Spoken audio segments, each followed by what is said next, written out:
Let's go.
Let's go.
Use your skills in the gaming. 1xBet. Look around. Screens are everywhere. They allow you to immerse yourself in another world, into hundreds of different worlds. Here you can be anything you want, and we will support you in this. OG, Team Spirit, 1xBet. If you are with us, you win. Hello, son. Hi, Mom. Pretty girl. This is Eva. Nice to meet you. Thank you very much. Your dad's just making his favorite dinner. It's duck. Come on inside. They're all probably too gruesome to tell you while you're eating at the table. How's your food? Is everything okay? Good, good.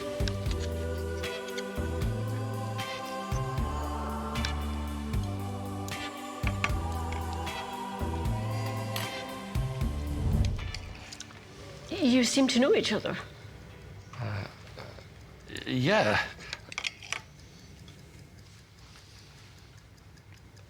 This is the new ambassador for 1xBet. Oh, I see.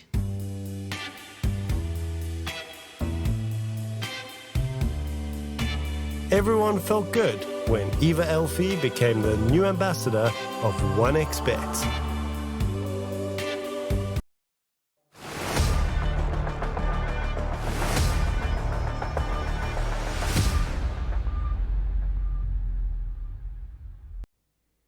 Welcome in everybody to the South American action here for the RES League, and it is going to be the first of 4, I think, for South America and all the regions really to get ourselves ready for that LAN at the end of the year. But you do still get prize money for this as well, so it is important to place as high as possible. Joining me today is Bowie. Bowie, how are you doing today? I'm doing very good. It's going to be nice to see a couple of the Group B games because I didn't really cast that much from this. But I'm very excited. We're going to find out the other 3 teams here. They're going to be competing for the second part of the event. As I said, there might be a LAN that will be, granted for the teams that do well. The top 6 teams get points, and those points accumulate. And it's only 2 invites per region. So even though, we have lots of teams here, we actually have 12 per tournament, you really need to place highly if you want to get one of those 2 invites, because I assume the other invites are going to be, for international teams around the world. Yeah, I would imagine so. Just a quick note as well for everyone watching while we get started. It is going to be, there's a bit of a change coming through. It's going to be the White Dragons, I do believe, have changed the name. They've been taken over by Midas Club, or they've now taken on the team name Midas Club. So, same team. Absolute same lineup, everything like that. It is just a different name. So, yeah, if anyone says, Midas Club coming up, don't worry, same team as White Dragons on the schedule, just to clarify there. But yeah, so the match is coming up. We can, looking at the schedule here, we've got Infamous coming up against the South team. Infinity going to be coming up against the, I want to say Demonois is how it's pronounced. What do you mean? The second team. Oh, Demonios. Against Infinity? Yeah. Demonios? Demonios. Demonios, yeah. All right, okay. And then at Katsuki versus the Midas Club coming through. And yeah, that's going to be it for the day. All 2-game series, so there is win, draw, and loss on the table for all teams as we get started here. Taking a look at the results yesterday. Demonois did come up against... I'm going to mess it up every time. I apologize. It'll take me a minute to get my head around it. Coming up against Infamous, Infamous did take that win 2-0. They are going to be our first contenders here today, like we saw on the schedule, coming up against South team. And yeah, the surprise I think yesterday might have been for the people watching, Akatsuki took down Infinity 2-0. Yeah. Looking at this, Akatsuki used to be a very stacked team with Parker, and I think Dark Mago played for them briefly. But yeah, this version of Akatsuki, I wasn't expecting to do that well. Maybe a contender for top 3, but definitely not like in the first or second place. But yeah, I was very surprised with their results. Infamous and South team are also looking decent here. South team, they did tie. Which brings the question, who's going to take it here against Infamous and South team? And the difference between their players is so huge. You have like the Infamous carry being top 10 leaderboard, whereas South team's carry is like rank 500. But then South team's mid player is rank 4.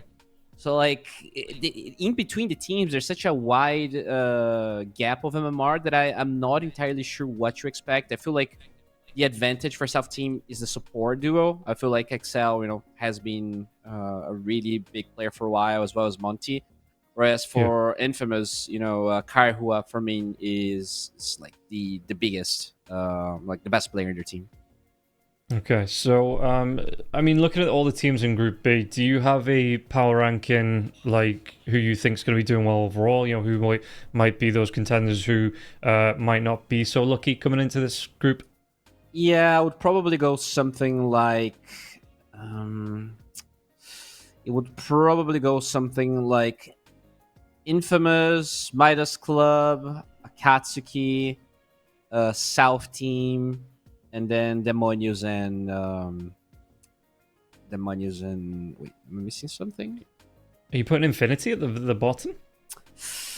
Yeah, I mean... Well, you're right. There's actually I forgot about Infinity. Oh my god. Yeah, so you can actually put Infinity second place, minus third, and then you can keep the same ranking that I had. Okay. Yeah, we'll see how that one comes out. And again, it is going to be a quick group stage here over the next week. I do believe it ends on Saturday. And then we'll see who is going to be moving through into the playoff stages. We do have some tiebreakers coming up from Group A there as well, so they will be happening. I think it's on Monday the tiebreakers happen, just the 1v1s between X5, Silk, and Invaders. And yeah, that's going to be something a little bit interesting because we don't really see that many 1v1s. So it's just a nice way to break those ties in the tournament. Yeah, I think it's going to be awesome to have those 1v1s happening. I am not sure what the rules exactly are. I don't know if it's a BO3 of 1v1 or if it's just just one 1v1. But it's going to be interesting because we have 3 teams tied. We're going to see the best of South America there battling it out to see who will take. Yeah, looks like we do have something wrong with the lobby here, guys, but I don't think it should take that long to come back.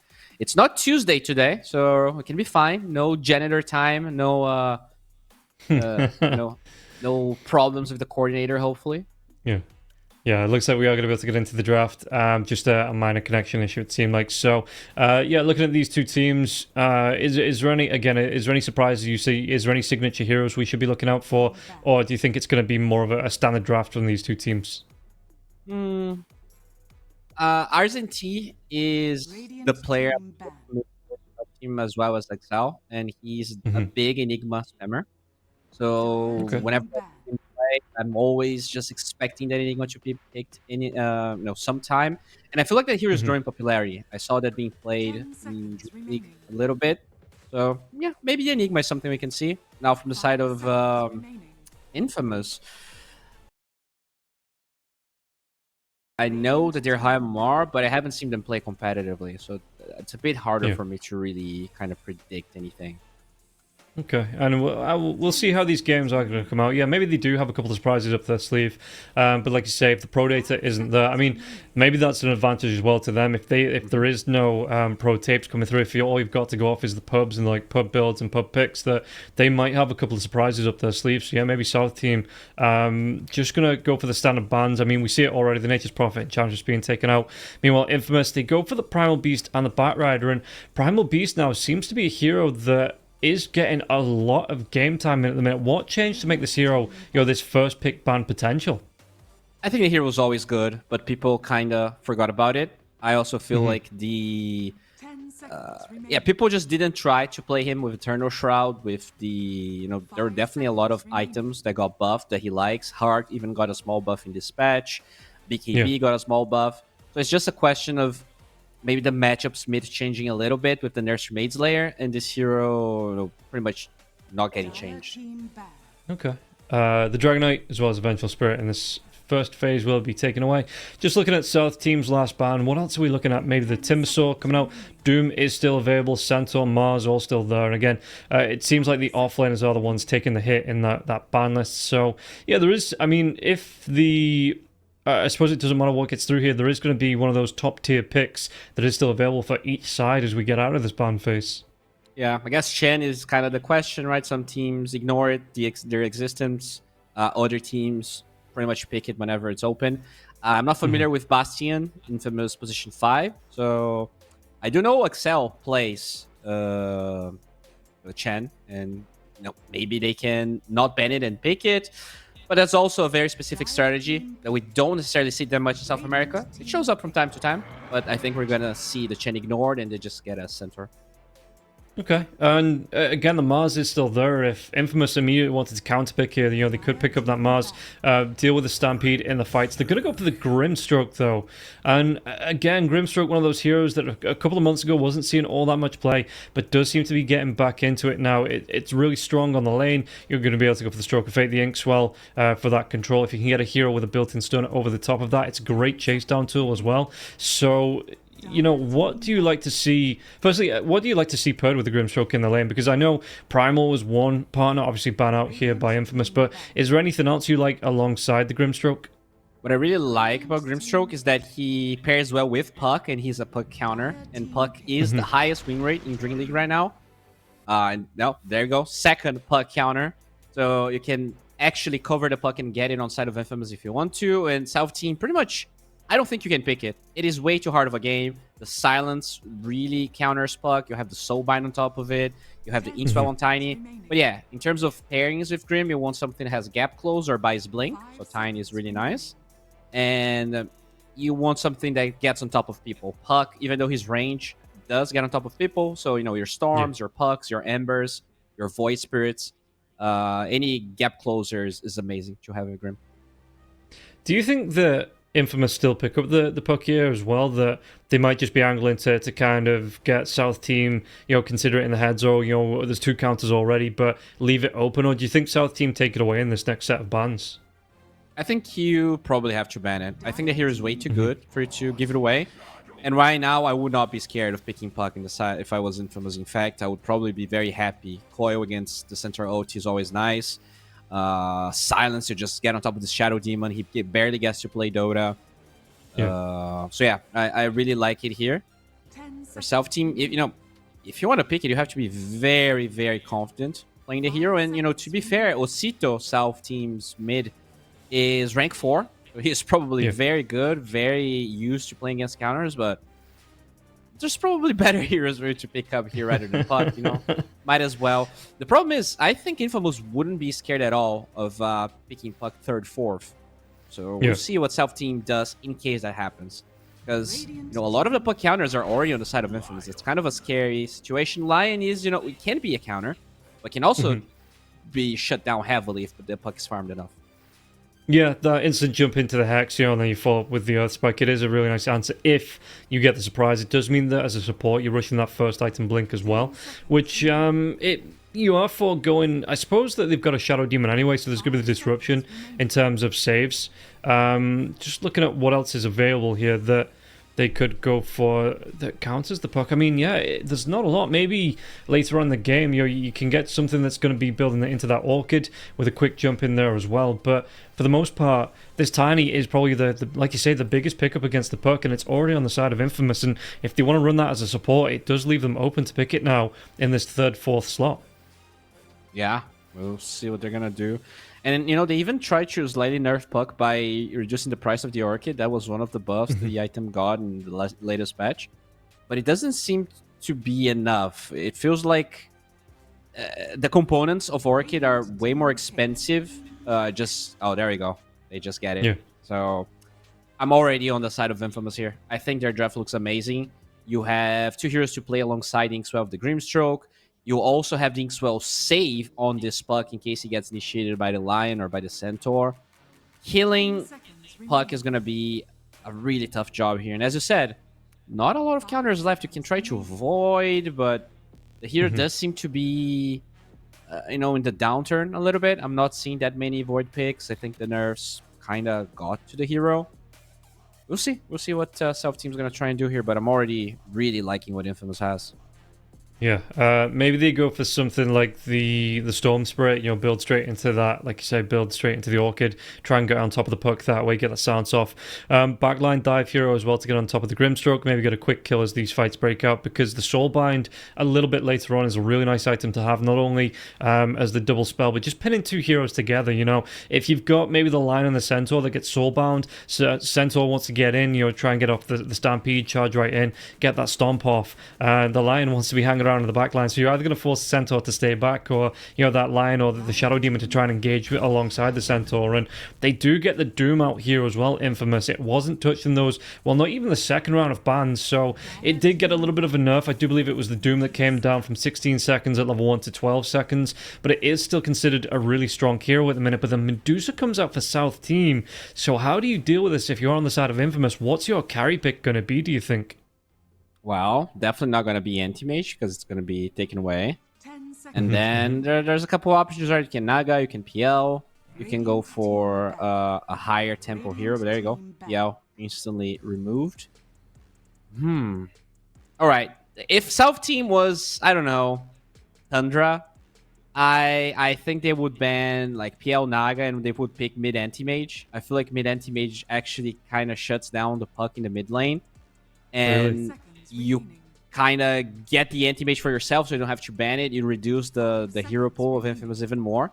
That's not gonna happen. But just saying that I kind of would have liked to see that. I also feel like Anti-Mage is really good against Doom because you have the counter spell, have the counter spell against the Grimstroke bug. You don't die to the Tiny. It just seems pretty natural. And they banned a Sniper there. Okay, that is definitely a Puck counter, but Puck's Medusa Sniper seems like a very greedy draft. Did you see the Spirit? I think it was Spirit Liquid, where they picked up the Puck, and then Liquid came back. They picked up the Sniper, so they made well, they didn't make, but Yutaro then played the Puck.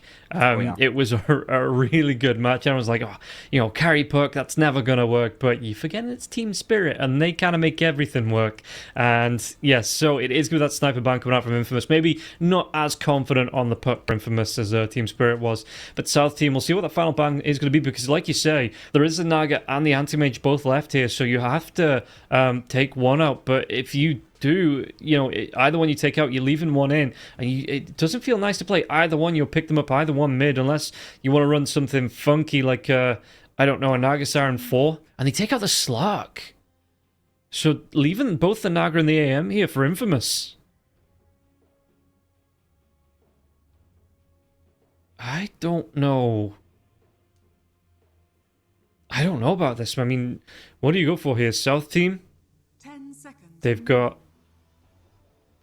Again, I mean, they've got 30 seconds to think about the pick. I'm pretty sure Bowie's disconnected as well. He's disconnected in disgust. He sees the Slark ban, he's just like, I don't know, man. I don't think I can take this. So we'll see what South Team want to be picking up here as their mid laner, and what's still available for them. But yeah, Infamous, if they want it, the AM or the Naga Siren both on the board here. And with the Grimstroke as well, the AM being able to blink on a hero, you've got that Ink Swell that can be put over the top of him. So they go for the Slardar, so they're going to go for that Anti-Mage carry in the lane through most of the game there as well. They are setting up here for that AM carry pick coming out for Infamous, and we'll see if Infamous are still going to be confident to go towards it, because Slardar in the lane, really good answer, and it does mean that you shift in, Shadow Demon mid, Centaur 5, with the line support onto the Slardar in the off lane, and then, your Medusa carry. So let's see here. 12 seconds left here for Infamous as their final pick. Do they still feel confident going for this AM? Or do they just need to go for something completely different? They are going to go for the AM. So even picking it into that Slardar, going to feel confident here playing it. And let me just see what's happening with Bowie. Okay, his PC's reset. He's going to be a couple of minutes, so you're not just going to be stuck with me. We are going to have an analyst too. But yeah, he will be back in a couple of minutes. His PC just crashed. It looks like it's going to be a reset, so hopefully not going to be too far away. So I'm going to be interested to see how this safe lane, off lane is going to play. He's back! Hooray! Yep, can hear you.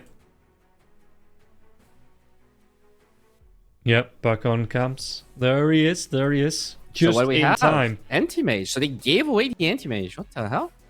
They picked up a Slardar, so it's going to be that support, probably position 5, Centaur, mid. Well, no, is it Osito? Osito's going to be playing the mid Slardar, is it? Oh, yeah. I've seen that. I'm a big fan. Okay. But I haven't seen that in competitive too much, so that's going to be interesting. I think the matchup is probably okay against the Puck. Yeah. Okay, I mean, this is pretty hype. We don't get to see mid Slardar very often. No, I would I always think it was going to be like a mid Shadow Demon or something. You come out with the Centaur support and put that Slardar in the off lane. But no, they have moved the lanes around, so we are going to be seeing that mid Slardar. And how exactly do you play this against the Puck in lane? Because the Puck is going to get the range. The harass has an escape as well. Is it just about getting in the face, getting those crushes off, and trying to get the bashes off as well, or is it just purely focusing on the farm? Yeah, literally the river, and you get that extra damage, that extra armor. It feels really good. You can also control your runes very well. Once you get a couple of levels, you also rotate just as well as the Puck, because you have that natural move speed in the river. Like the first levels are Puck favorite, but as you get more levels, you kind of crush the Puck. Like he has to try to dodge your Zidane crush with phase shift, but can always bash first and get the Zidane crush afterwards. I honestly like it, and I think in general, what you want against Doom and Puck is tanky heroes so that you don't get bursted. Yeah. So not only you have the Stampede to kind of run away from the Doom, but you have this larger natural move speed with the Guardian Sprint that I don't believe get... Oh, it is dispellable. But if you're in the river, you still get the bonus. And you have the move speed of the Stone Gaze. So I do like a lot the way that they drafted here against Infamous. It's just that giving away the Anti-Mage seems... Even though it counters the Anti-Mage in lane, I feel like if this is go late enough, the Anti-Mage should have an advantage. Yeah, and how do you like the odds as well? Because it seems like South Team were coming as the favourites here, and Infamous, given I think they were 2.2 or something close to that. So South Team are going to be considered the favourites by just the odds at the start of the game. I'm not sure. I think I still prefer the lanes of Infamous. I feel like this Anti-Mage should do just fine. Yeah. And I guess, you do have this Shadow Demon thing, but he's going to be going top, right? So if he's not there to get those Anti-Mage illusions, drain the mana, I don't know. I do feel like Infamous has solid lanes, and if you get a good timing on the Battle Fury and you just don't lose to those first timings of the Dusa, you should be in a really good spot. Okay, yeah, we are seeing the odds on screen once again. 2.22 for Infamous and the 1.62 here for South Team. So South Team being considered the favourites. Just to start off with, we'll keep an eye on how this mid lane is going to play. You can already see that the perk is just being zoned out a little bit here. Slardar did start off with a Slithering Crush, so no Bash of the Deep. He's not building that up just yet. He's going to be able to get the Crush off. A little bit of damage onto the perk. The perk comes back into the lane. On the wrong side of the river, though, so it's going to open him up to a little bit of harass from the creeps, as well as Osito as well, if he wants to close this gap here. And yeah, you can see that, like you said, that the perk might not be as comfortable in this lane, but meanwhile, bottom lane, how is it going to look coming up against the Centaur here for the Anti-Mage? Again, Anti-Mage might be a little bit of risk, not the tankiest hero to start off with, if he gets caught out with that spike into the Centaur stomp like that. Yep. A little bit of damage to come through, but it's only going to be level 1. He's going to be able to turn it around, get himself away as well. The Stroke of Fate back onto ours, and it's a bit more damage coming through. And again, that's what I was saying in top lane, though. Hyde just needs to back himself away, was being chased down. But yeah, I was saying in the draft as well that the Grimstroke, it's just another addition there. The Anti-Mage being able to get that blink on top with the Inkswell, it might open up a couple more kills that usually the Anti-Mage wouldn't be able to get because he wouldn't have that lockdown, that crowd control. Yeah, especially when you get the silence on the Grimstroke, so he can't jump and there's no reaction from the Lion. I think that's kind of what you have to explore. When Masha is away from the center and he can't really back him up, that's when you go. He doesn't have boots, and I believe he doesn't have it in the curry. It's a bracer. So you just want to separate Masha from the centaur, and that's when you can be aggressive. Yeah. And the Lion, it looks like he is playing close, but yeah, like you say, once those rune rotations start to come out for the Lion, maybe looking for the pick-off on the puck in the mid lane here, as Asito is going to be able to get the bash into the crush. One more right-click comes out as well. Just spreads the puddle in the river, but it's going to be top lane. And Hyde gets the kill on XLGD here. And yeah, going to be able to get himself in. Okay, not going for the Devour, going straight into Scorched Earth Infernal Blade. So getting on top and getting the kill on the Shadow Demon. Couldn't save himself with the Disruption, it looks like. Yeah, that's definitely the timing that you have on the Deuce at the first levels of her are so weak. And, I mean, this lane is weak in general. 2 ranged heroes, you have stun plus gap close. The only thing you have is like a slow from the Deuce. And I guess Disruption is considered a stun, but in general, I think their lane is... Like, usually 2 range should beat 2 melee, but they're very weak heroes on the side of South Team. Yeah, we'll see. It looks like Doom's just sticking in the lane, trying to heal himself up. Disruption comes out here just to make sure that the Lotus, it goes Aldair's way. And he's going to be able to get that out of his backpack. Pamplona slowed down now as well. We'll use that Avalanche. XLGD moved himself back here as Hyde is just still farming on the creeps, which, you know, as a Doom, I mean, even with the Devour, it's still something you want to do. You want to be hitting that 6 as soon as possible, being able to get it off onto pretty much everybody on the side of South Team will have an advantage here. So Hyde, yeah, looking to soak that XP. The creep advantage is pretty big on the side of Slaughter. He's also zoning Siren a little bit. And that's what the Slaughter does. He's so tanky. The puck just doesn't have enough damage to harass you. And even when he gets 6, his HP pool kind of dissuades Puck from ever trying to get a kill. What do you build on the mid Slaughter? Is it just the same, your Blink Dagger, BKBs, maybe a Harpoon in there, those kind of items? So the build I used to see a lot, and I think it was Yopaj that started doing it first, was you go Treads Blink, into Shard Mage Layer. And I think that build is really good this game. Both Doom and Puck are pretty much only do magic damage. Mage Layer gives you a lot of attack speed. But sometimes you just see the egg, sometimes you see the Echo Saber. It really goes, from player to player. I do really like the Shard, though. I think once you are level 12 with the Shard, your timing is like your two-shot supports, pretty much. Because you don't really need to cast your Corrosive Haze, and you just use that time hitting noobs. Fair enough. Yeah, I was just watching him in the lane there as well. Osito, he baited out the phase shift twice. Even got out the winner rift once there as well. So it was a lot of with that winner rift being committed there from the Puck, a lot of mana from the Puck for just trying to escape the right click there, escape that bash coming out from the Slardar, and it made him play away from the lane for so long that the lane pushed back in for the Slardar's favor here. And it looks like he's going to go for it again. Winner rift comes out, so the silence will be here. We'll be able to get the crush off, but he does get the bash into the crush now. A couple of right clicks coming through, and it's once again just going to put the fear into him, and the bash, yeah, and Kaju is going to be able to get a kill onto Masha in the bottom lane, but Osito is not going to be able to finish off and follow up the kill here onto the Puck. Level 6 though, so he is going to be able to get that Corrosive Haze out and track out Puck here for the time being. Yeah, that Lion death is exactly what we're talking about. Lion gets a bit far from the center. There's a ward in the cliff, so it's really easy for them to identify where the Lion is and just go for a kill. Ooh, so close. Almost canceling that TP. And, that's Puck having to go back to the base. He doesn't have his 6. This might just be a rune win for South Team, although, it is a Puck, so he's going to spend a lot of mana, but he might get back fast enough.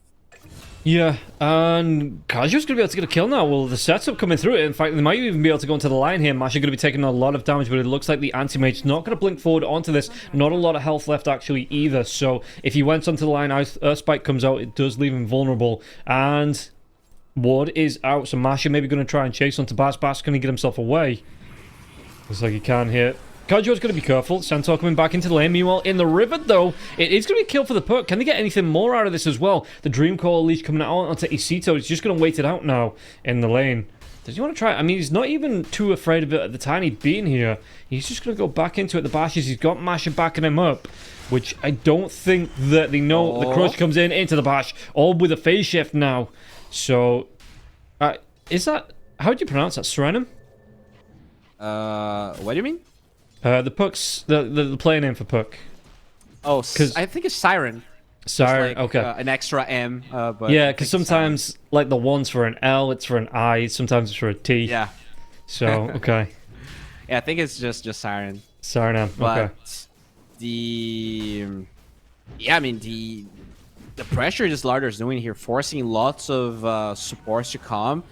And despite that happening, we're still seeing pretty much every kill on the side of Infamous. So let's see. Oh, look at that. The Centaur, so low.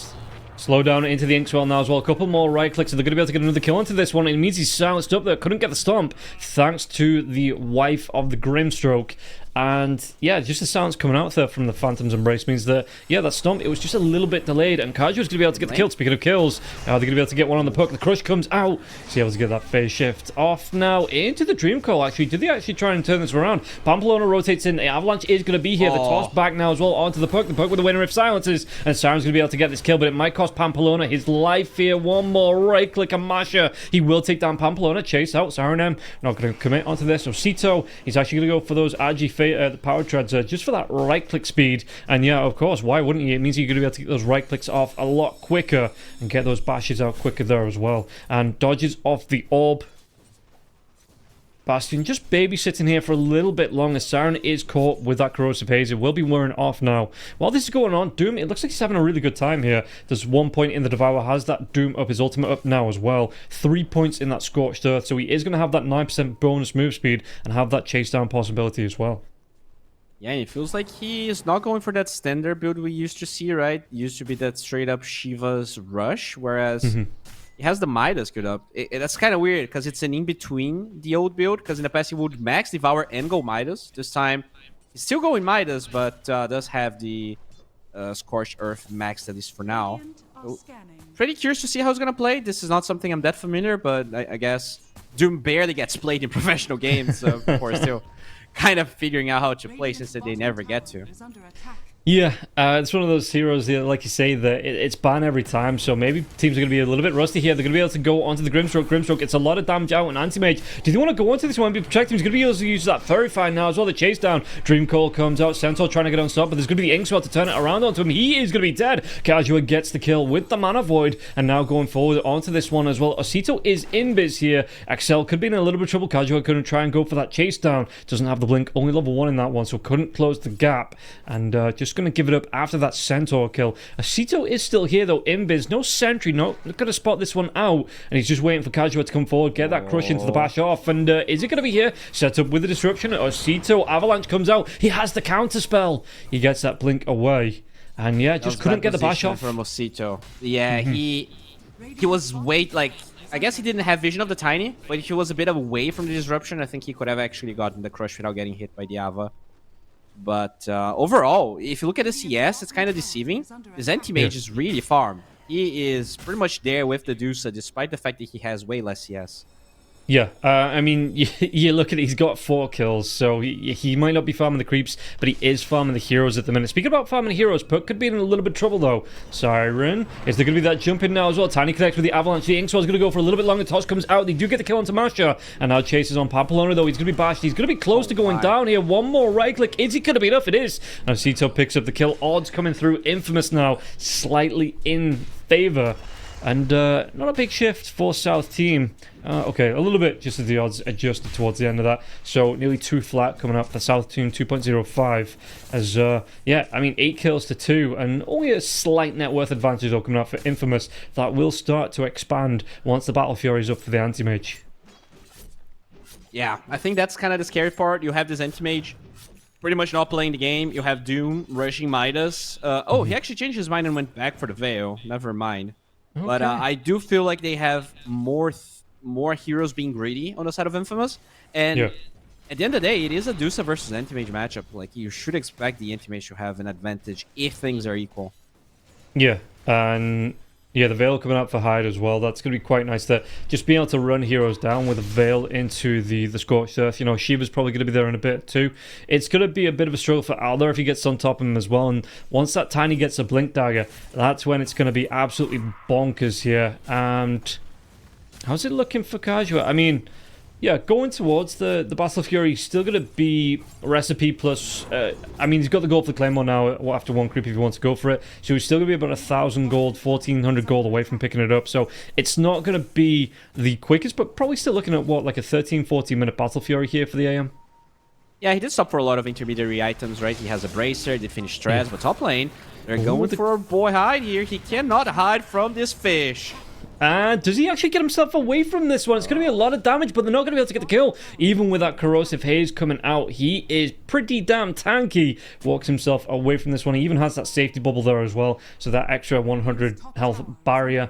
How do you like the change for that there as well? Because, it, you know, what was it, 500 before the change, and now it's right down to just 100 health. And it was 100, but it was 5 health region, and it was a 5 health region. And what am I thinking of? The 500 bar? Is that the cheese? That would have been broken. Yeah, 500 I think is the cheese. 500 tier 1 item, that would be illegal. That's what I was saying. Even as I said it, I was like, what the hell? Yeah, no, 500, it's like twice the health if your support gets it early on. Yeah, that would be broken. But yeah, I think it was a good nerf. I think it might have even been over-nerfed, but to be honest, it felt a little bit too good. I think he had way too many good things about it. In general, I really like the tier 1 neutral nerfs. I think they, you know, buff items that don't really get picked up that much. The shovel, the... what else did they buff? I think they buff the... It's a good question. They nerfed a lot of things, and the shovel did get a buff. Maybe it was the only one. But they nerfed the Occult Bracelet, they nerfed for Arcane Ring, and also... Ferris Trinket, I think, got a small nerf. Yeah, we'll see in terms of items what everyone wants to pick up here. I wonder what Kajua actually went for the broom handle. So yeah, extra attack, extra range. The armor there as well. It's everything a growing anti-mage needs to be. That scary little boy here. Excel. Did he actually get seen in the trees? I mean, Kajua. Hello? He walks right on top of him now as well. Counterspell comes out, so that's going to be the disruption coming right back onto the Shadow Demon. And Shadow Demon gets cleaned up. Casual even going to be able to throw out the Mana Void here to get that kill. Whereas the puck going to keep TP towards the bottom lane. Got to be careful though.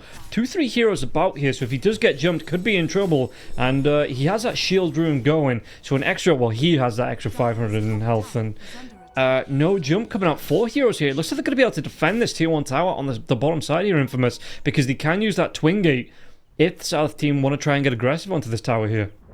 Oh, they finally get the Manta here on Aldair, so they want to try and, you know, start playing more active. At the end of the day, this Anti-Mage doesn't even have the Battle Fury on him just yet, and that's the strength of the Dusa over the Anti-Mage. You just pressure earlier, and there you go.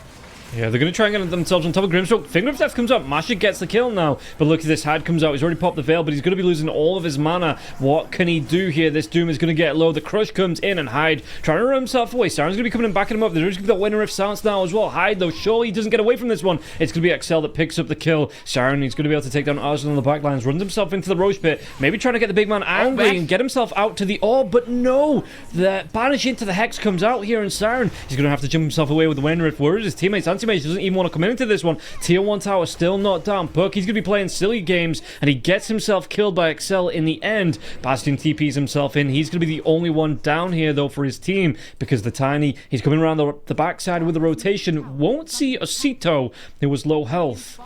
And, yeah, doesn't have that Blink Dagger yet anyways. About 1,000 gold away, so won't be able to make that dive in. The Haste Rune not going to pay off here for Pamplona. That's the scary part of playing Puck into the Slaughter, is not even the lane, but once you can just cast Corrosive Haze on Puck, it's so easy for the Lion to get the disable. Speaking of him, he is just dead. But, He's straight up gone. if there is Corrosive Haze and the Blink is up for him, which it might take a while, Puck's gonna have a really tough time playing this game. It's so, like, Puck wants to play the tree line, he wants to play a vision game to not be caught by the Lion, but Corrosive Haze completely changes that. Yeah. And we're going to see Siren as well. He actually built into that Witchblade going towards the Blink next. Pamplona. Tiny, once he gets that Blink, he's only about 500 gold away. That is going to be incredibly scary here for the backline inside of the South team. Both the Shadow Demon and the Lion going to be vulnerable to that blow of the Avatos combo coming in, especially with the Ink Swell on top. You know, that's going to be a messy, messy combo if you get caught in it. Meanwhile, Kajua, he's already got that Battle Fury. So, yeah, about, I think it was about a 14-minute one. Picks that one up. Going to be going towards that Manta Star now as well. With the pressure being put out for South team, though, do you expect the Anti-Mage to get involved in these fights, or is he just in 100% farm mode here? If it's a fight in the tower, he can definitely assist. And that's the scary part about what they're doing. They're showing the Dusa, but that's interesting. They're showing the Dusa and Smoke into the Anti-Mage at the same time. So, Infamous, they're expecting backup behind Dusa. But yeah, very nicely read by Karjua. He actually scans and blinks away. Yeah. And already got his Yasha out here as well. Really, again, great time for the AM. And with this Battle Fury out now, you can see him top of the table in terms of net worth. Going to be able to skip over the Medusa. Medusa going for the Diff Blade here on the Medusa. Fairly nice. Something that... I don't know. Is that the regular Dusa build? For me... Yeah. Because you want to still be going for the Disperser, right? Even after the nerfs? Exactly. That's the thing. It's really good for that. It gives you a lot of damage. Oh, speaking of Stampede's damage, going to be used. Yeah, did they get the chase down now as well? He's going to use that Storm Gaze. Storm comes out onto the Doom Disruption. They get the damage out. Are they going to be able to get the kill? They will be able to shut the Doom down, but it might cost them a couple of lives here. No, they don't even get the kill yet. Hyde, he will finally fall, and the damage comes out. They take down 2 in return. Chase is on. They're even going to be able to get the toss up into the other. They take down 3. The Medusa and the Shadow Demons, the only survivors from that. So, not a great trade there for South Team. And in fact, it's going to cost them a tier 1 tower in the mid lane here too, it looks like. yeah, that was a tough one. Doom was about to die, but then they got the double Doom on both Slaughter and the center, I believe. And the fight's just over. That Shivas that he was able to complete is so strong. It really hinders the damage of the Deuce and the Slaughter. And as you said, free tower, Karjua. I am very impressed that they let Anti-Mage through. What was the other ban besides PL that they went for here, South Team? Slark. I mean... Yeah. I said the exact same thing. It's like you've got the Naga Siren and the Anti-Mage on the table and you ban out a Slark. I wasn't super confident in that ban. Like, I get it. It's not a bad ban, but I think anti-mage is just, it's just a quintessential counter. And you're giving away this rank 5 anti-mage, kind of a really good game. Like, if the Slaughter was in his lane, I think he would have a much rougher time. But it was not the case, and there you go. Initiation. Yeah, they're going to be able to get this jump on now as well. They kill off Axel before the fight even really starts, though. Look at this damage coming out onto Tiny. Tiny's going to be the next victim on this one. They've got that Dream Call coming through. Traps onto the 3. Medusa breaks it straight away now. They get themselves on top of the Doom. The Doom, he doesn't have that ultimate back for 50 seconds, but he has the ice armor going. So we'll be able to get himself away. Meanwhile, the backline, Siren's going to jump in, get a kill into Masha, but it will cost him his life. Osito will be the one that secures the kill. So they had the lockdown, they had the control. And yeah, Siren probably not worth... While this is going on, though, the anti-mage is still farming in the enemy jungle. Yeah, he has his Manta now, so he can dispel the Corrosive Haze. Way harder to lock this bad boy down. But it just goes to show that this Puck still, having a tough time, which, I think this is a game where Karjua and Hyde really need to step it up. I don't think this is a game where we're going to see that much coming from Siren. And, despite saying that, he is 6-2, and a fight's brewing up. Oh, they're going to try and go now. Inkswell onto the Doom. Is there going to be that stun up? No, it doesn't look like an arts. And the damage coming out onto him, he's going to be locked down, Hyde. Just couldn't get himself away. And now the Medusa illusions being disrupted. So there's going to be Medusa illusions on top of Medusa illusions. Trying to push out this wave. Trying to take the damage out. Maybe try and put pressure onto this tier 2 tower here. We'll see what they're going to be able to do. With the amount of cleave, I guess you can call it. It's ranged cleave, right? The split shot coming out from Medusa. Easy cleans up through the creep wave. And now backlines jump on though. Do they get the kill into the Centaur? It looks like the Centaur, he's going to be saved by the destruction just for a second longer. And they might be able to take down this Tiny. The Mana Void comes through, but the Medusa, he was still on half mana, so it's not going to be effective here. They get 3, and the AM just has to leave, so they have to give up the pressure onto this tier 2 tower in the bottom lane. Really quick hands from Axel. Just saving and turning that fight totally around. And that's a fight the anti-mage TP, so he's not farming. I guess Puck's TP was on corner as well. Just weird that they tried to set up against Infamous, against South Team, even though they didn't have all of the resources to try and defend. Siren working towards his Kaya Sanj, which is very good against all the lockdown South Team. But honestly, I feel like he needs the Lincolns. I'm not sure this Kaya Sanj is going to be enough. If they get 1 stun, you're going to be stunned 2 times, and then you're dead.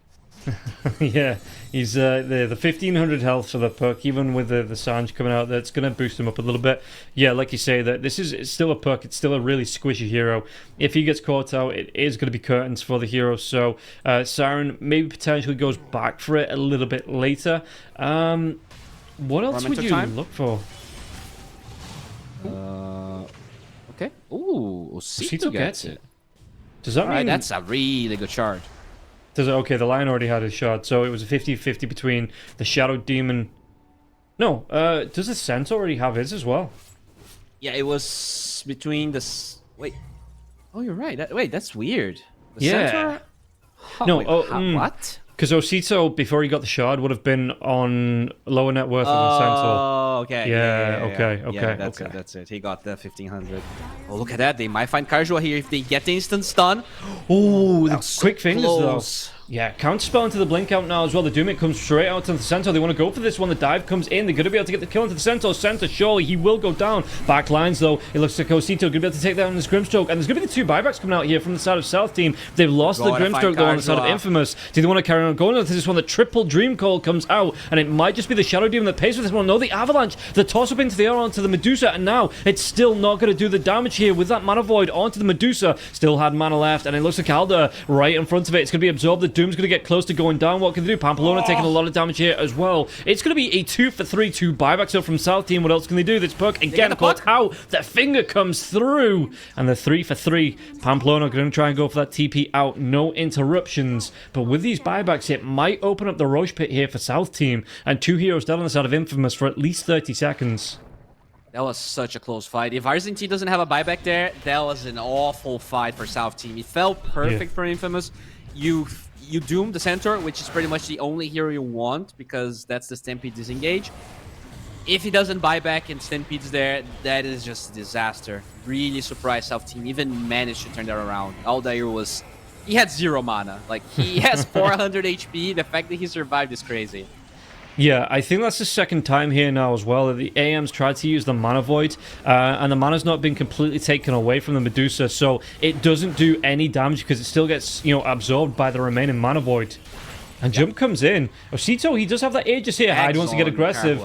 Alda, I think going to be able to go. Infernal Blade comes out, but Alda going to be able to run himself away. And again, the Mana Void, it's back online now, but we'll see if third time is going to be the charm if he wants to use it. Kajua, though, just goes for the kill onto Axel. Stampede will be used. Chase comes out, but it doesn't matter. The Stampede should get everybody else alive out on South team. Alright, so they get the Roche. Surprised that it's Osito that actually gets it because he has a BKB. I feel like this Dusa maybe would have made better use. But no death so far, so maybe he feels like he's not going to be dying. Yeah. And how do you... Because this Aegis is on South team, but it still feels like they're losing heroes in the fight, so how do you want to fight this if you are South team? How do you play around it coming into this next engagement? I think you still want to be grouping up and taking those outer towers. You kind of want to choke the entirety of Infamous. It's hard to do that with Anti-Mage, but pretty much everyone else will suffer if you start getting those towers. For instance, there's still a mid-tier 1, minute 24. This is not what you want. You really want to kind of force things a bit more. You have those Shadow Demon Illusions to cut the side waves as well. And I think, I don't think they're going high ground, but I do feel like they're really going to group up for the time being. Okay, and yeah, you can see that they are moving it through with the Medusa in the mid lane, but on the other side, Infamous going for that Tormentor here, so gonna try and take this down. Who gets it? Could it be the Doom picking up the shard? So it's not a shard we see very often. Yeah, heals Doom and his controlled units for 60% of the damage dealt. Is that as the damage is going? That, right? Yeah. So that my question is it based on the damage due to enemies, or even if you're not doing any damage or healing? Like, if you just pop this, do you heal HP? Well, it says 60% of the damage dealt. So, yeah, it looks like he has to actually... Like, in the middle of the fights, he pop it in the middle of the fights. It's like a sustained thing. Oh, Dream Call, though. It's going to break under the Centaur. Now, Siren, he needs to run himself away. Masha, going to be Glimmer Cape. Can he get himself away? He's... No! Phase Shift comes out. Going to be able to jump himself away to the orb. And, yeah, Masha not going to be able to catch up the blink away from the puck now as well. He's in the trees going for that TP. 1 second. Words to stomp. Is it going to be time? No! Oh, and Siren... The voice line comes out. Getting cheeky. He kinda stopped for a while. Oh my god, another TP that goes through. When he was going up the high ground, he kind of hesitated for half a second. I think if he doesn't, he actually finds the puck there. Yeah. But it was Masha's fault. He auto attacked for some reason. I'm not sure if he has auto attack, but he would 100% get the hex off if he didn't do that. Just a bit of a shame there for, well, I suppose not for the puck if you're on puck's side, so he's going to be fine with that, but yeah, just not being able to get that locked down. Meanwhile, in terms of timing on the Aegis, you only have 2 minutes left on this one, so we'll see if South Team want to try and use it aggressively. They did use it to take down that tier 1 tower, like you said, in the mid, but for now, it doesn't feel like they're getting the most out of this Aegis. Yeah, I think they're doing fine, but definitely not as much as you would like. And, that's all thanks to Puck and Anti-Mage. Those heroes are very good at cutting waves. And if they kill Siren there, it's a total different story. He's dead. You can just group up, protect the wave, and move forward. And now they're trying to protect this wave here with Aldair. Let's see if they're going to maybe surprise Siren. They have that invis. Oh, they get the stumble. Where's the follow-up? Yeah, Silence comes out here, and it looks like Casito. Does he get on top of Bastion? There's going to be that Stampede to try and go for the chase down, and Perk trying to run himself away. This time they will be able to stop that TP. Finger of Death comes through. Do they have the damage? He's going to try and get himself away to that orb. They've got the kill onto Grimstroke, though, and Aldo's going to be the one to claim this one. The jump out, but he jumps right into the Centaur's waiting hoofs, and will be able to surely... Yeah, Oz and T, they get this kill.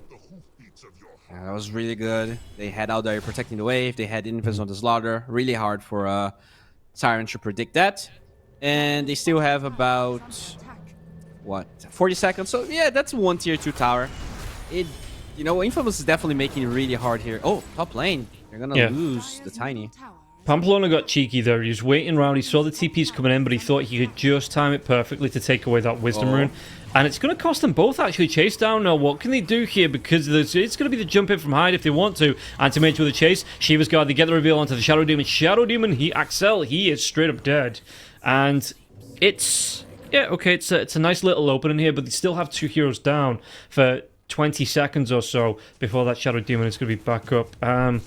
In terms of what they can go for, it just feels like they're still waiting for Kajua to hit critical mass before they start to get in these fights, Infamous. And it's going to be the Eye of Skadi coming out for the AM next. Yeah, it's really good against the Zardor eggs because it's going to reduce a lot of that healing. But the Butterfly on the Medusa is really a timing that they're going to struggle. Anti-Mage is not a hero that loves booting MKB, not also a natural Blowthorn hero. So dealing with that evasion is going to be the biggest challenge here for Infamous. So let's see here. South team. Shadow Demon is coming back up. They're making a move towards this top lane. Item-wise, what are we looking at? Slardar wants to go towards the Ag Scepter. Centaur is going towards his own Shiva's Guard. So after that Blink Dagger. Medusa going to go towards the Butterfly next. Already has a Disperser, Daedalus, as well as the Manta Style. So we're doing really well in terms of items. Pure damage deal. But yeah, like I say, the jump comes in here. What can he get from this one? There's going to be that toss-up. Can they get the quick kill onto the line here? Dreamcall will be used. It's going to be a lot of damage. The Doom comes through onto the Slardar now as well. Looking for that chase down. Stonegaze has been used. Hyde's got that BKB out though. Arzenti, what's he going to be able to do onto the Doom? The Doom's going to be taking a lot of damage. Toss on the backlines. Comes out onto. Do they get the kill onto Hyde? They do now. Shadow Demon going to be the next target. The Mana Void gets used, but again, no one dies from it. And it will be Axel God going down to Siren. Siren picks up this kill. Anti-Mage has to be careful now. Trying to get himself away for this one. Has that corrosive haze on him. And yeah, like you say, he's just trying to go for the blink away into the TP, but the crush comes out, still tracked by the corrosive haze. And now Kajua, he has to try and get himself away on foot, but he's not going to be able to do it. Pamplona, all he can do is sit and watch, and still, do they get the kill? What's that Storm? They're going to be able to control it, get the damage off. And that's going to be 4 heroes dead, only the Puck away. And Puck's going to pick up that the damage rune and then try and leave from this one. But a really good fight from South Team, though. Even the Infamous had that engage, had that start to the fight. Another fight that starts looking so good for Infamous. South Team is literally walking into a high ground when Infamous is smoked up. But as you said, those mana voids are a bit underwhelming, mainly because South Team, they don't have that high HP, high mana cores, right? It's only the Dusa, and the Anti-Mage can really get on top of her right now. It's just, there's way too many stuns if he instantly opens on the Dusa. So they're struggling to lock down people. I feel like the biggest mistake I'm seeing is Bass not playing with this Puck as much as I would have liked. I wanted to see this Puck having Inkswell and just jumping the supports, and you have a dust on the Puck and you run down everyone. But they are not using the Inkswell with the Puck as much as I would have liked. I think they're trying to use Hyde, but he doesn't have a blink. So that Inkswell just kind of feels awkward when it's used on the Doom rather than on a Puck. Yeah, because the Doom has to walk himself in there with the Scorched Earth, and I think they've used it on the Tiny a couple of times here as well, because he does have that blink, but you know, like you say, not super effective though. Bass, yeah, he doesn't burst anyone, right? The Puck can definitely solo kill the supports with the Inkswell. Bass going towards, he's going to be about 300 or so gold off the full Ag Scepter here, the Grimstroke, which is going to be a really big power spike for the side of Infamous to try and turn these fights around and back on South Team, because if you get that Dark Portrait off on Alder, you know, you're going to be ripping through South Team without even really needing to commit any heroes. And you cannot mana drain that one, so that's definitely gonna be a problem here. I think this Grimstroke becomes priority number 1 for Infamous. That Deuce is just... And you know, you're going Butterfly on the Deuce as well. That illusion is gonna be doing a lot of damage. Oh yes, and it's gonna be up just before the next Roche comes up as well. So I wonder if Infamous time this, or if they're gonna try and trade it out, try and contest onto this, or if they're just happy giving this one away, this Roshan away, because it looks like they're taking it towards a tier 2 tower. Oh, they're coming through the Twin Gate on the side of South Team. Yeah, they're looking for this fight before Roshan respawns here. And what can they do? Who are they going to be able to find? The Puck is still in the lane, trying to get some damage out onto the tower. Masha, not like this. Pamplona. Missing some key Earth Spikes this game. Yeah, it's going to be the Ogre Seal Totem coming out. Pamplona, does he get the TP away from this one? On the high ground, he does, but they get the kill onto Siren here. Arzenti going to be the one to pick that one up, so this could be a big opening, especially seeing as Roshan has just respawned. Okay, so still a really big kill, killing the Puck. The Rush is going to be scouted by the Deuce Illusion bottom. We'll see if they're going to be able to secure this, because no buyback on the Puck. That said, though, the Eggs is done, as you said, which means that Dark Portrait is now a big problem that I'm not sure they're aware of. I don't think they had vision of Bass. No, I don't think so just yet. And yeah, it does mean that technically it's going to be that 6 versus 5 coming out if you can get that the dark portrait off. How do you then? Do you just have to, once you know this is up, do you just have to hide the Medusa in the back lines until you get the kill onto the Grimstroke?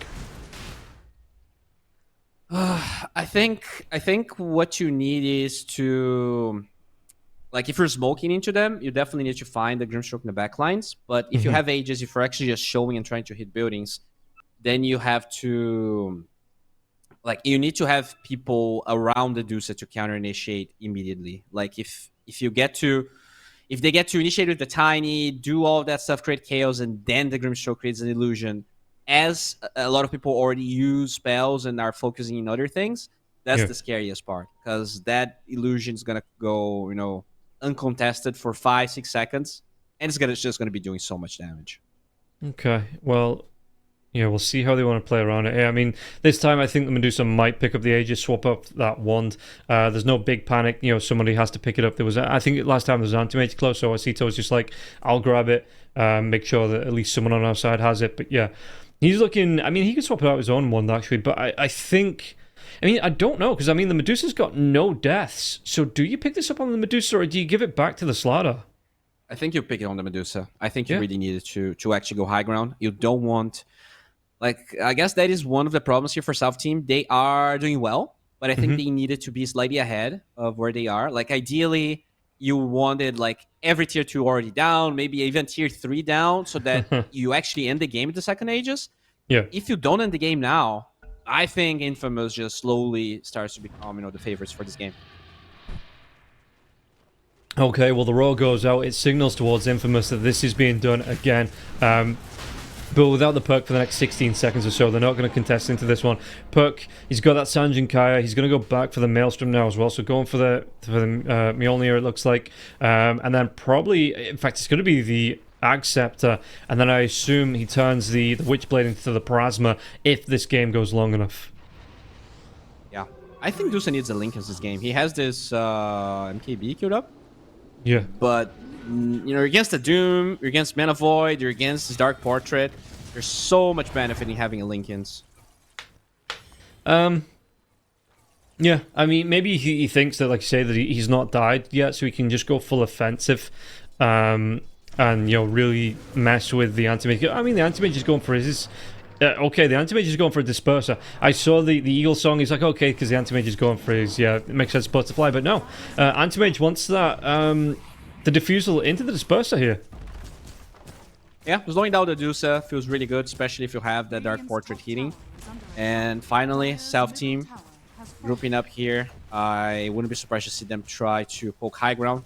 They're shoving the waves really nicely, though, on the side of Infamous. AM's going to be hitting tier 3 mid, and the puck is already super far forward. You have to commit now, or else you might regret your choice. Look how much the waves are pushing.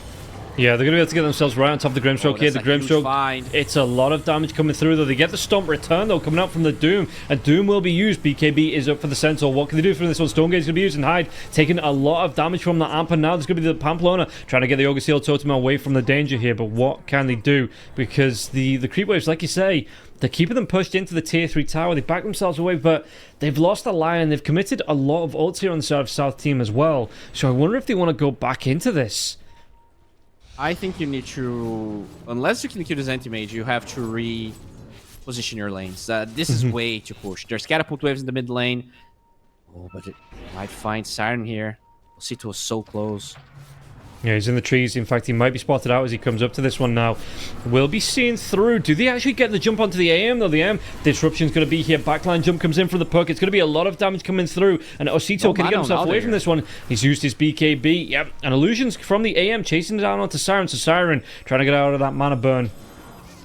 Alder, he's lost all of his mana. Can they get the kill onto this one? There's going to be the toss back coming through. Mana Void this time. It will pop the Aegis, but it is only going to be the Aegis pop now. Can they go for any more onto this one? Alder, he's going to be jumped on once again. Inkswell will be here, and it's like Kajua trying to get on top. Osito, though, comes through. He gets a kill onto Siren. They've got the stun lock onto the Anti-Mage. Anti-Mage, what can he do from this one? It's a lot of damage to crush the damage. He gets the blink away, but Mash is waiting now. He's going to try and go with the Manta style. Run away from this one. He's got no mana left. The damage coming through the bash, and Alder, he gets the kill. No AM for 90 seconds. seconds, and the puck down for 60 now as well. All right. One big part of that engagement was that they had the outpost for South Team. I actually forgot about that. So they were fighting pretty much 3 versus 5. But once the line spawned, he was able to quickly join the fight. That was huge. They also had to use Mana Void to get the first Aegis, so Karhua didn't really have that for the second life. But I'm very surprised. I feel like South Team, I don't want to say they got lucky in some of these fights, but I do feel like it was so close so many times for them instead of Infamous. Yeah. That, like, I'm impressed that the fights ended up turning the way they did. This Larder mid actually did a lot. He's 7-1-16. He's having a really good game, and you're looking at this. You've got 35 seconds before your AM comes back up, but you are going to lose 2 lanes of racks if you don't. In fact, he might just go. There's no tier 2 on the bottom lane as well, so they might just go for a full wipe of the tier 3s. Do you not want to buy back if you're the AM here? It's too late. You gotta hold it, I think. Yeah. I think they can hold for the third barracks. Okay, well, that was a dark portrait there as well, and just gets immediately cleaned up from the side of South Team. Alright, they're gonna get the hell out. You gotta get the hell out. Yeah. So, 2 lanes of racks go in the way of South Team. It's a lane of racks standing between Infamous and Mega Creeps here. And this Medusa will be able to keep the pressure. Kajua, what's he going to be able to do? Going to try and go for the dive. The counter spell comes out onto the illusion. Dive away Mash, you're going to be using the Glimmer Cape now as well. And yeah, how do you now, Infamous, how do you pull this back in your favor? You're 10k behind, you lost the last couple of fights, and what's the playbook here for Infamous? You need to fight your Stampede on cooldown, or you need to Doom the center, I think. Yeah. You have to... First of all, if they're S5, I don't think you can actually beat South Team right now. And that's the problem. Before they lost those 2 rags, there were definitely lots of opportunities where they were slightly separated, and you can go for these moves.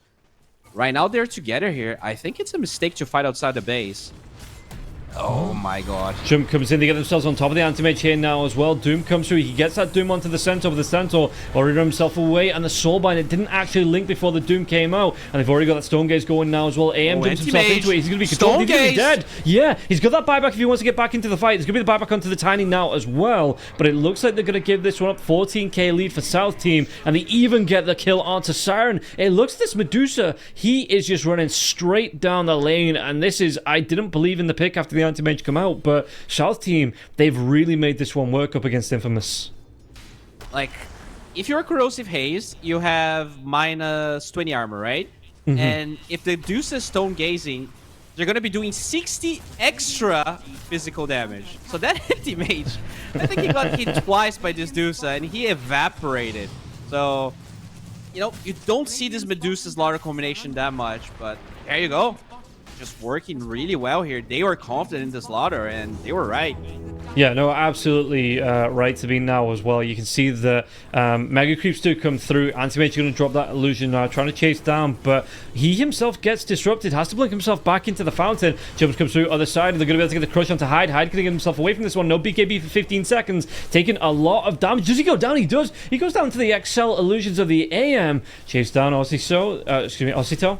Trying to break the base now. They've got tier 4s still standing, but for how long here? Biox available on Infamous. This is all or nothing, it feels like now for Infamous. Definitely Butch and Sundance time coming through. Centaur Stampede is used early now. They get that dive onto the backlines as well. AM is going to be the backlines. Hyde, he's only just come back into this one. It's going to be a buyback. Do they get the kill into Hyde now as well? Has to get himself right back towards that fountain. And look at this one. The 2 heroes now. There's going to be the toss back as well onto Osito, but he still survives. They get a lockdown. They get the kill onto the Doom. And GG is going to be called here. AM, even with the Hex lockdown, the damage is enough, and it is going to be a win coming out for South Team. So hell, those odds at the beginning of the game, they were correct. It feels like Infamous, a solid mid game, but the early game, the South Team in the late game here, taking the game to them, and South Team, they are going to get the win in the first game.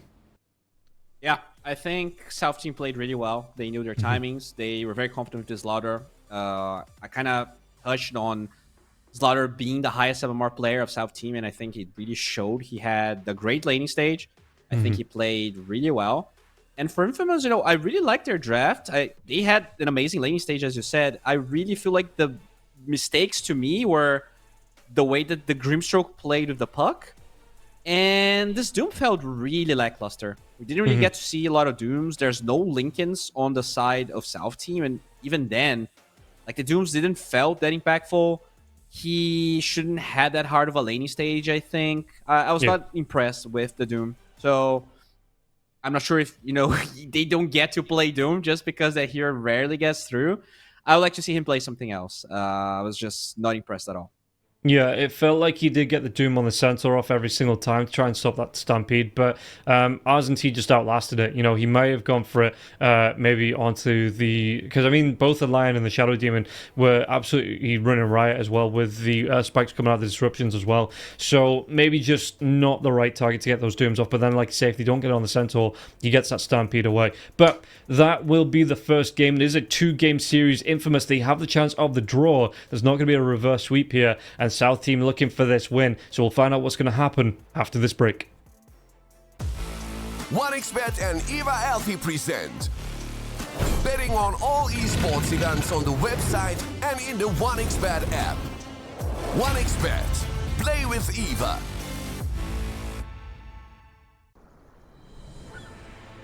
What if Kunka knew that he could not only play Dota but also place bets? Better the best black hole.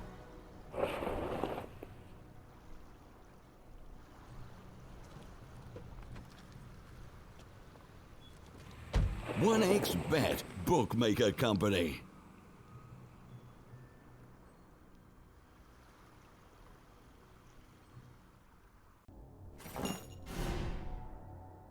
Chances of breaking items in a tournament match are non-existent.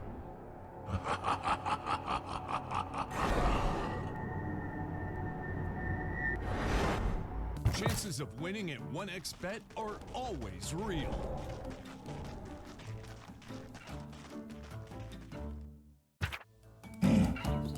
Join with me. At your service. Stealing Aegis from Roshan is very difficult.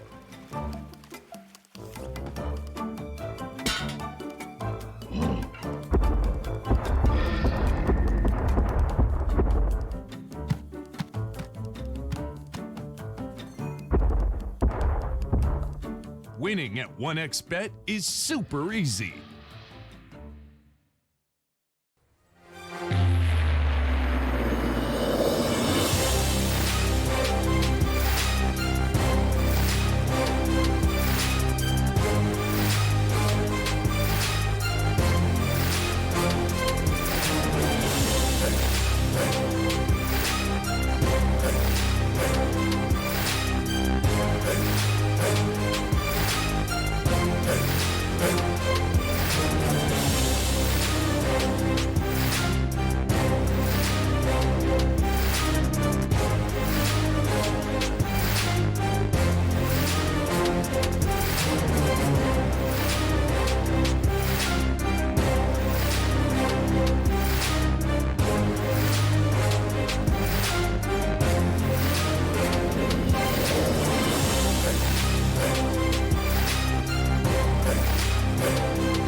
skills in the gaming. 1xBet.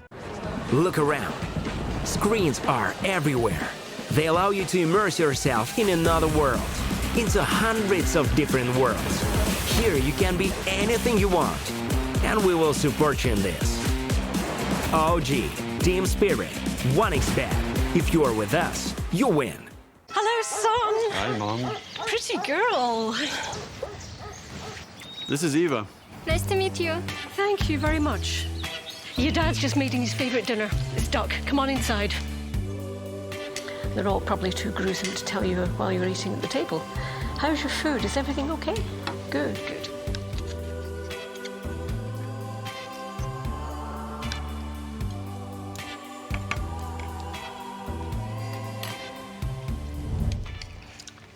You seem to know each other. Yeah.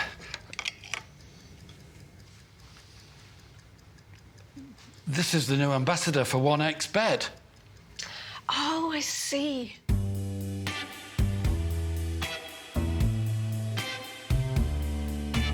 Everyone felt good when Eva Elfie became the new ambassador of 1xBet.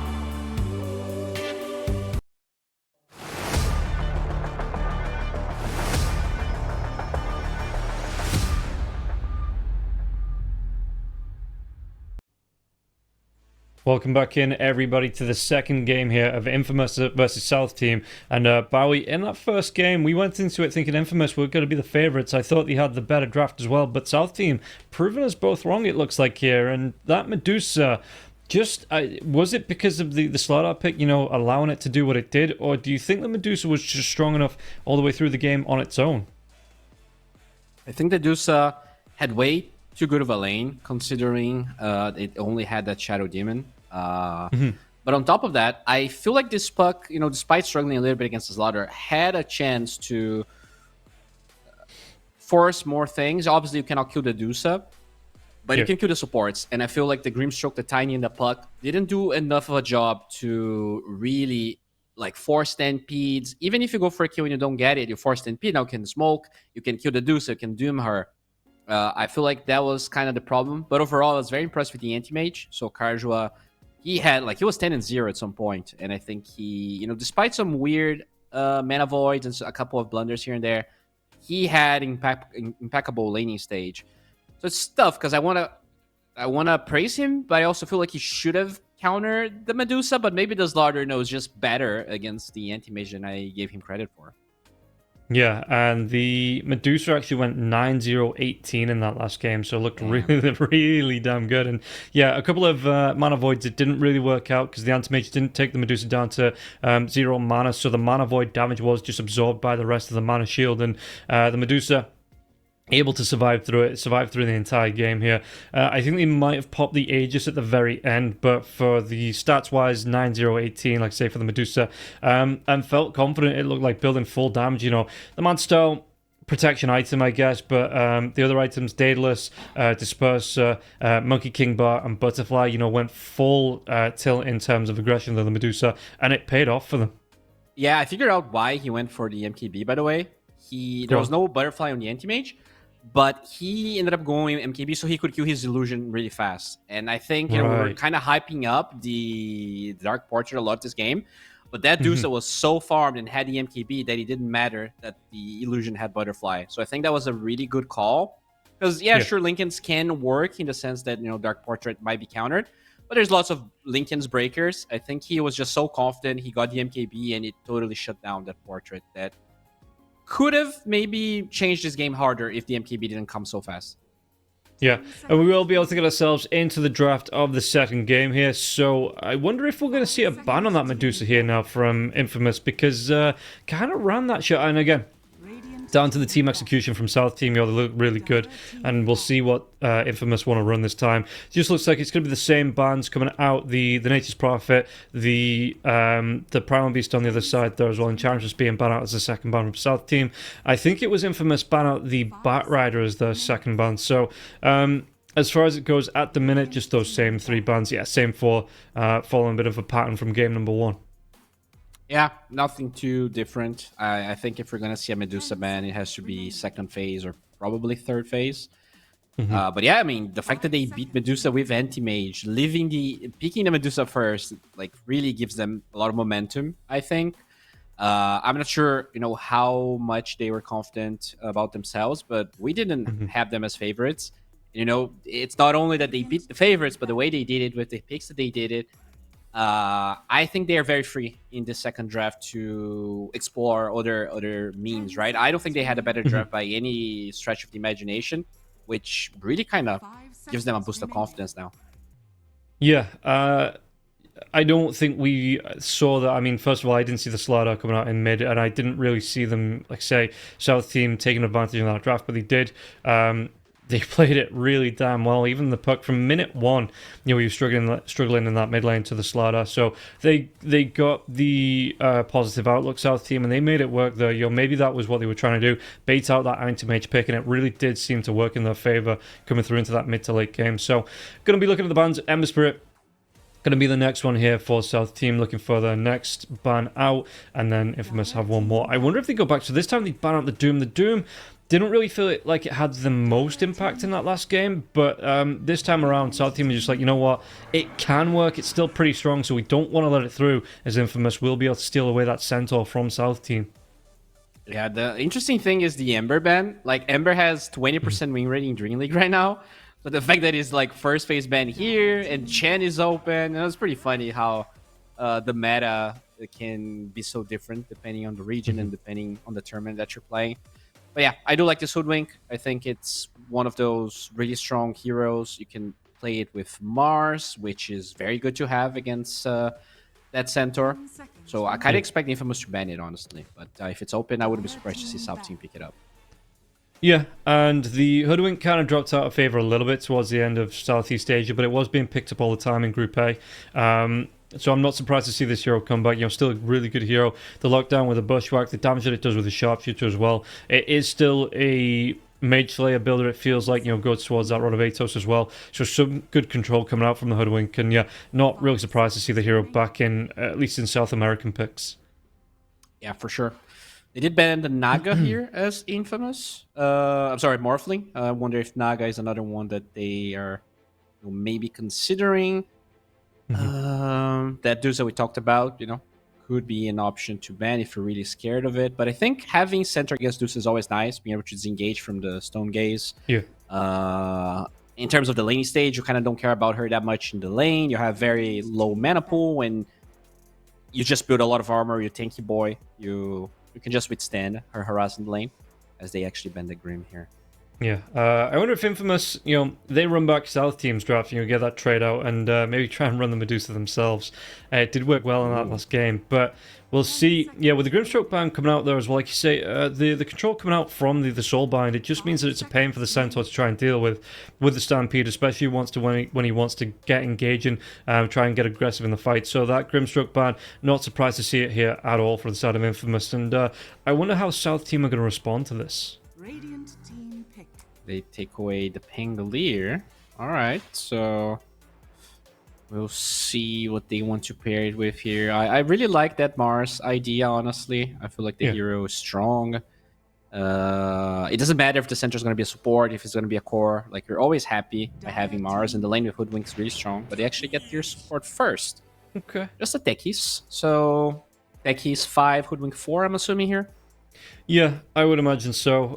Some good harass coming out from the techies, and then, like you say, they have the a couple of picks coming up in a row, so they can see what's going to be left here after Infamous have their turn. Is there anything that you want to put? I mean, the Vengeful Spirit's been banned as well. The techies isn't a bad pick for the Centaur Warrunner, obviously taken by South Team, but is there anything you feel lanes really well? Do you go back for a line here to pair with the Centaur Warrunner? I think the line's okay, but I wouldn't say it's great. I think he, especially before his shard, he's kind of a sitting duck against Hoodwink, against techies. Yeah. But it's not bad, right? Looking at the supports that are left, line is probably up there with the best. Chan obviously is going to be ignored in this series, it looks like. Tiny is still available, although Infamous, they didn't really have success with it, and having Tiny center as a support duo, it can feel a bit dull, right? There's already 2 range on the side of South Team. Maybe they get the double range lane against the Tiny, and it didn't feel like he had a great time in game number 1. Yeah. I could still see South Team picking up this puck here because you've got your the lockdown with the Dream Coil into the Blast Off, Bushwhack as well. If you get the tree out from the Acorn Shot, if you're just in a wooded area anyway, so there could be a lot of lockdown. It might be a good opening, and then you get yourself a heavy front line, off lane, and maybe even something like the damage wise in terms of safe lane. They're gonna go for the Moran though, Infamous. So it's a good setup Centaur Stomp into the arrow. If it works, if they can get the angles, if they can get the combination off, it is a lot of stun time. It's a lot of burst damage coming out from the two heroes as well. All right. Definitely a hero that's growing a lot in popularity during Dream League. I think it's one of the most picked heroes. Third most picked, 60% win rate. But it's usually paired, with the Bat Riders, with the Nagas. I think just having that very easy setup is nice, which right now they don't. The Hoof Stomp's okay, but not that easy or spammable of a spell. Yeah. I want to see something that kind of utilizes this Moran a bit better. We'll see what they're going to find here. But you have a lot of AoE disguise, right? Both the move speed from Centaur and the invisibility of the Morana. I do like that part of their draft. It's going to be hard to fight into them into the mid game. Yeah, and Infamous taking a lot of time out of the reserve time here to think about these next couple of picks. We'll see what it is going to be. We're going to see the Rubik coming out. Not probably going to be the off-lane Rubik that we saw in Dream League coming through, but, still going to be a scary hero to deal with anyway. Yeah, I like to have that. RZT is the Enigma player we talked about, so you always want to be careful about that one. Having the Rubik kind of dissuades anything, and this means that it's either a Rubik 5. I guess you can swap, but I think Rubik is good. I kind of want to hate on the hero, but the hero is definitely is growing on me. They actually go for the Deuce again with a Magnus this time. Okay. I think Infamous, they need to either pick the puck here or ban it out, because that's a really good setup combination from South Team, and the puck would just be the cherry on top of that. So we'll see if Infamous let this one through, or, because I still don't think you want to be picking up the Tiny, especially with the draft that South Team have here. I think the Tiny would just be a little bit kited out coming into this one. They've only got 6 seconds left, though, on reserve time as of now, so they go for the Darkseer, and next set of bans, I think you just have to take the puck away from South Team here. I think it's too good to give away. Yeah, puck looks good for both sides, honestly. Infamous, they do have overall first pick, so they are not necessarily forced into banning it. They could get this puck and have to face whatever is South Team last picks, which honestly could be that Slaughter. So I wonder, they're banning Tide here, but I wonder if you just don't want to ban the Slaughter, honestly. I think that is not a hero that has a lot of bad matchups mid, and if you can overall last pick it, you're going to be 100% sure. Yeah. So, I would be scared of that hero. But they actually banned the Slark again, and I'm assuming they're going to ban the PL. They won with the Anti-Mage against the Anti-Mage, so why ban it now? And Infamous's lineup, you've got the Darkseer and the Centaur here. Are you expecting this to be like a mid-Rubik, pos 5? How do you line this up? Because to me, you've got 2 offlaners coming into this draft for Infamous. I think this is going to be mid-Rubik. Like, there's going to be some weird... I think it's definitely support Centaur. So it's going to be Marana 5 with the Darkseer and the center lane, which is supposed to be strong. You just run at them. I guess this Rubik is kind of the question mark for me, because, there are players that are very good at mid-Rubik. Yeah. There's the Thompsons of the world and everything. Is that hero that good against the Deuce? I'm not sure. Maybe if you can steal like Stone Gaze 5 times in a row or something like that, there is potential. I'm just curious to see how it's actually gonna feel. I think this hero is very hit or miss. Yeah, unless they're going to do something a little bit funky, like a carried Darkseer here, try and rush out the normal punches. To me, it's either got to be the Morana or the Rubik in the mid lane here, and Infamous still looking for a carry, in my eyes. Yeah, I think, especially when you see that Deuce... out of their heroes, the Morana is the best carry they can play. But I hope they pick something else. The question is, are they willing to pick Anti-Mage into that Slaughter one more time? If they're going Anti-Mage, I would ban the Slaughter 100%. That the Anti-Mage had such a good game and still struggled against the Deuce. But they actually take away the NS. Okay. All right, okay. So maybe think of this as going to be a mid Magnus then?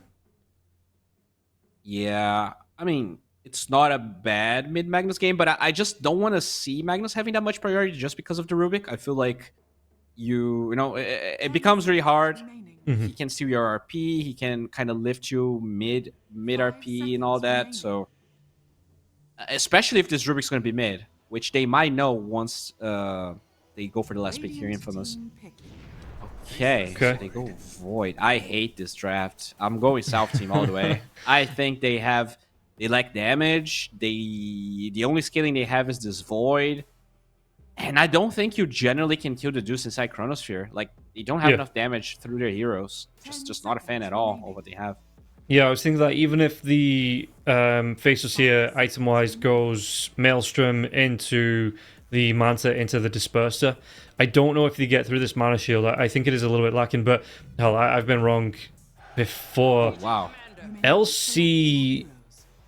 Is it going to be an LC mid? No, obviously, so it is going to be the mid Magnus coming out and Arsent here on the LC. Okay, so... I love South Team. I think their draft is so much better. You're going to have a save for this Dusa with the press the attack. You have so much burst damage into everyone. That Void's going to hate living his life. And both Moonlight Shadow and the Stampede don't protect you against the Legion. No. So, yeah, really like what South Team has. They surprised me game one, and I think this draft is miles better than what they had in game number one. Yeah, and it is going to be the support Centaur, but it's going to be the mid coming out on the Mirana. Mirana. Yeah, so not the Rubik, going to be the Mirana. So are you expecting quick Diff Blade build here for the Mirana to try and help deal with the Medusa? I think this is a Diff Blade Manta game, and I do like that. I think this is way better than the Rubik.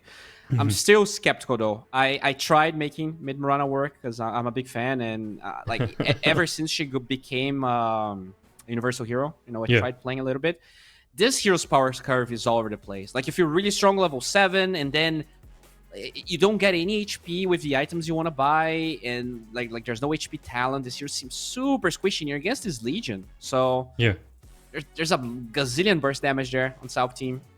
If Infamous is going to win this game, it's going to be out of playing way better than game number one. And honestly, I don't think they played that bad. So we'll see what's going to happen here. Yeah, maybe that is it. Maybe they've got the ideas up the sleeve to make a play in the second game. I'm just looking South Team, though. Every hero has some form of, well, apart from the Medusa, without a couple of items. But yeah, every other hero has some form of lockdown. So Siren M, he's going to be like... The reactions to get those leaps off, get yourself away, they've got to be absolutely godlike here just to make sure that he isn't just immediately killed off and blown up in these fights. So we'll see how it's going to go. We get ourselves into the second game, and a reminder, everybody, this is a 2-game series here, as the odds are on the screen. So that means that Infamous, they can no longer win this series. They can only go for the draw, and South Team looking for this full win in the second game. All right. We'll see what's going to happen here.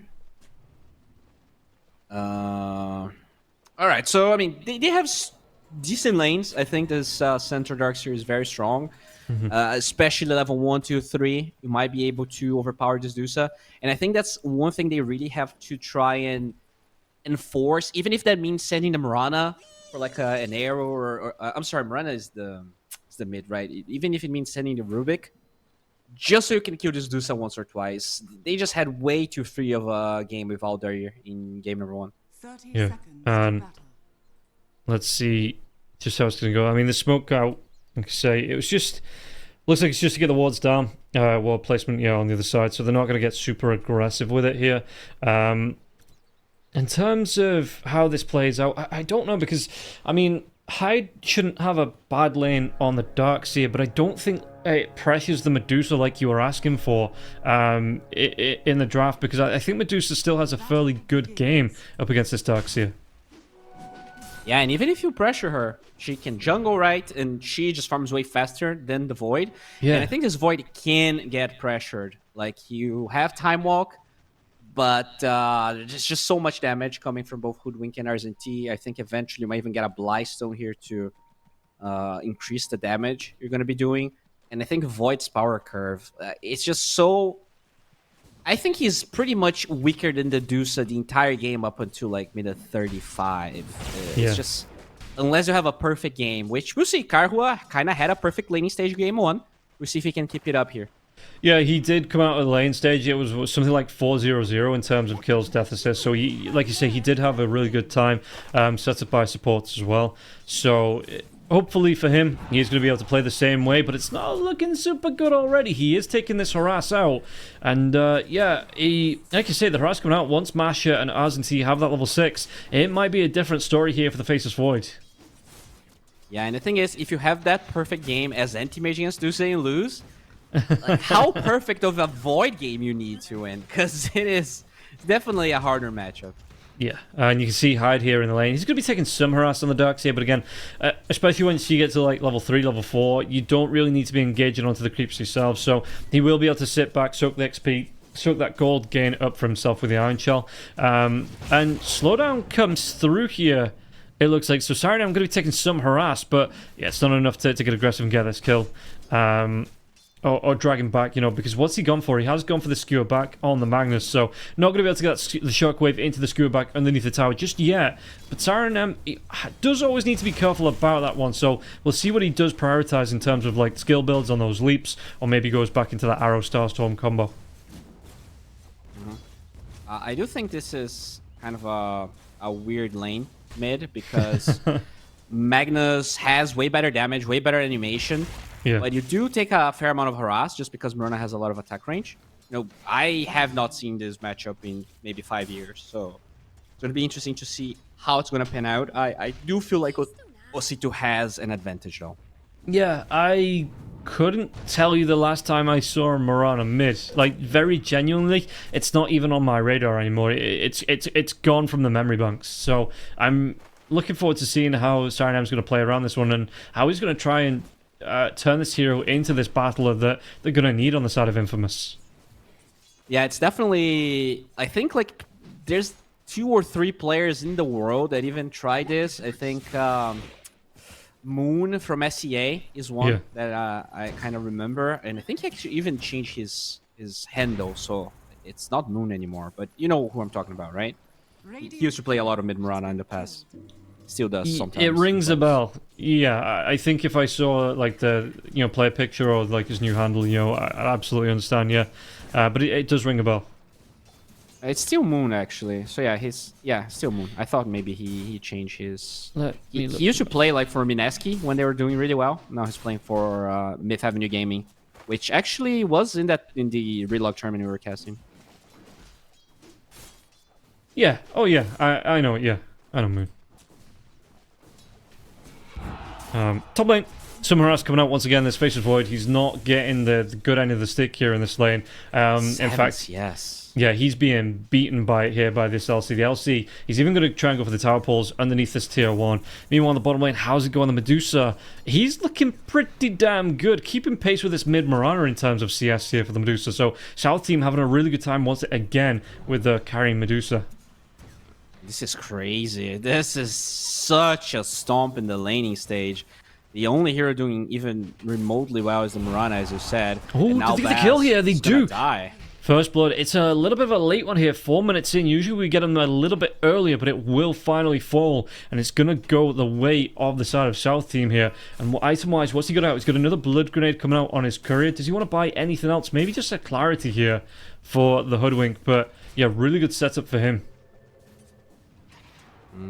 Looks like Osito is working towards Treads. Same thing here for the Mirana. So this mid lane is going to be interesting to watch. If you're going to get, early Moonlight Shadow and try to make plays, or if Siren's just going to chill for a while. Really curious, because this is Mirana hero. He's really weird. Like, you're strong early, but I don't think they have the stuns or like the reliable disables to work with this Mirana, right? There's no Impale. What's the other stun you're pairing to hit an arrow? Like Chronosphere? The half a second telekinesis? Yeah, I was going to say, it's only a level 1 telekinesis, so the lift duration, stun duration, it's not really there to follow up on. The arrow had to be flying through, and then telekinesis dragging him back into the path of the arrow if it's not on point. So it is, like you say, it's not really viable here in terms of setup to land that arrow. You've got to have some godlike skill shot predictive skills. Yeah, that's the thing. I feel like maybe the game plan is just farm this Mirana, just farm camps, stay in the lane, get your defusal, and that's when you actually start playing Dota. Yeah. I just feel like with the state of the lanes, this is gonna hurt this casual avoid so much. Yeah, and you can see that he's still playing back the LC. He's caught up in terms of last hits here. You know, he's been able to get some farm out.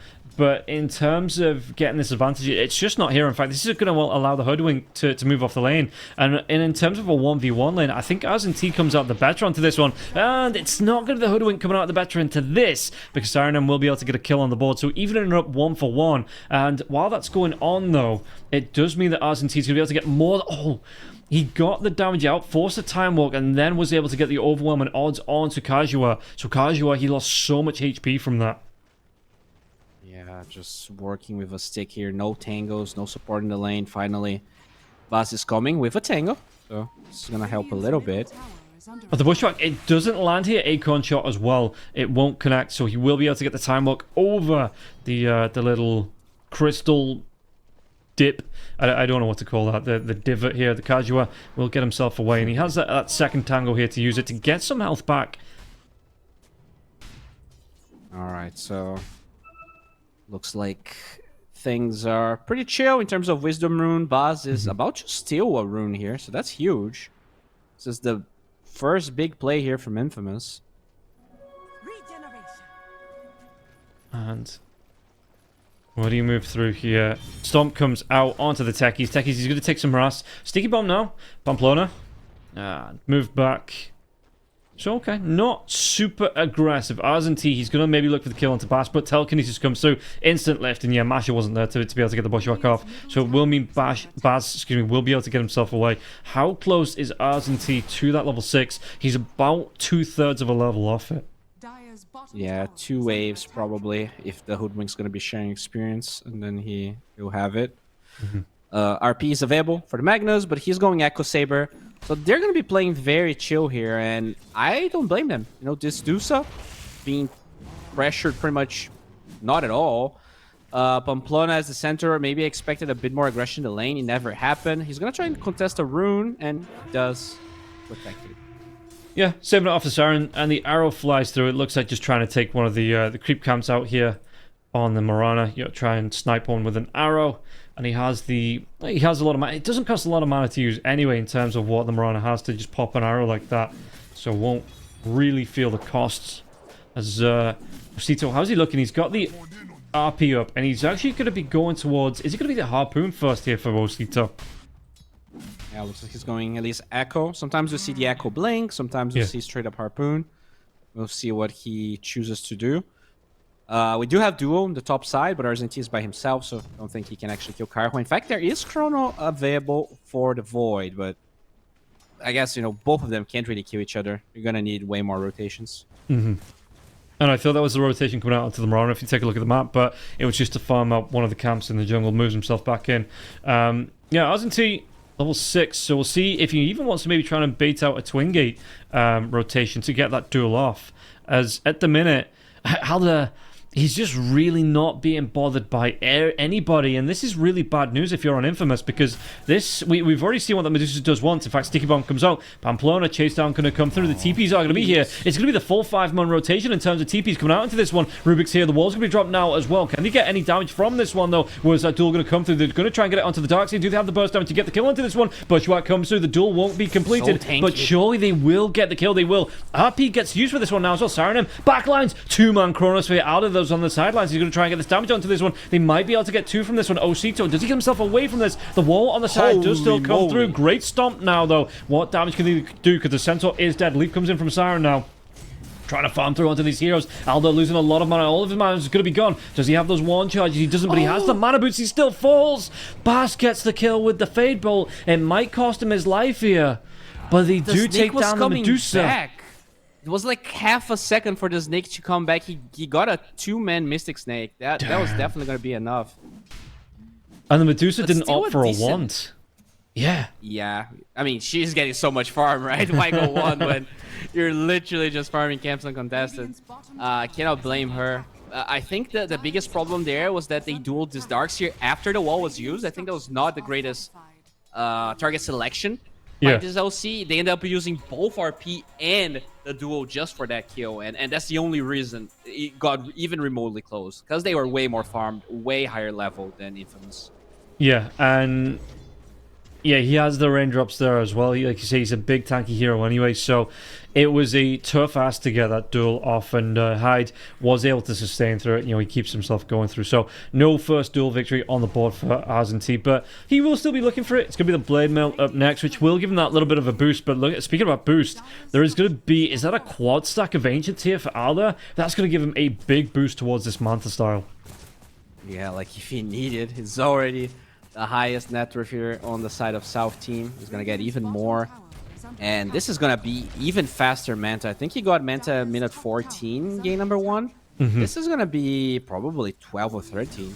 Yeah. Meanwhile, not going to be so great here for Axel. He's trying to get the deny to the neutrals. Does he get it off? No. Kajua was able to get that. I think it was the bash that did him in the end, and was able to claim off the kill against the techies.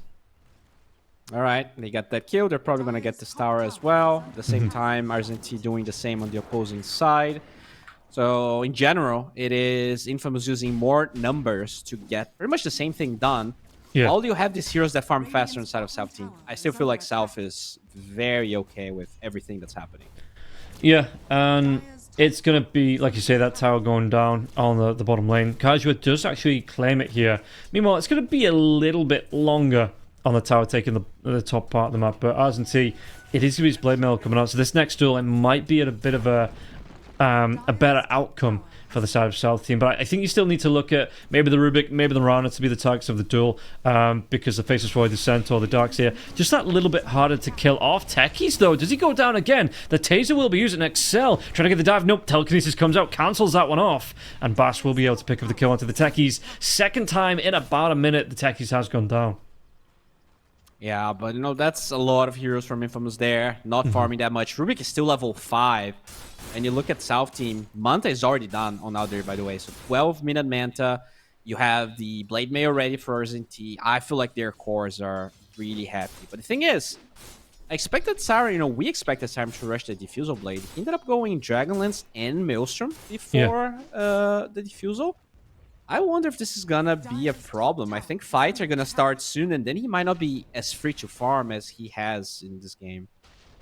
Do you think that he still goes back, gets that Disperser after the Maelstrom, or does he go full Melania and just throw it on like the... need the Diffusal. It's so good against... it's just way more damage. I think it's unjustifiable to go Mjolnir here before the Default.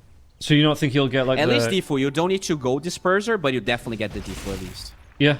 Okay, because I was just thinking about him not really wanting to be in the middle of the fight. You know, maybe he gets some Mjolnir and throws it onto the Centaur on the Darkseer, lets them walk in and try and proc those extra lightning attacks as well. I mean, if you're farming a 6k gold item and you don't want to join fight, you have a bigger problem, as they find Arzenti here. Does have that Blade Mail, though. Yeah, Arrow will connect, though. Arzenti, does he sustain? He doesn't. He is going to be straight up dead. Those overwhelming odds. He had like a 5 hero overwhelming odds bottom, now a 3-man one. Still doing a lot of damage. Yeah, he's getting himself in the middle of this one. I mean, it was a lot of damage on the Siren M, but the control that he had, the overwhelming damage that he had onto the LC, more than enough to get the kill. But I think if it had gone at that with only 2 heroes instead of all 3, then maybe the LC lives and gets to escape from that.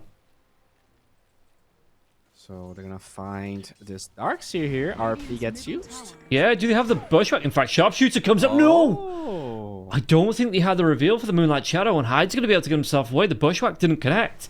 And Darkseer was just able to stroll himself out. That's very unfortunate. I think that's the second RP of the game, right? That was that other fight where they used it. Yeah. Surprisingly, this Void is farming more than I expected. I think he, you know, that fight where he survived through it all, Gaina gave him his Maelstrom, and he's behind Adusa, but I think this is a healthy difference. Like, it's definitely not the end of the road, especially if this Mirana is also farming. Yeah, I would like to see South Team pressuring a bit more. I kind of expected them to start making moves prior to this, but I guess with RP on cooldown, we're probably going to have to wait.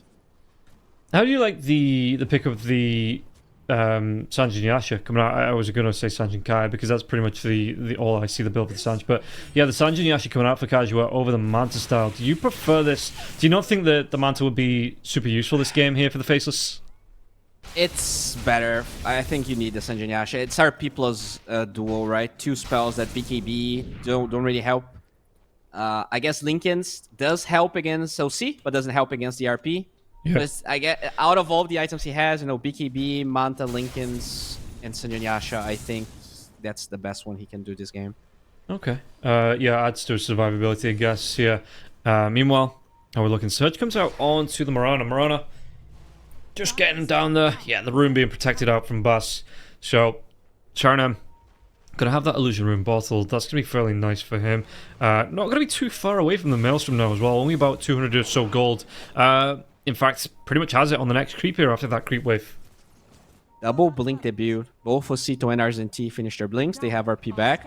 This is the timing for South Team. You definitely want to start. You have this Diffusal Blade as well on the Dusa. And Infamous is smoking too. Oh, we are going to see a smoke versus smoke. And Faceless, if we take a look at the health bar at the top, Faceless Void can't get involved in this one because he's salving up now, but he's going to be close to death anyway, so doesn't want to get dueled out. No, he's TPing in. He's coming in half health. This is going to be the Faceless. He wants to maybe look for a Chronosphere here. Moonlight Shadow Smoke has been used. Smoke's broke on the side of Infamous. Was broke on both sides here. But yeah, no, they're looking for this Chronosphere with Moonlight Shadow. Might not be able to get it, as the Moonlight Shadow will be wearing off. So both teams with aggressive starts, but will play on the safer side. Medusa got that Diff Blade up going towards the Disperser here as well. Okay, so they're going straight up for the bottom tower. Infamous didn't do anything. They used their Moonlight Shadow, so it's harder now for them to do something about this. And there's a Catapult Wave. So in general, I think South Team already kind of winners of that last standoff, even though nothing really happened. Yeah. And we'll see. I mean, yeah, the Catapult Wave coming in, like you say, so you've got RZNT just standing out of range, looking for anybody to show the face here to try and push this one up. Bass is close, but he will get this tier 1 tower uncontested here. Aldia stepping forward as well. They still want to put this pressure on. They still have this catapult coming in, so they're going to let this lane push in. Is there going to be the wraparound from the trees? Nobody taking high ground just yet. The illusion from the Mirana going to spot this one out, so maybe now Infamous going to play this one a little bit safer. Yeah, there is Blink on the Centaur, so that is something that I'm not sure they are aware on the side of South Team. And they will try and smoke, and they find a real Dusa. Oh, they might be able to now as well. Yeah, it's going to be slowed down. They're going to try and get themselves away. The mines, it pops everybody. Was that the Stolen Mines?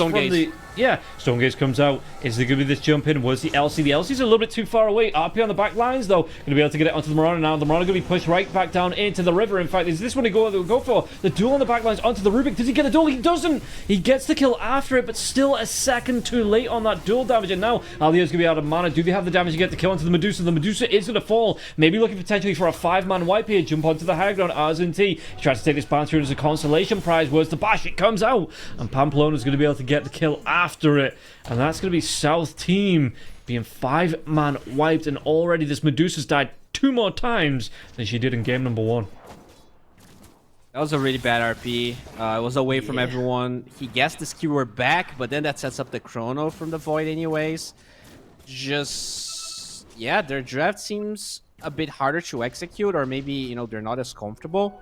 Overall, there's Orchid now on Masha. I'm not sure if he was ready for that fight. But this is something they might use against this Faceless Void. His Sanjin Yasha is still not ready.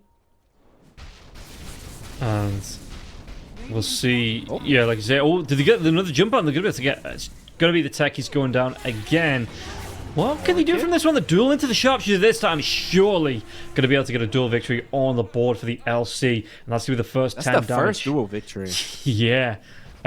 Tried to go for it in that last fight on the Rubik, and the Rubik was 1 right click away from going down, but obviously the Blade Mail, Rubik not the hardest right clicker in the world, so not a lot of reflect coming out from the Blade Mail, and wasn't able to get no assist. He has a Solar Crest, right? It's a does pretty he? tanky boy. Yeah. Yeah, he does, yeah. Okay. I mean, Infamous is somehow, with worse drafts, they play better. I'm not sure exactly what's happening. I do feel like South Team is struggling a little bit to execute some of those fights. It felt like the Slaughter was They had better stuns, right? Now you kind of rely on this RP. It's a much harder spell to use. He also ended up going for this Echo. Didn't really finish the Harpoon. So catch seems to be a problem for South team. And even though they have the LC, they can only use it for pickoffs. If it's a 5 versus 5, there's way too much response here for Infamous for this duo to work. He needs to finish BKB so that he can actually solo kill people in a big fight.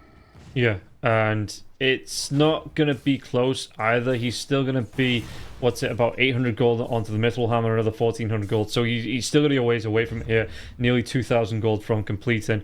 And we'll see what the actual response is, because they are smoking up here. So they're looking to try and get something out of this one. You'll catch someone out of position. They see Siren M as that Medusa illusion will pop now, but he's moving over. The rest of his teammates a little bit too far away to respond, but it looks like South team, even with the smoke, won't be able to get on top of this Mirana.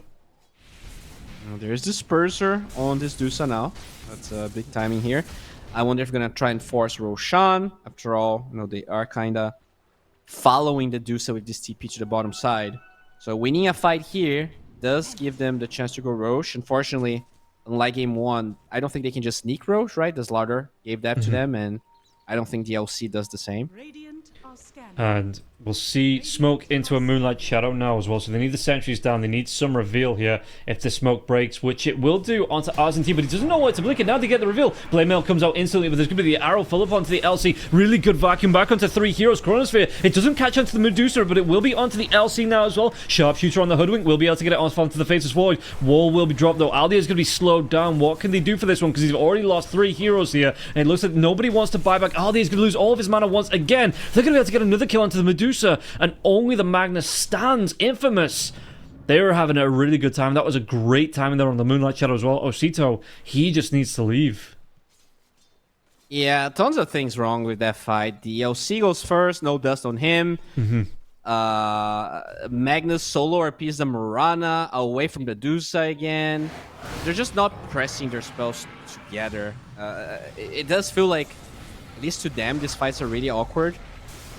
And yeah, I'm not sure what the solution is. Like, you cannot walk into the enemy side like that without having any vision. That Mirana is proving to be a big problem. I don't think they're buying the sentries or just placing the sentries at the right time in the proper places. Yeah, and that's kind of the thing, right? The smoke breaks, you don't have that reveal, and it's kind of like the LC's like, oh, which way do I try and blink? Which way do I try and blink? And the Centaur just gets right on top thanks to that Moonlight Shadow, and it's just easy damage. And the LC, I mean, he's dead before he even thinks of pressing any buttons. Yeah. This LC, like, considering how free of a laning stage they had, it's honestly very impressive that they're not connected as well as they would have liked. Now Aegis on that Faceless Void, good advantage on the side of Infamous. This is definitely not how I expected this game to go. No, I thought Arzenti would have had way much more dual damage than this. He's only sitting on 10 dual damage on the LC. I thought they'd have a few more kills on the board, South team, but for the minute, it is Infamous with some really great target priority now as well. And they might even be able to get more onto this one as well. But Pamplona, oh, he goes down to the mines. They will get that immediate revenge onto Excel, but some good placement coming out from Excel to get that kill onto Pamplona as he engages onto the techies. Yeah, that's definitely not bad. Seems like they're still able to farm here with all their 3 cores on the side of South team. The gold advantage isn't growing at an absurd rate, but that Void is dangerously close to the Dusa. And network-wise. Yeah, so if you're this Void, you've got your Maelstrom up, you've got your Sanj and Yasha. Item-wise, what are you looking at now? Oh, in fact, he's just going to go full into Nalonia and try and push this advantage, it looks like. Yeah, you have that Aegis, so you can play a bit greedy. Slot-wise, he could go for a Diffusal Blade. Wouldn't be surprised to see that, but you could also get a BKB. The Orchid on that Hoodwink is a problem once your Aegis is out, so I think he is going to be... he's going Linken's. I guess that's kind of a soft... it's not a BKB, but it's also very good against the LC. Yeah. And the Mirana did actually go back for the Diff Blade. In fact, it's going to be the full Disperser coming out after the Maelstrom. They're looking for this Twin Gate action now as well. Looking to get the backstab off. Do they have any vision, though? It looks like you just see the Medusa illusion. So they're looking for the push forward here. And yeah, Masha is going to be the furthest one back. Do they get the jump out? Moonlight Shadow once again. Smoke reveal. Arrow is going to fly through. Doesn't connect onto Masha. Timed Annihilation, I don't think connected there now as well. Centaur going to go for that Stampede. They're going to try and chase down onto this Squirrel. And Hoodwink, does he get that Hoodwink away? Nope. Telekinesis the control. And Bass will get the kill. Hoodwink will fall. I mean, that's not bad. You force everyone top. You only lose your support. Your Deuce is still farming. Your Magnus is farming, cutting the bin wave. This is good. The siege on side of Infamous is not great. And if you can keep this net worth advantage, if you can keep Infamous occupied, you know, with heroes and not towers, you're definitely okay. But, you know, I do fear for this Dusa. This is looking like... you know, the Dusa is farmed, and I think she played the fights well. It's mostly on the other two cores to kind of give her the opportunities to do as much damage as possible. Yeah, Axel, he's gone again. They did have the vision. I think he got... No, it was the Observe Ward, right? So the deny on the Observe Ward. Siren, oh, the spin up into the air now as well. Are they going to be able to get the kill? Blamemail comes out for the Legion Commander, but the damage is going to be shared now. LC at least does get away. Backline jumping Kajua. Wants to get onto Osito. It's going to be a lot of damage coming through. They take down the Magnus. The Magnus couldn't get anything off. Couldn't even use the BKB because of the right-click damage coming through from the Faceless Void. It just wouldn't have been worth it. Oh, man. This is bad. At least the Deuce is gonna cut the mid wave, but yeah, losing the Magnus there. It feels like the threat of this Rubik is really problematic for the Magnus. Like he has to go for RPs away from the Rubik, or he needs to RP the Rubik, and the positioning of Bass this game has been pretty spot on. Yeah, and it's not how I expected this one to go here. In fact, he might be able to chase down into the real Medusa here. Medusa, oh, Kajua is going to go and try and go for the time walk. Do they get the Crucifer off? They do. They get it, but the Bushwhack's going to be here. It does stop at least the Medusa TP out. Centaur Stampede comes through, going to try and do what they can. Aldia is going to be losing a lot of mana here. Do they get it out with the Stone Gaze? In fact, the damage coming out onto Bass, but they want that chase down. They are going to be able to get it. The lockdown damage as well. Duel on the backlines. Do they get the kill onto the Mirana? At least they don't. Spin up into the air. They don't even get a duel out of this. Do they get the kill? Mirana's going to be able to get the leap away. And Arzenti, he couldn't get the kill. This is not going the way that South Team wanted now. In fact, Arzenti, the BKB is going to be wearing off. He gets bashed in place. Taken down by Kajua with the double kill. Age is still going. And they might even be able to get the chase down onto Osito on this Magnus. Yeah, a little bit greedy of the Dusa, the way she TP'd there. Then, you know, the Chrono cancels the TP. The LC didn't BKB for the duel, so he gets U-Scepter. Solar Crest on the Dusa also on the Mirana also protects her. This game is getting out of control. Yeah. You know, I think Infamous finally did it. They're gonna lose a fair amount of map control here. Even if the age is expiring, I think they're gonna poke tier 3, or at least get this Tormentor. Yeah, they're going to take this Tormentor away. The respawn time coming through from the side of South Team, it is fairly soon. But even somebody finish it off. Somebody finish it off. It's going to be going the way of Pamplona. Oh, that's not a great shard for a support center. I mean, it's not bad. It adds to your survivability. What, it gets the slow out as well.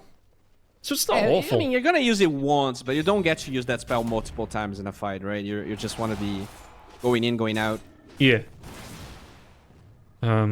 Meanwhile, how are we looking on the side of South Team? Item-wise, any big pickups? LC, we know, already used that BKB once. Mag still has that 9-second BKB, now going to go back. I mean, he's had this Harpoon, you know, in and out of his buy slots for the past, 10-15 minutes, and because he was forced into the BKB, the Blink Dagger as well, he's only just going to be able to get it. Do they get the jump out now? Centaur Stampede will be used. They're going to be able to get a really good jump onto Arzenti. Arzenti, does it get that duel off onto the dark side? The sharpshooter comes through. Fine. No!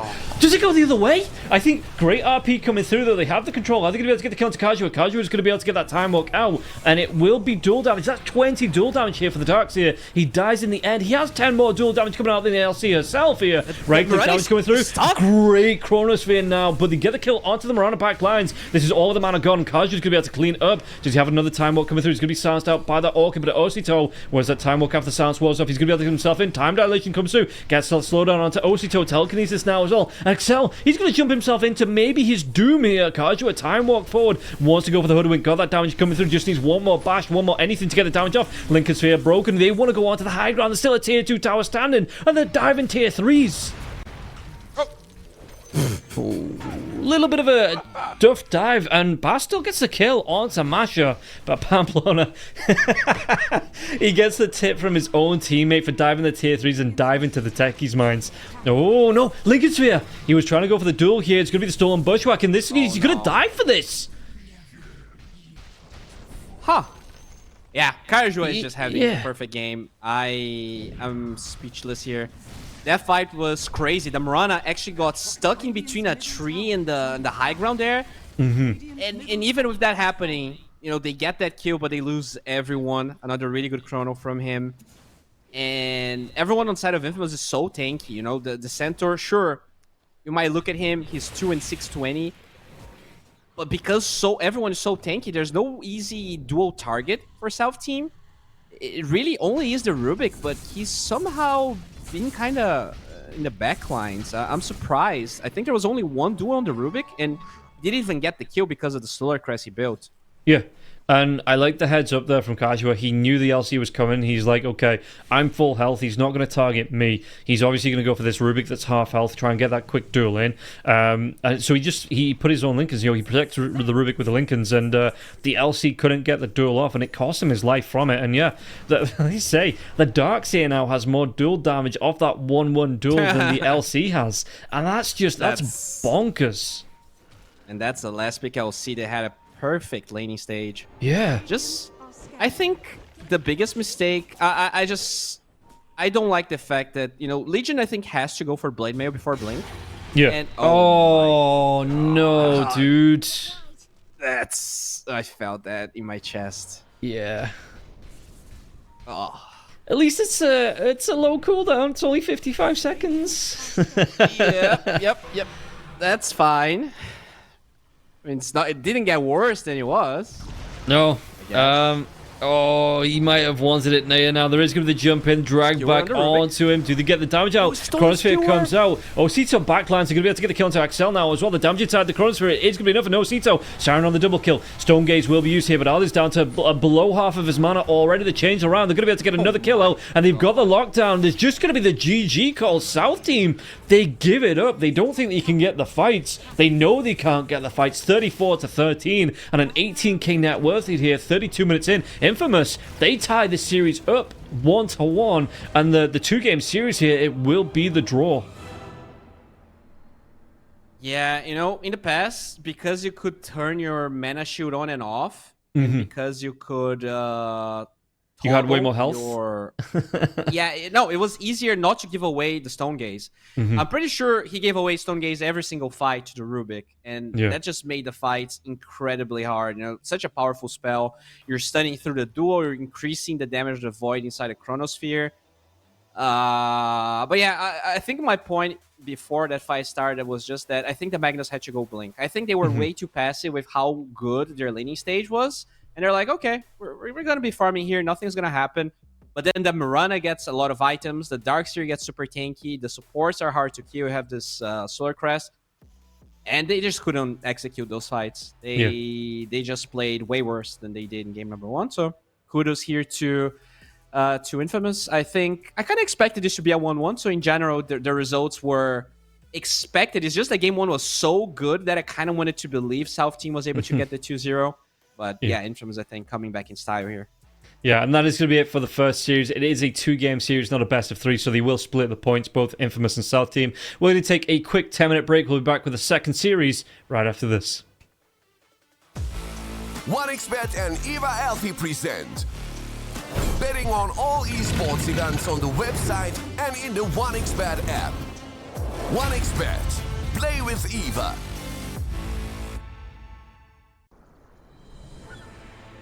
What if Kunka knew that he could not only play Dota, but also place bets? Better the best black hole.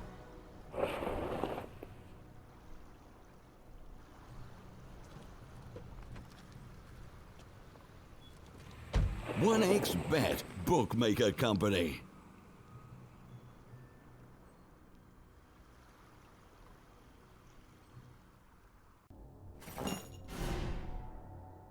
Chances of breaking items in a tournament match are non-existent.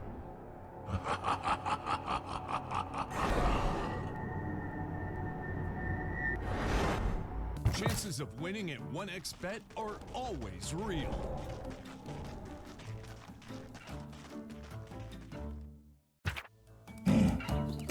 Join with me. At your service. Stealing Aegis from Roshan is very difficult.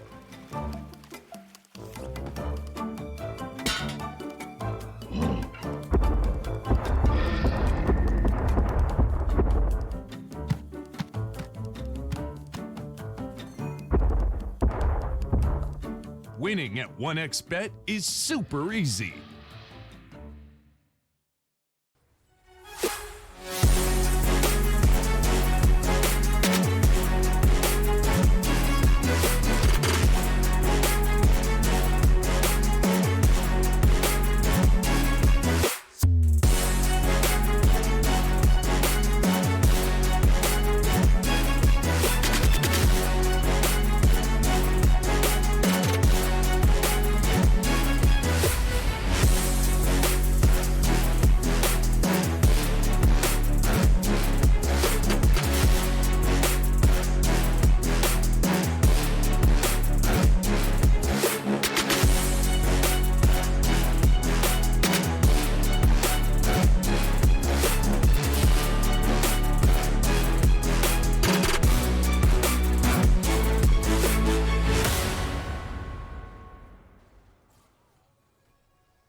Use your skills in the gaming. 1xBet.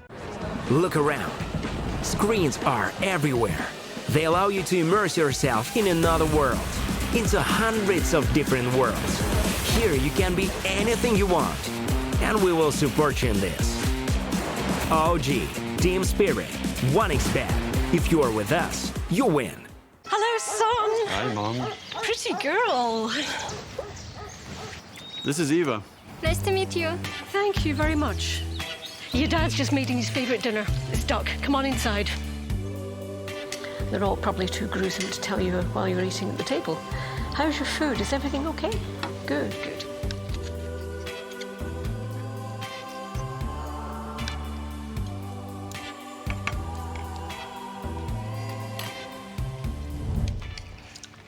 You seem to know each other.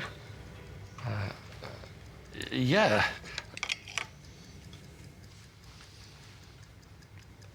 This is the new ambassador for 1xBet. Oh, I see.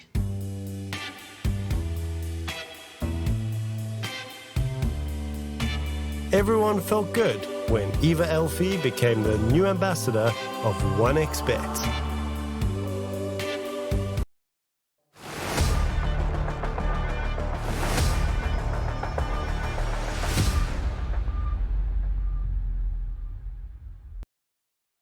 We've gotten rid of the other pair of casters. Rob and Bowie, thank you for being here for the first series, but me and Automo, we continue here at the regional Dota 2 series. Automo, how have you been doing? I know that you've had some cough the last time we worked, but is it gone? No, it's as bad as before. Coughs usually take me like a couple of weeks to recover from. So it's a little unfortunate, but that's okay because I'm just the analyst here. You're the one who's doing the play-by-play, which is more exhausting of the two jobs, I'd say. I don't know. I've always looked as the brain work, right, being the more exhausting one. But sure, if you say so, it might not be as apparent that your throat isn't working as intended. But anyways, we already saw one series today, and it went 1-1.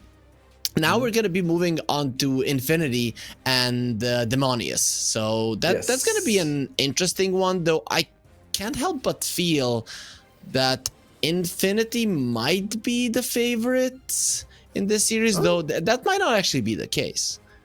I would have kind of favored Demonius until we found out that there are stand-in situations happening. But I have been looking, at... I agree. Like Infinity has the names that are known. Their team, it's MJZ, it's Pepe, Oscar as well. On the other side, it's like who's Begimon, who's Almene. These are kind of newer names that we haven't seen before. But like we said, Demonius, they do have two stand-ins who are SFN and Mr. Gians. So these are sort of like better, definitely more well-known players. However, it's also the chemistry, right? When you take a team out, you add a couple of players, you remove a couple of players. It's like the whole thing changes. So we'll find out if Demonius is kind of used to it yet or not. Yeah, we'll see. We'll see how it works. But here we're seeing the roster. But we can see their opponents. You did mention Infinity, and in terms of their roster, any big names that are gonna be striking at you? Because of course we saw those stand-ins in HFN and Mr. Jeans. They're pretty well known. But when you look at Infinity, any big names for you? I think MJZ. He was with MNZ. We talked about it yesterday, which was one of like this big famous 1-5 pairing that they had in South America for a while. They were together for like a couple of years, and it was like they're really good. He's also playing a lot of Bat Rider, very high win rate in pubs. Other than that, though, it's like nothing's crazy about his hero pool specifically. But him as a player, he's very well known. Yeah, PP also standing in a really good guard.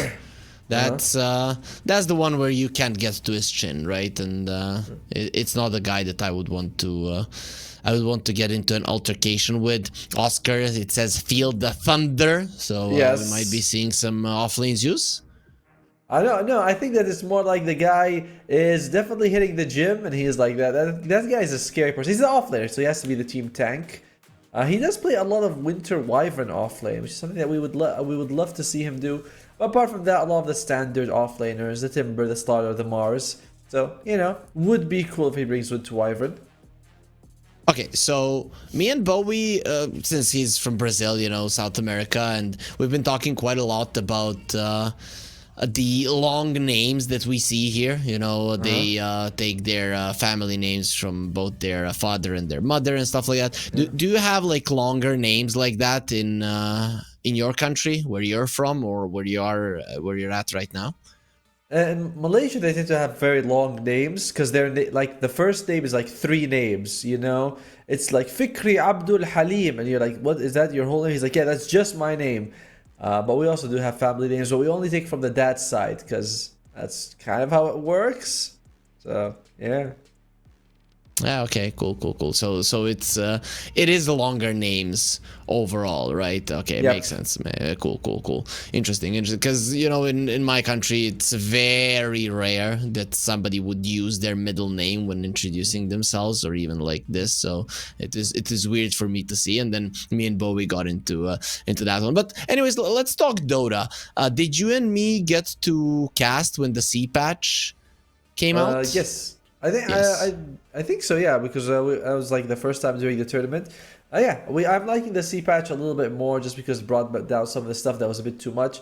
Does feel like some items become almost unviable, like the Shiva's Guard. I know it's not, it's still viable, but the recipe is so expensive that you always feel like, is it really like that good? I see sometimes people get Veil early and they upgrade way later than before, where it used to be like Veil straight into Shivas. Yeah, I think that's actually a good change. Usually these balance patches are good, and I'm liking that we are finally getting to a point where this huge map is starting to make sense balance-wise, because when it came out, everything was so out of sync, right? A couple of heroes that are so much stronger than the other ones, Radiant side being overwhelmingly more powerful and stuff like that, but this time around, compared to last time, when the map changed significantly, Ice Rock took a long time to actually balance it all out. Now it's just so much easier with so many games being played, so many tournaments, so much insight to make everything perfect, and it is starting to gel together really, really well here in this new meta, let's call it that way, but it has been in for quite some time. Any particular heroes that you think that you've figured out that you're gonna be talking with us? We know a lot of people are talking now about the Terrorblade support, but anything in particular that you see as potentially scary? But let's just see. I mean, I still haven't seen the Omni Knight come in with that nullifies pure damage. I still haven't seen that being picked up, so teams clearly don't seem to think that's very impressive. Leshrac, I think one of the teams today has a player who plays Leshrac position 5. I believe it is Prada for Akatsuki. I'd love to see that because I want to see how that works out. So I'd like to see Leshrac coming back, but more of a support role just because of the nerfs to Bloodstone that makes it kind of unviable for him. So Leshrac would be nice to see. That's kind of it, I don't think there weren't many changes to begin with in the patch. Okay, I have a question. Do we have the same headset? Yes. It looks like, I mean, right? Is it the HyperX? The one that you have? Okay, so it's not the same. It's not the same. I can see the difference at this point here. Because if it's the same, then my head is freaking huge. I don't want it to be this big. It could be camera angles, you know what I mean? Like you could be close to the camera, that sort of stuff. No. I'm just talking proportions over the headset, and it's not fair. It's not fair. Look, a big head means a big brain, so there's something to be proud of. You have a gigantic brain, sir. The fact that you hired me has no bearing to what I say. Very true, very true. Okay, I'm a genius. That makes sense. I like you. You actually make everything nice. But talking about the Group A, we are gonna have those best of one versus one tiebreakers. How do you feel about that? The tournament organizers decided to play it out in a 1 versus 1, which I think is fine, especially because it isn't all that important how you end up in the groups, as it is the playoffs that are the most important. I mean, I'm okay with it, but to be honest, I kind of like it when we have a best of 1 5 versus 5, rather than 1 versus 1. It's like it's so much pressure on your mid laner. Maybe you have a mid laner who's not the lane dominator, but he's more of a rotating mid. So he's kind of like, I mean, like Toronto Tokyo, I never thought of him as this like, oh, I crushed the mid lane. It was more like he moves around the map creating space for his team. So if you have a mid lane that does that, you're kind of disadvantaged.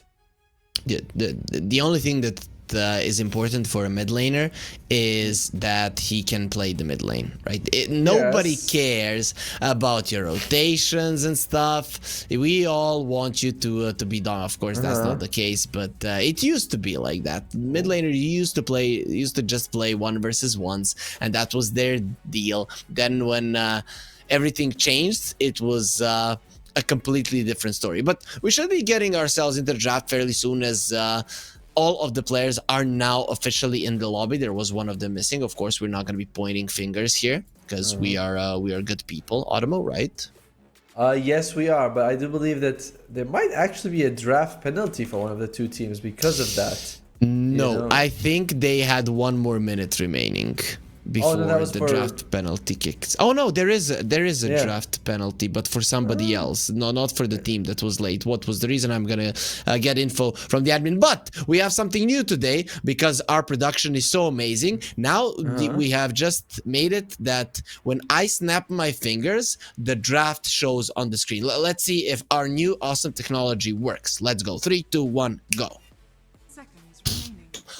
Perfect. Well done. Well done, sir. Well done. Alright, so we're into the draft. As we mentioned, Demonius, they do have Mr. Gians standing in, as well as SFN. So that is, more well-known players, but it does kind of rattle the team chemistry. We'll see how that works. You were saying you favor Infinity before that. I do think that they have the more established professional team. In terms of MMR, there's no real difference between the two teams, by the way. Like, there's no like one team that's like, oh, we have rank 2000, other teams like rank 50s. No, they're all very similar to each other overall.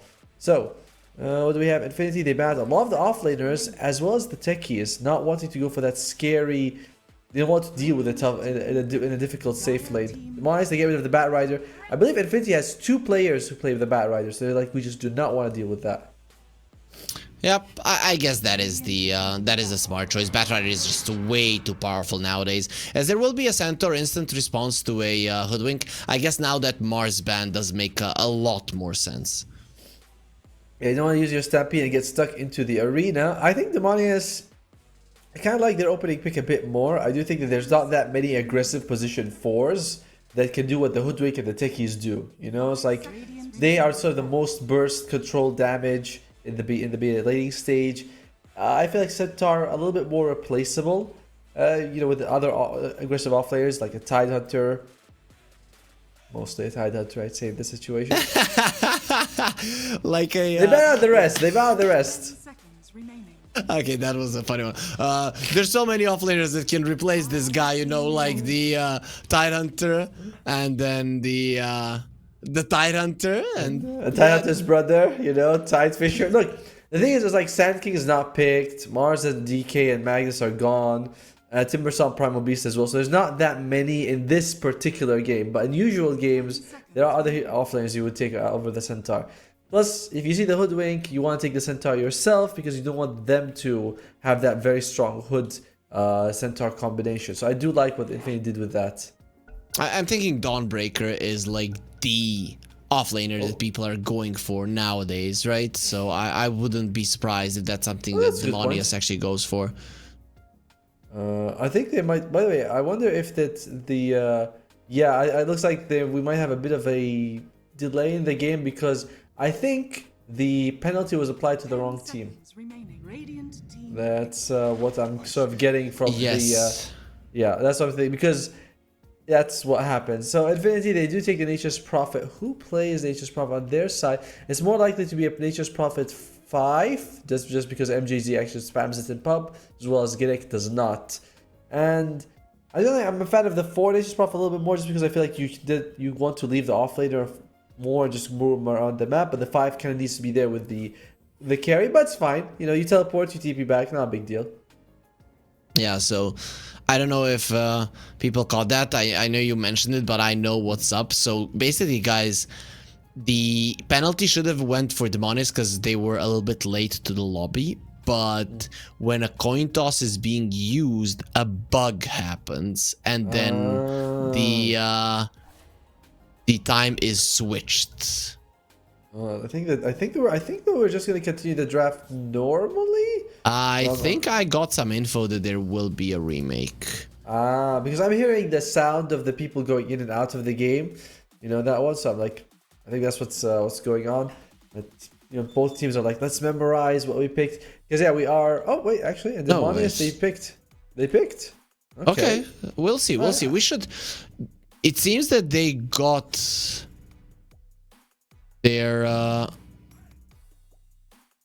sorry, it was bugged. Okay, so let's get back into the draft. We are gonna be getting ourselves back into the draft. The teams have decided to continue, from what I'm seeing. That's what I read. Yeah. This is a weird situation. I got it. Wait. We'll deal with production. Will tell us if we should be leaving the lobby or not. In the meantime, the draft is Demise. They pick up the Kunkka and the Venge. I think that might be Mr. Jean's Kunkka more likely. I think I've seen him a couple of times with this hero. The Venge gives you a decent laning phase. Also, the swap is useful for anyone caught in the Sprout. Although you know we see Quelling Blade being picked up. That's always the most annoying part of dealing with the Nature's Prophet, is that one of your slots is always going to be gone to the Quelling Blade. It's like, lovely. I hate that. Okay. So there seems to have been some kind of miscommunication there between our admins and the players. So we'll see. Currently, they are in the lobby picking heroes, but there should be a remake. Maybe we get it off screen. Of course, we do apologize for the guys. As I mentioned, new technology and stuff like that, snapping fingers. It can mess up the drafting from time to time. Of course, it can. Okay. So I'm pretty sure they are going to be remaking, but I think they will continue the draft, like you said. So for Infinity, they pick up the Crystal Main and the Ember, so it is going to be the NP4. Not bad with the Centaur. You do get a lot of nice damage combination with these two. Ember Spirit being picked up. Interesting to pick the Ember into the Kunkka. Usually seen it's pretty difficult for the Ember in all stages. X Mark is annoying. The link phase you also will be taking a lot of the Tidebringer hits. So I do like Demonius in the mid lane more. As the two teams, they are discussing what's going on, but it's in Spanish, which is something we don't know. How's your Spanish, Harry Freak? Well, I haven't watched a Spanish telenovela for a very long time. Yep. So I'd say my Spanish is 0. Yeah. So Okay. That's the. Is that satisfying to you?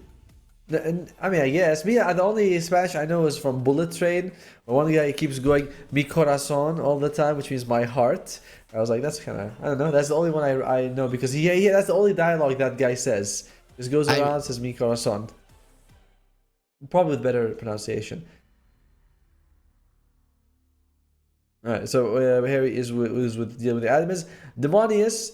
Can I let the players? Oh, I'll tell them. Say Demise. They do pick up Medusa. By the way, this is the final decision from the admins is that the draft will be voided. So it's not gonna count, and the lobby will be remade. So that's the final one. The players picking stuff like that.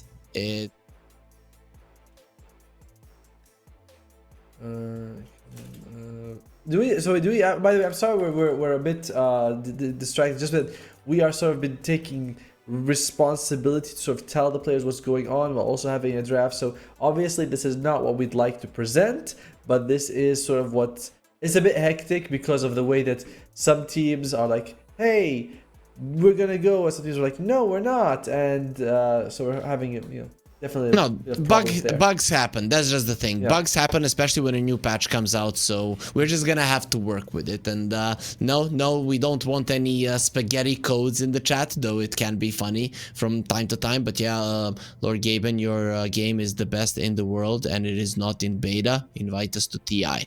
I keep doing that automo, and it never works, and I don't know when this is gonna end.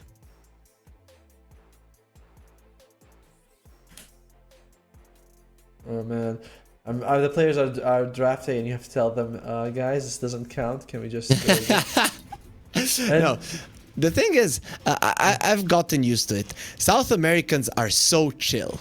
They are so chill. So I have to lay back in my chair and actually get into this mood. They don't care. Oh, 30 seconds. 1 minute of our reserve time, it doesn't matter. Who the hell cares? If it was like European teams, Chinese teams, I think they would be like, yo, remake, we don't want this. These guys, they are so laid back that it is insane.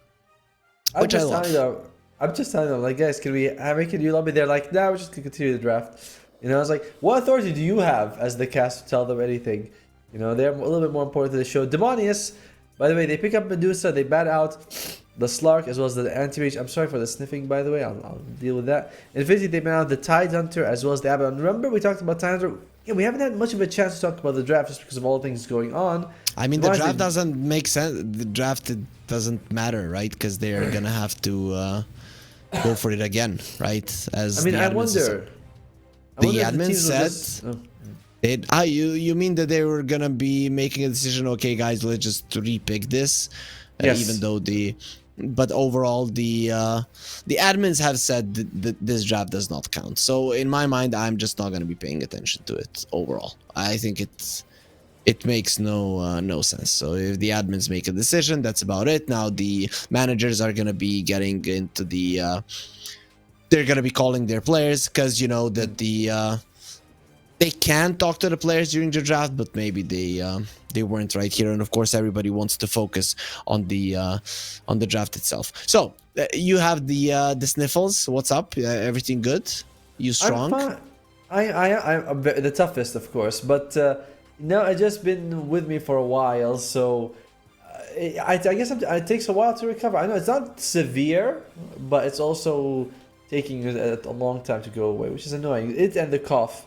As Infinity, by the way, I knew they were going to pick the Ursa against the Medusa. As the teams are starting to the players are starting to disconnect, I imagine that they're just going to go into the next lobby and then just pick exactly what they had just now. So okay, let's go and join the new lobby. It'll be cool if they do, because they don't have to. That's definitely the case. You do not have to do it. Let me see. Getting the password, rejoining the lobby. Can you imagine that the lobby is made and you joined very late and you're like, oh, could we not, people? Could we not? There we go. All right, we're all in. Okay, I'm gonna invite you to a party because you're way too slow. We need to. Hey, I had to find the password. I would have been there very quick. All right. Yeah, I know. That's why I'll be finding it faster for you. Anyways. So, let's talk about the patch a little bit. We do have time before we get ourselves back into the draft, into the game, stuff like that. Have you lost one MMR? What has been your best hero so far? If you had time to really check it out. I think I've been playing a lot of Primal Beast position 4. I'm kind of enjoying it. I feel I'm just rushing Guardian Greaves and running at the enemy team. I like it. Hey, look.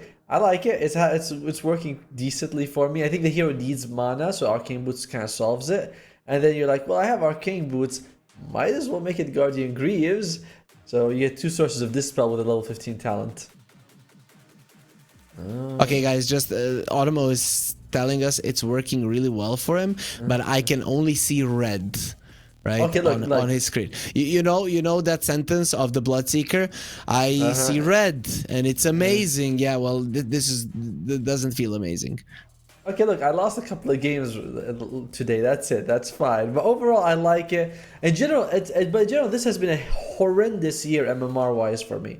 I dropped over 1,000, and it's like you ever open up Dota and you're like, I hate you so much, but I need to play you right now and try to recover. But you're like, I have to win 50 games in a row to go back to what it's.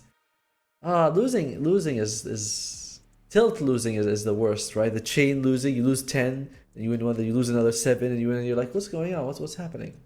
Okay, I don't know if you...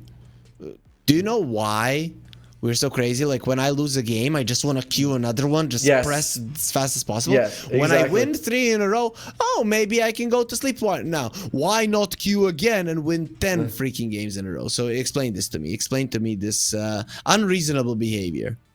Because as humans, we hate losing more than we love winning. So that's just it. Like we negative emotions impact us so much more. That's why when you lose, you want to win more to recover. But when you win, you're like, that's fine, I win. You know, it's like that's just how the feeling is. It's even psychologically, when it comes to relationships, they tell you that one good encounter with your partner is equal to one negative encounter is equal to 5 good ones. Like that's that's the ratio that you need to have, which is 5 to 1, 5 good to 1 bad.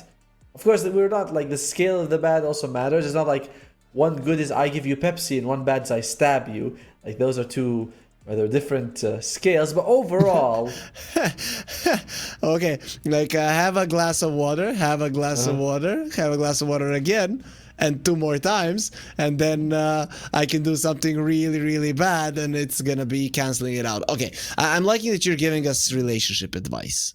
Of course. Both teams, by the way, both teams are agreeing to just say, let's do all pick and pick up the draft as soon as possible so that we can just get going into it. Because there was a bug, nobody's fault, these things happen, and that's why we had to give you guys relationship advice. Although, I mean, it's Twitch, come on. All these guys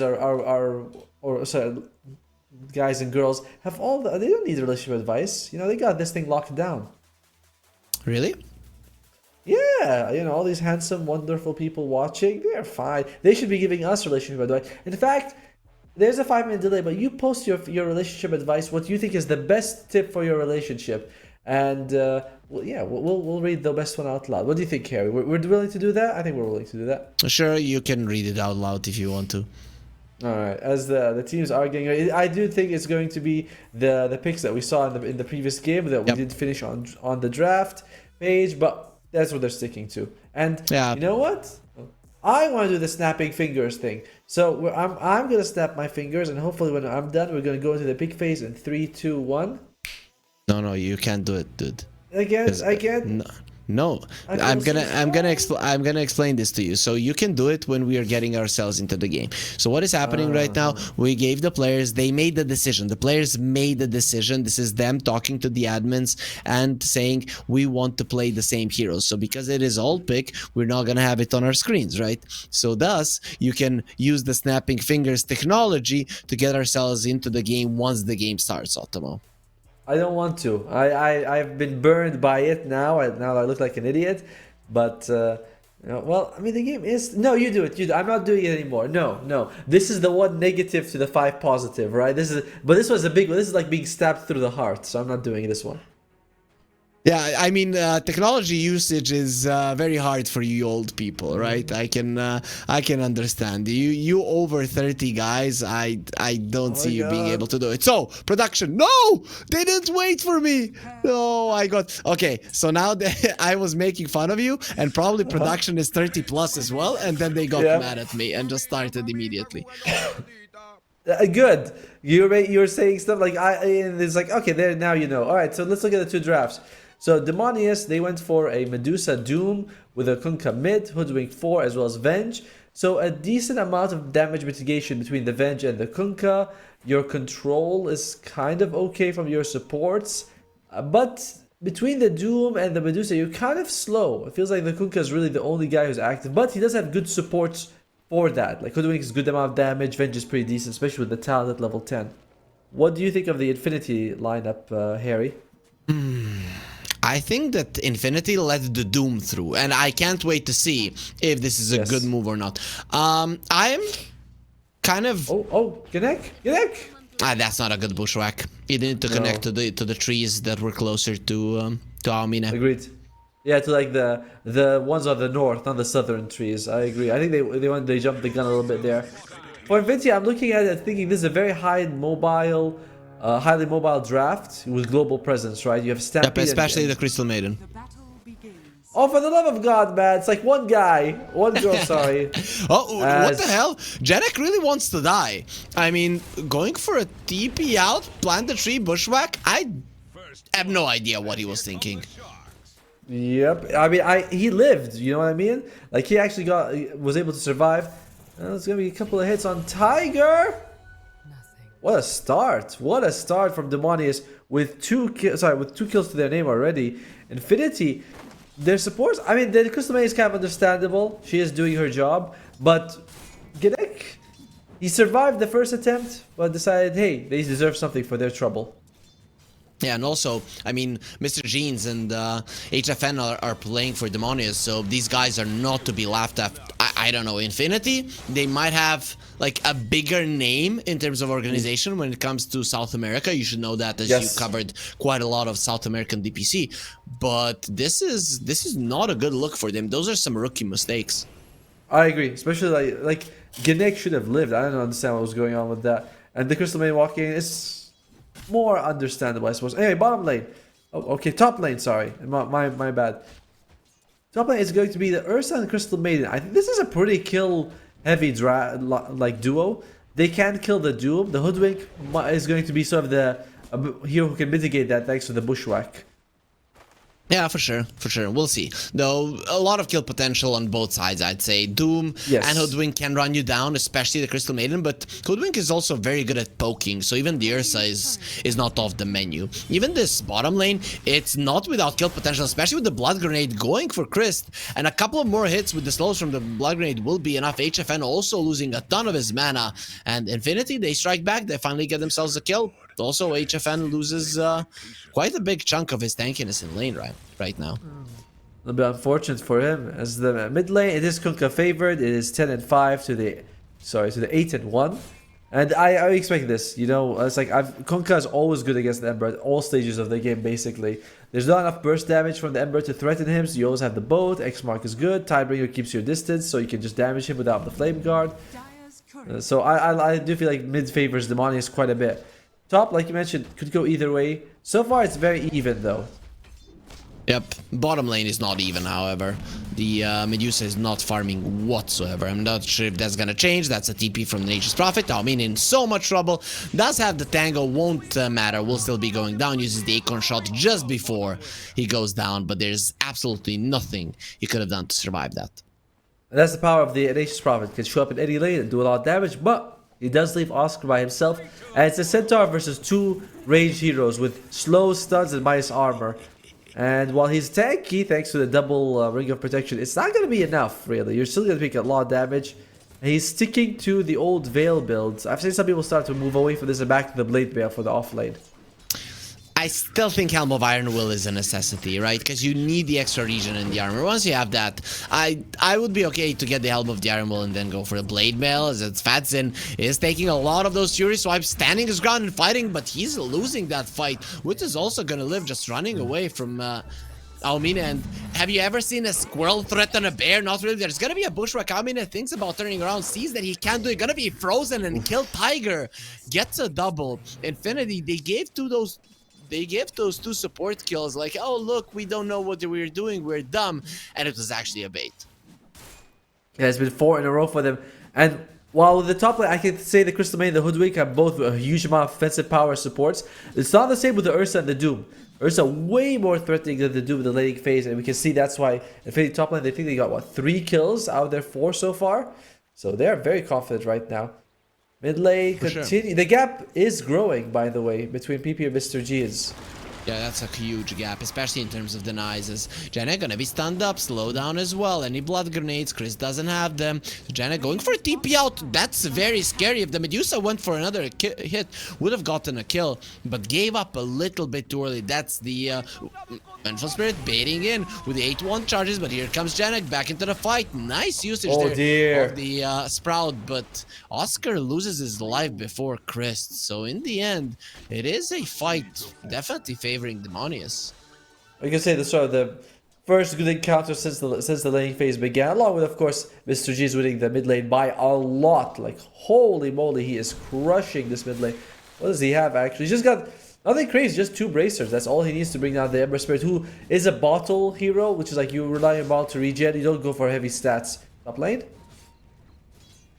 The top lane, the Doom is losing a lot of HP, but seems to not have been ran down. They don't want to dive the tower, really. With Ursa being level 4, no enrage, you dive that, you probably die inside of the tower, as Almina continuing to poke, and solid wave of creeps is gonna be coming towards the Doom. Much needed for him, as this lane, it hasn't been going well. Alright, Doom, he's got the net, so that's gonna help him out a little bit in case people do chase him down. But overall, it's looking really good. Oh, Chris is here. Oh, Bushwhack didn't connect on both of them. Look at that awesome acorn shot bouncing between the two of them. Almina might be in trouble. Infernal Blade keeping him in place, and they have the magic missile as well. Once those hits onto Almina, at least kills the courier before Fatsin runs him down there with the Scorched Earth. Nice 2 kills on them. A beautiful rotation from the Vengeful Spirit, but now an even more beautiful rotation from Janek. Not really. Mr. Jeans is a little bit too strong. Yeah, they're not killing this guy. You know, like they can't kill him with just an Nature's Prophet and the Ember Spirit. It's way too tanky. Chris does get the D-Ward, but might lose his life for it unless something crazy can happen. Yeah, they have the Blood Grenade, Frostbite as well. Nice Torrent onto Tiger, Bushwhack as well. They eat the tree immediately. PP, awesomely done from him, saving his buddy. Now they put Mr. Jeans in an uncomfortable position, but the Illusion Rune gets him out of the Frostbite instantly, and he will survive. His supports, however, won't be so lucky. Gonna gets a double kill. What's the Nature's Prophet building? I know that I've been seeing a lot of... yep, it's just going to be so very likely a Spirit Vessel first item. Lots of damage. It's not very helpful, Fatsin. That's a good usage of the spells as well, right? You can't get out of the Sprout. It takes a lot of damage because he's using the net on Tiger, who doesn't really have that much mana, so wasn't the greatest hero to go for. Janek still going for it. Here comes the Kunkka. He wants to drown the Crystal Maiden. That's so much damage from the boat. Fatsin still lives. The Sprout doesn't finish him off. Janek, you went too far. Here comes PP from the other side with the Flame Guard. He'll be able to finish Fatsin off. There's the Remnant as well. Janek running away. Mr. Jeans, he really wants this one. Sprout, not gonna be that good. Instantly gets out of it. Mr. Jeans gonna get juked. The Torrent, he actually gets wrong. Janek, run away, run away. One hit. He has the urn, and there it is. The Tidebringer will get him the kill. Mr. Jeans gonna be attacked by the tower, however, so we'll be taking a solid amount of damage. And what the hell is happening here, Automo? They just want blood, both of them. 15 kills in 7 minutes. South America, this is what we expect to see, right? There's gonna be a lot of fight. It all began with them chasing the Doom way too far on the supports. They both lose their life, but they get the Doom, and then Mr. G is like, I gotta go deep for them in the forest. Works out pretty well for them. Can we actually look at the net worth? Because I feel like the CS doesn't tell us a full picture, as poor Mr. G he's just gone. Yep, he's dead. So I'm not gonna accept this is South America answers any longer, because when people are just farming, people tell me this is South America. When people are just killing each other, people tell me it's just South America. So what's South America's deal? Killing or farming? Depends on the game, but no matter what, it's still South America. You know, we just say South America. We hope for the best after. As Ganek, he tries to Sprout HFN. He's gonna take some damage, but unless the Venge can make it in time, he should be okay. No boots on him. This is a chase for sure. They place on a ward, but a Sprout will be amazing. You don't have that many trees to it. Here comes the Stampede. Oscar wants to stomp on this Vengeful Spirit. Had the wand charges to survive. Magic Missile in a second. This is very deep from Oscar, and he's gonna die because you have the minus armor. The Magic Missile not gonna be used, as Chris does get taken down by PP, who has the Remnant to run himself away. This is a dangerous situation for an Ember Spirit. Sleight of Fist. Aomine has the Healing Lotus, will be fine. PP is really playing with his life. Doesn't matter. It is going to be so much damage onto the poor Hoodwink, as here comes the Crystal Maiden level 6. The Torrent will stop her ulti. Mr. G is trying to run away. Here comes the Remnant. You're not getting out of this one alive. There is going to be a Sleight of Fist, and that Arcane Rune on the Ember, it changed everything. Gets a triple, destroys Demonius. Overall, though, Infinity is the one who's having a decent time. We were looking at, like, the top lane, the Ursa's farming well. Mid lane, despite PP suffering against Mr. G. Remember, he was like 15 CS behind him at some point, like 6 or 5 minutes. He has recovered. He's way ahead of, well, not way ahead, but he's ahead of the Mr. Giants. The one person who's been suffering has been the Centaur, but that's because Gidek has been moving around the map. But he's also gotten a decent amount of gold for his trouble. He's getting fairly close to the Spirit Vessel, doesn't he? Yeah, he's only about 300 gold, sorry, 500 gold away from it. Just now they pick up their Wisdom Rune, by the way. They've been busy with all the killing. Demonius really did take the bait here. You're playing versus a Nature's Prophet in the CM. I cannot think of like two stronger supports in the early stages of the game. And your supports, they kind of rely on their level 6s, which you don't have, and you're still going for it and going for it and going for it. And now you have the CM that is so scary. Almost level 7. Tiger is gonna be a problem. And your Hoodwink is level 4. Like, that is the problem. The Hoodwink is only 4. We like, she definitely is her ultimate. As looks like there's going HFN. He's probably gonna be able to finish it off. Here comes Tiger. Stampede gonna be used. Bushwhack connects. They're trying to finish him off with the Torrent. Might be able to do so. But there's the chase. You cannot move. You're not even gonna be finishing off Janek. He can TP back to base and rejoin the fight. Christ comes over as well. Will be saving his buddies for the time being. Sleight of Fist. It is just so annoying, and the run buff will be expiring. So you have to run now. And overall, I think that you're kind of okay with Infinity. Maybe both teams. One of the teams uses Stampede. One team, although no Tiger, he wants more. Yeah, maybe Bushwhack shouldn't have. Yeah, you know, sometimes tigers, they are hungry creatures, however. PP going forward, nice juke coming out from the Venge. There's just nowhere to run. We'll be going for a swap, so a little bit of a shield there to protect him. Doom onto the Ember, you're a little bit too deep, my friend. They get the net on him, not going to be getting out of that one alive. And the Bushwhack, you've overstayed your welcome, Infinity. Make a huge mistake, and Chris still living through it all. Oscar cannot even get on top of the Vengeful Spirit, so Demonius, they don't lose a single guy. This is South of America. Okay, good analysis.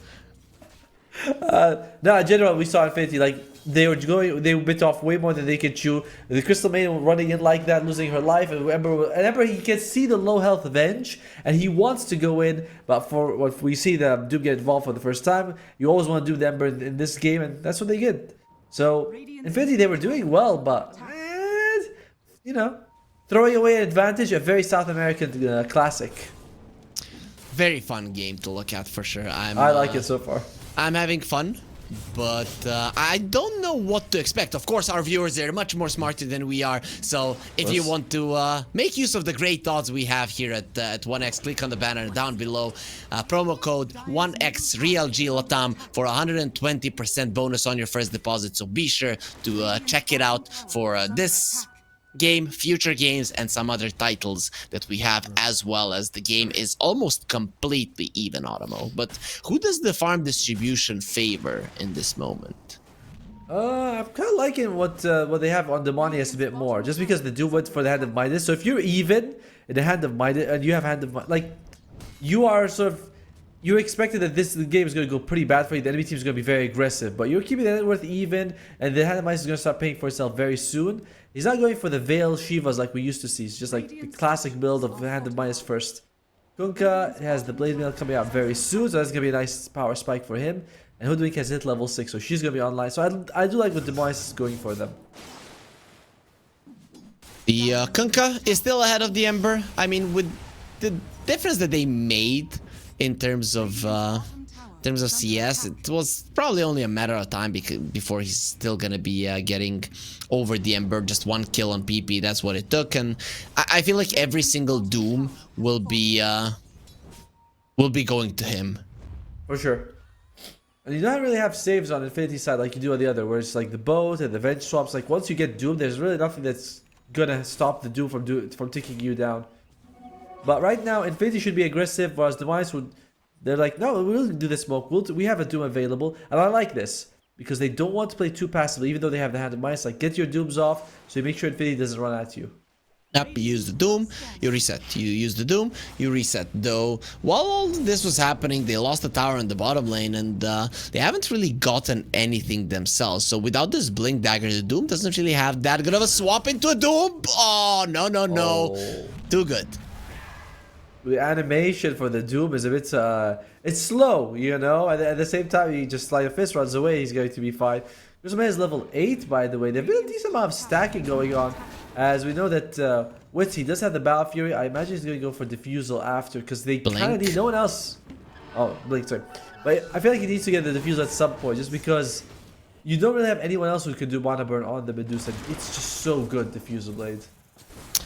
True, but I don't see much usage of the Disperser, not a lot of things to kind of purge off yourself, so I don't know if you necessarily want to go that route. We'll see what Wits decides to do.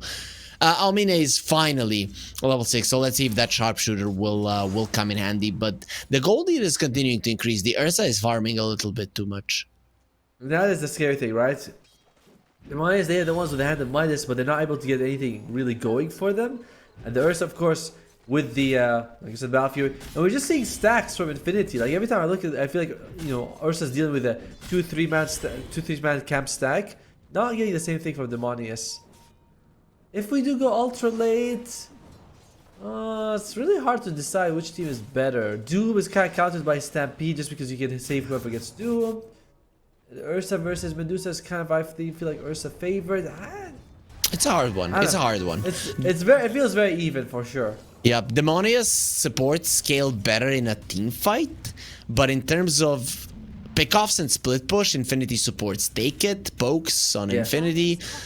I would just say Demonius because of ease of execution, right? Because you have this Medusa to posture aggressively as the Torrent. That's true. And the X going on him. Ursa comes from the other side, destroys Chris. There will be a bushwhack with the Sharpshooter, tries to get in. Tiger won't be able to do it. He actually has the Shard. The Crystal Clone there will be super annoying. Here comes the Stampede, double edge as well. HFN, he's been blocked by creeps, will be able to leave for now. Sleight of Fist Chains connects as they do lose the Squirrel as well, threatening with the Doom. Tiger a little bit too deep, or is he at all? Ursa jumping forward. Even if you use the Doom, it's gonna be for nothing as the Medusa baiting with the illusion, but it doesn't matter. Without the mana, just a couple of hits are gonna be enough. Here comes Witch to just rip you apart. PP, of course, takes the kill and they wipe the floor with Demonius. They burn them down. PP has really been crushing this game. I like how Tiger goes into the middle of them just so he can make sure he gets he catches the Medusa. And in general, this ultimate from the Stogie, it's not really great. You know, there's just Stampede. Stampede is such a counter to two ultimates, right? The Doom comes out, you Stampede to save someone. The Stogie comes out, you Stampede to run away. And in general, you can feel like Demise, they're having a hard time getting into these fights. So, like you were saying, the supports on Infinity supports are really good. They scale really well in terms of the Nature's Prophet, at least. Even the Crystal Blade can give you a lot late game. So I think we're all in on Infinity. What does the win percentage say? 100% as expected. What the hell? This can't be right. I mean, this cannot be right. Hoof stomp onto Chris. They're trying to go for the Vengeful Spirit. Has the swap still, but Ursa goes in and finishes off. Oh, he even ate the tree. That was so beautiful coming out from him. The usage of the Battle Fury, amazing. And Wits, he is going for an item that we forgot about. The best item in the game now. The one that got the most buffs. It is the SNY. It is. I like it. It's 100 gold cheaper. Gives you more stats resistance and buffs as well. I think Fatson is going to be fine. Yeah. Good TP right in sort of the great best angle you can get to, because they have to sort of go all around the tree to see you. As Wits is like, yeah, I'm an Ursa, I'm a big bear, might as well just take it. This is sort of the standard difference, right? When you bring two standards, your team is going to be adjusting, and Demise is having a hard time with getting that adjustment just right. I've always looked at dragons as they should be the biggest land predators, but it seems that the land predator is the biggest one and the strongest one that we have right now, which is a bear. Probably polar bear number one, then grizzly and a tiger are probably close to each other, but it seems that bears are even stronger than dragons. Dota proves it. That is generally how it works. By the way, do you know that brown bears are bigger than grizzly bears? Which is kind of crazy because you always think grizzly, but it's like brown bear is actually bigger. Are they also, do they weigh more? I guess so. I mean, that was generally the best way. I'm not quite sure, but they're bigger. I read it somewhere, therefore it must be correct. I'm checking info. Yes, and they can be a lot bigger. Yeah, which is crazy because you hear about grizzly bears. Grizzly bears, apparently the brown bears are even bigger, and I'm like, wow, really? But the polar bear is the biggest of them all.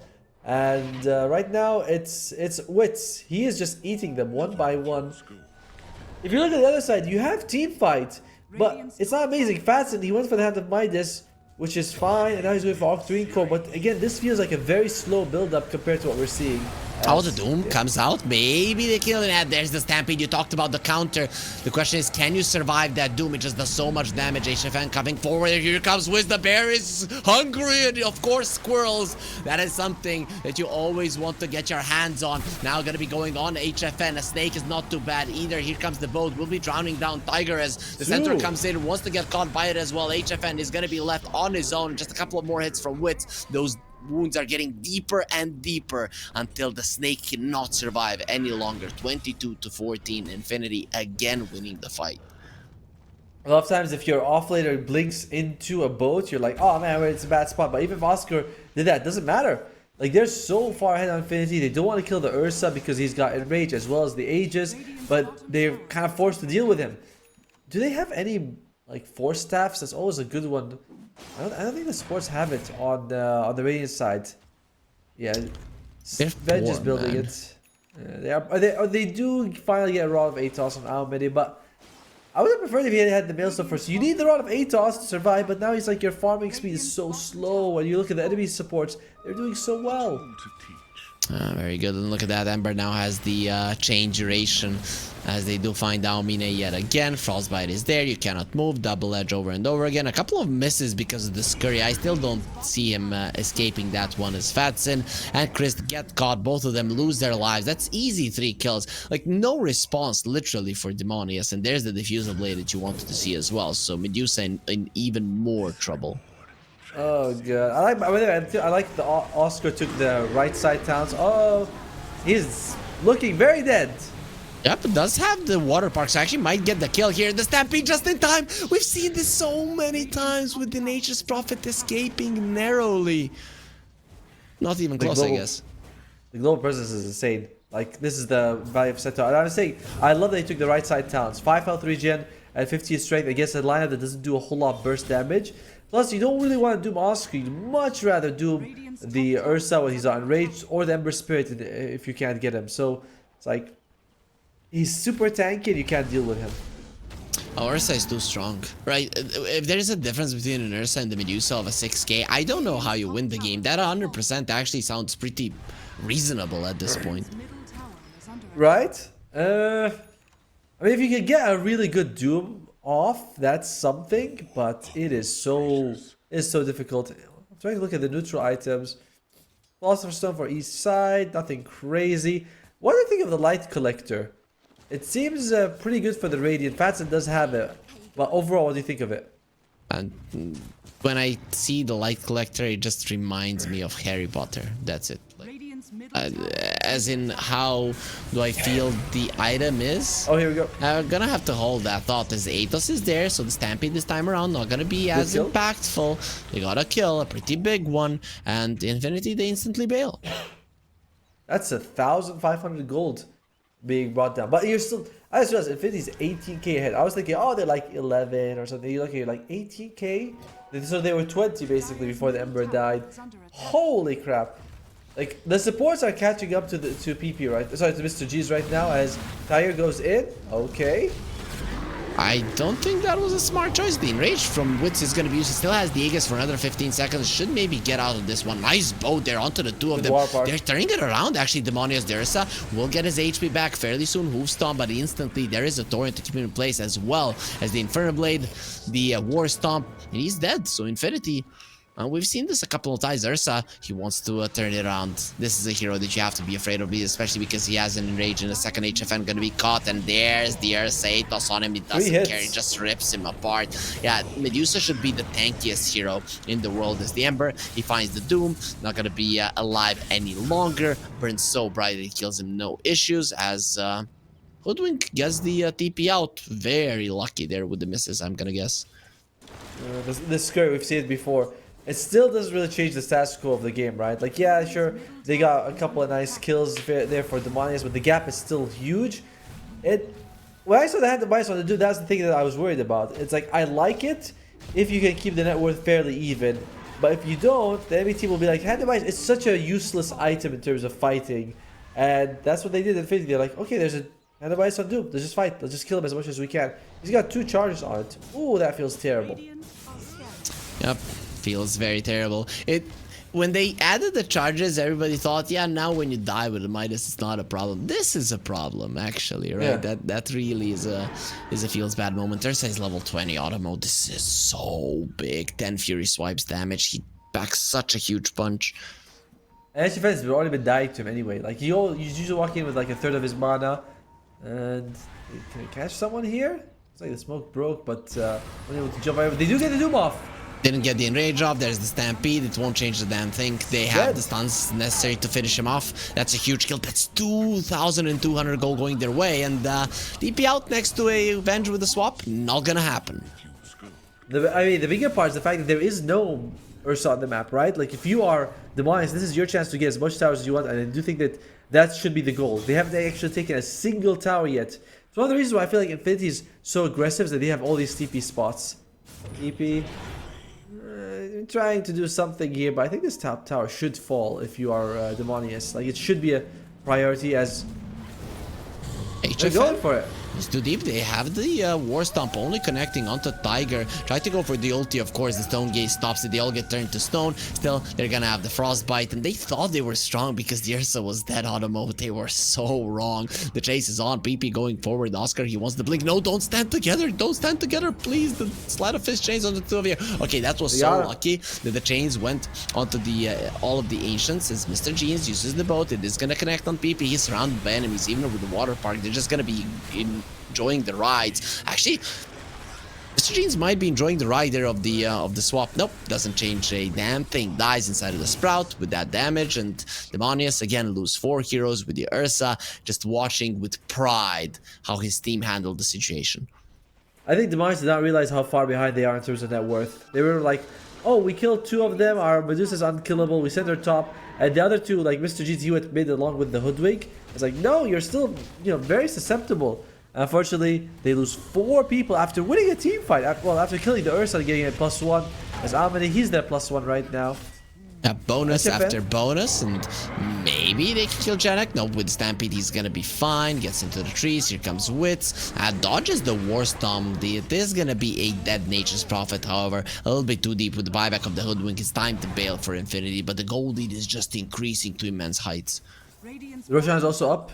We'll see if Infinity is going to go for it. They might not realize it was such a fast Rosh because, like, I was like, oh, it's going to come in a minute, just done. Lincoln Spheres is the name of the game for Infinity. You have one on the Ursa. You also have one coming out very soon on the Ember Spirit. So they're like, listen, we don't like getting doomed. We would prefer it if you doom Oscar. Oscar's who you should be dooming right now. Which won't feel good because he's got a Lotus Orb. Hallelujah.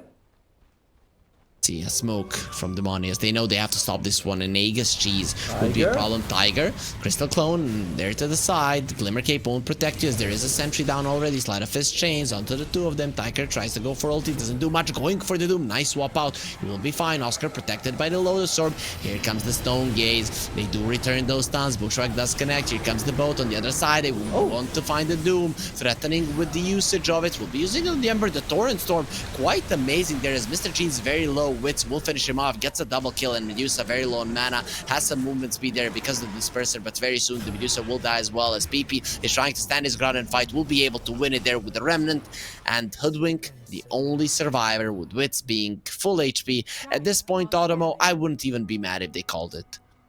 I think they have one more fight in them, honestly. They might... Do we have the Kunkka shot? I think I've seen him use it so far. Yeah, no, he doesn't have it. He's going for the BKB instead. If he can have the shard, you could sort of defend, maybe push him back in. Look at that. They kill 2 people. They lose 4 and still close-ish in terms of the trade. Oh my lord. But the Aegis is going to be a problem. The Demise, they have one more fight in them. But without the shot of the Kunkka, how do you catch people? The biggest problem I have out of that fight is that they used the Doom. That's the thing. Doom was dying, everybody was low, and you still went for the Doom. Not using the Doom at the start of the fight, I think you instantly lose it. Demonius needs Fadzin to do it instantly. I know Fadzin always walks around with Devour off cooldown, and like he doesn't seem to be the most gold efficient Doom I've ever seen. It's you'd expect him to be a little bit richer. On the other hand though, his team in general has been suffering as Gnek is now a core. He might be he's a core in trouble right now. Okay, you're the South American expert. Is it Genek or Gnek? I also heard that's Gnek. Okay, so I'm gonna go with Gnek. Automo told me. Okay, alright, look, we have some South American viewers as well, because I can see some Spanish. So do you guys tell us, is it, Gnek or is it Janek? Because I feel like Janek is very like an American way of saying it. I was like, it's Janek, bro. Like, no, it feels like Gnek. Okay, so how are they gonna tell you which one it is? as running into the base. Here comes the boat as well. They just go over themselves. They get drunk. They think that it is gonna numb all the pain, and actually it might. You know, a little bit of rum and a little bit of a water park action. It actually can get some fun going your way. Though there's still Aegis cheese here on the side of Infinity, as the Sleight of Fist chains connects up to all three of them. Crystal Nova, who stopped nice force step, but they found Fadzin, who doesn't have the ulti anyways, has the buyback. However, nice torrent. They will be finally bringing down Oscar. PP still alive, has that cheese to work with, and will be using it when? Well done. Now? Is it in the backpack? It has to be in the backpack. He does buyback instantly. Wits uses the enrage. It's an ultra kill for PP. Tries to go on the high ground, messes up, but HFN is very close to dying. They probably want to give the rampage to him, and exactly what's gonna be happening. PP is on a rampage. Game one is going to Infinity. No? Okay, it should be over. Come on, there's no... There you go. There it is. It's like there's no way. You had one more fight in you, and that was it, really. This Doom did not work out at all. I think the Lions felt like they had to take it. It's in their name, Demon. They're like, we gotta take the Doom. We gotta make sure it works out for them. But it just was not Doom's game. Mr. G's had a good laning phase, but couldn't really translate, because we said this. It's a slow draft from Demonius with the Medusa takes time, and the duel, which in between duels you're not doing anything. And he went for Hand of Midas, which means he really doesn't have an interest in fighting. So Demonius, they got punished. You know, draft-wise, they got really punished. I think they got baited, to be honest. Their draft should have slowed down the game, and they responded to every single fight. I don't know how you can do it, but it can happen when you have an inexperienced lineup. Of course, HFN and Mr. Gene's a little bit more experienced, but as you mentioned, having some players that are good doesn't mean that you as a unit is going to be working out well. So Automo, after what you've seen in game one, do you think there's going to be a difference in game two? Do you think they've got a shot? Oh, for sure. I don't think this is like a one-sided thing. Like we saw, there were signs of life, but I do think that they just need a more active draft. Let's see if that's gonna happen. Demonius versus Infinity, game 2. It's gonna be coming up after a short break. 1xBet and Eva Alfie present betting on all esports events on the website and in the 1xBet app. 1xBet, play with Eva.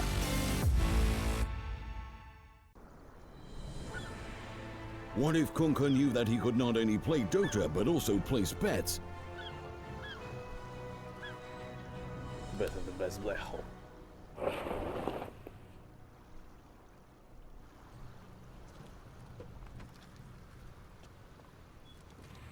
1xBet, bookmaker company.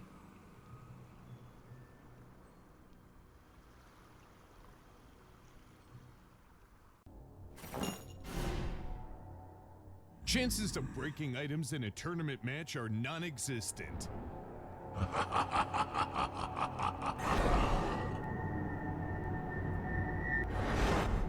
Chances of winning at 1xBet are always real.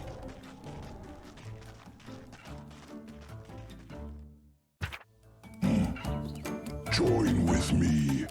At your service. Stealing Aegis from Roshan is very difficult.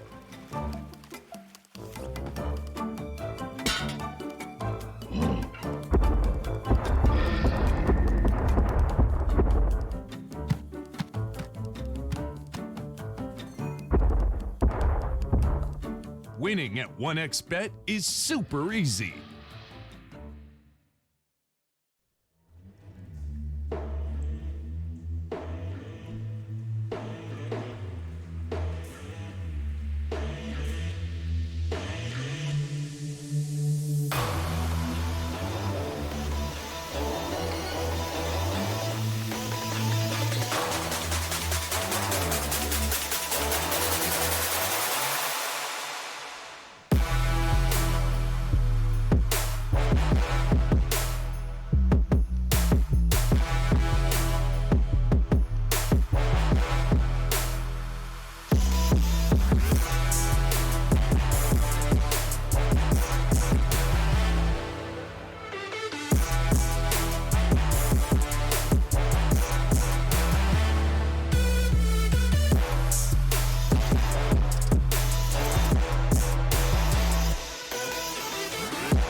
Use your skills into gaming. 1xBet. Look around. Screens are everywhere. They allow you to immerse yourself in another world, into hundreds of different worlds. Here you can be anything you want, and we will support you in this. OG, Team Spirit, 1xBet. If you are with us, you win. Hello, son. Hi, Mom. Pretty girl. This is Eva. Nice to meet you. Thank you very much. Your dad's just making his favorite dinner. It's duck. Come on inside. They're all probably too gruesome to tell you while you're eating at the table. How's your food? Is everything okay? Good, good.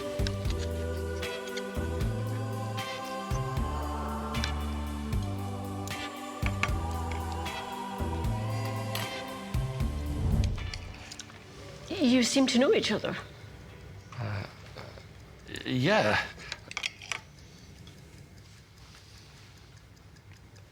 This is the new ambassador for 1xBet. Oh, I see.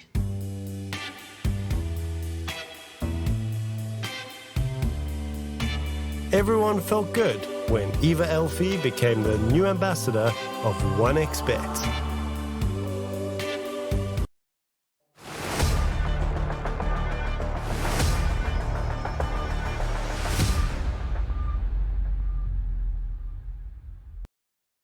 Oh, we are back with the regional Dota 2 series. I'm Harry, as you can see. Wait, now you can see it. And with me is Automo. Automo, welcome. So, a quick question. Yes? Yeah. So, how did you get your Dota nickname? Oh, it's from a game called Battle Realms, and there's a character named Automo who dies no matter what you do. He has a branching story, so you can pick different stuff. You're like, I can do this, I can do that. No matter what you do, Automo dies. And I was like, what a poor guy. I don't want him to die. I like him. So I was like, let me take his name so that he lives on in one way or another. You know? So that's why I picked him. And then somehow it sticks, you know? You think after a while, you're like, they've been using my name like in the tournaments. They've always been calling me this. I can't change it now to, you know, Bread Boy, even though I want to. So I have to stick to what I have. 3, 2, 1, and we have a draft on our hands. It works. Our technology works. Infinity versus Demonius. Infinity, they did win game 1, even though it started off well for Demonius. And Automo, why are you like that? Are you jealous? No, I feel like you used me until the draft was ready. You're like, all right, tell us something, whatever. And then he's like, I drafted. He's like, whew, draft is ready. I don't have to respond to that story. I feel... Automo, I'm trying to explain something to you. So you had some psychology for us. Every relationship, be it professional or be it for pleasure, is somebody using somebody or us using each other, right? Right. So it only makes sense. You are friends with somebody because they're fun, they're a good person, they're gonna help you when you need something, and so on and so on, right? So I used you. That's fine. We are like friends. Is this business? Are we together because of business or pleasure? Which one is us? We started off as business people, but we also gradually became closer and closer, and you know, we can probably call each other friends at this point, which is pretty cool. Demonius, they get a Timbersaw, which is a hero that a lot of people play. A lot of people who might not have that many friends, and that we're talking about, because this hero is just so damn strong, and even with some of the nerfs that came through, it doesn't matter. People are still gonna go for it. Yeah, it also makes it less likely that Infinity will want to take a Nature's Prophet. Have you ever sprouted Timbersaw? He's next to an enemy, like next to one of your allies. He uses his World of Death. That would be bad. That would be very bad. I never make mistakes in Dota, so I've never done that. I'm sure you don't. As Infinity, they do go for the TA, a hero that doesn't mind going up against the Timbersaw, but quite early. You know, usually we can expect a few more picks that might just like counter the refraction. In terms of bans, Infinity, they get rid of the Doom and the Hoodwink. I'm not sure you should have banned the Doom. It did look like Demise was doing a really good job with it. The Hoodwink makes sense, but it's like I would have let the Doom go through.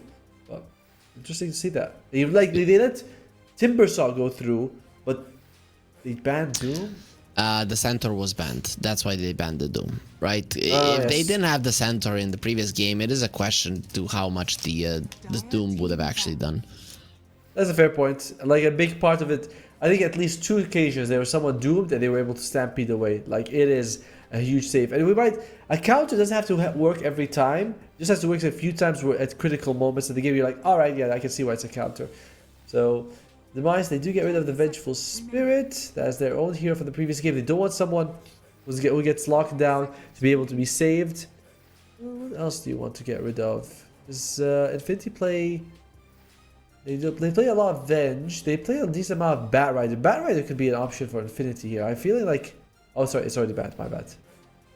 I know a lot of people are playing Rubik now in Dream League. That was kind of the thing. And here we are seeing a limited amount. I don't know if we've even seen one. Like, what's the deal?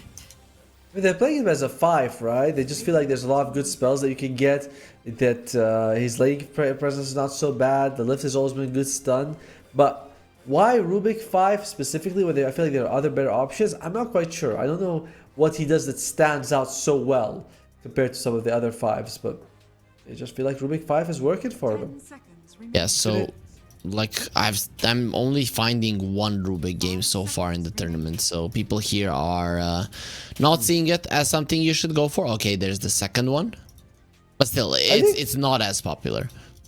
Yeah, I feel like when in South America, I don't see very flashy supports. Like we do see occasionally, like I think there was Michael on the Bounty Hunter, he killed like 14 couriers, or like with the Monkey King, he was able to do the same. But overall, it does feel like we're seeing less playmaky 4-5s, and it's more on the course to make things happen. So what do the supports do? What does a position 4 do than be a playmaker? I mean, they are playmakers, but I mean, like, it's not as standoutish as in some of the other regions. Okay. As Christmas gets picked out, the Frostbite's decent against the Bursa, but I think he's something else. I don't feel like the TA plus CM is enough to bring down Timbersaw. He's 10 kills to survive it. I mean, definitely not later on, but in the first couple of levels, level 2 especially, I think the Timbersaw is going to be in trouble in general in this lane. These two ladies, they pack a punch. They do, but we don't know who's his partner going to be, right? Like, he might have someone with him who can keep him around. Let's see. Jimenez, Hoodwink is gone. Money is sorry. They can take techies if they want. I mean, that's not a bad option at all for them, for Albany. I wouldn't mind it, though there is a TA on the other side. So if there's a hero that doesn't mind walking into mines, it's definitely a TA. So maybe because of that, you get dissuaded from it. Oh, they pick up the Grimstroke. Okay. We'll see who they pair it up with. I don't see a whole lot of Grim being played by Demonius on either of the pubs of Omni or Christ. But alright. I don't think that I mean, it's a decent hero. The spell later on is amazing. You really like as a Timbersaw. You generally can stay on top of someone. He's a great ink slave. So I would be okay with another support right now, and then you pick something like a Terrorblade or some Manta builder at least on the last pick in this second phase. I think that's the best route for Demonius. Yeah, there's the Tusk. Makes a lot of sense. It's also the Deny pick, something that the Grimstroke sometimes doesn't like playing against. Yep. And this actually makes a lot of sense. This gives them so many openings for their next pick. I like what you were saying. You were saying they should pick a support, maybe, and then after that Terrorblade, I was like, what about Terrorblade support? I mean, you were mentioning it before we started, right? The max refraction. I think it's reflection. Yeah, refraction is the 48. You max reflection. You take the talents. You get like the extra 4-second cooldown remove and an extra 10% slow and damage. Not bad. As Infinity, they get the Marcy. It was actually pretty good at interrupting the Timber Chain. You know, the disposed mid Timber Chain, you are able to stop him. There's 2 ways of stopping him down. Not bad. I kind of like it. Yep. Blackheads, blondes, or brunettes, Otomo? Redheads. Redheads is where it's at. You know. Okay, so Marcy can fall into that. That's reddish. It's brown. Let's not kid ourselves. That's brown. It's like. True. Very true. So Lena for Otomo. Okay, makes sense. No, not Lena. The thing is, my sister-in-law's name is Lena, so the whole thing is ruined for me. I was like, I can't. No.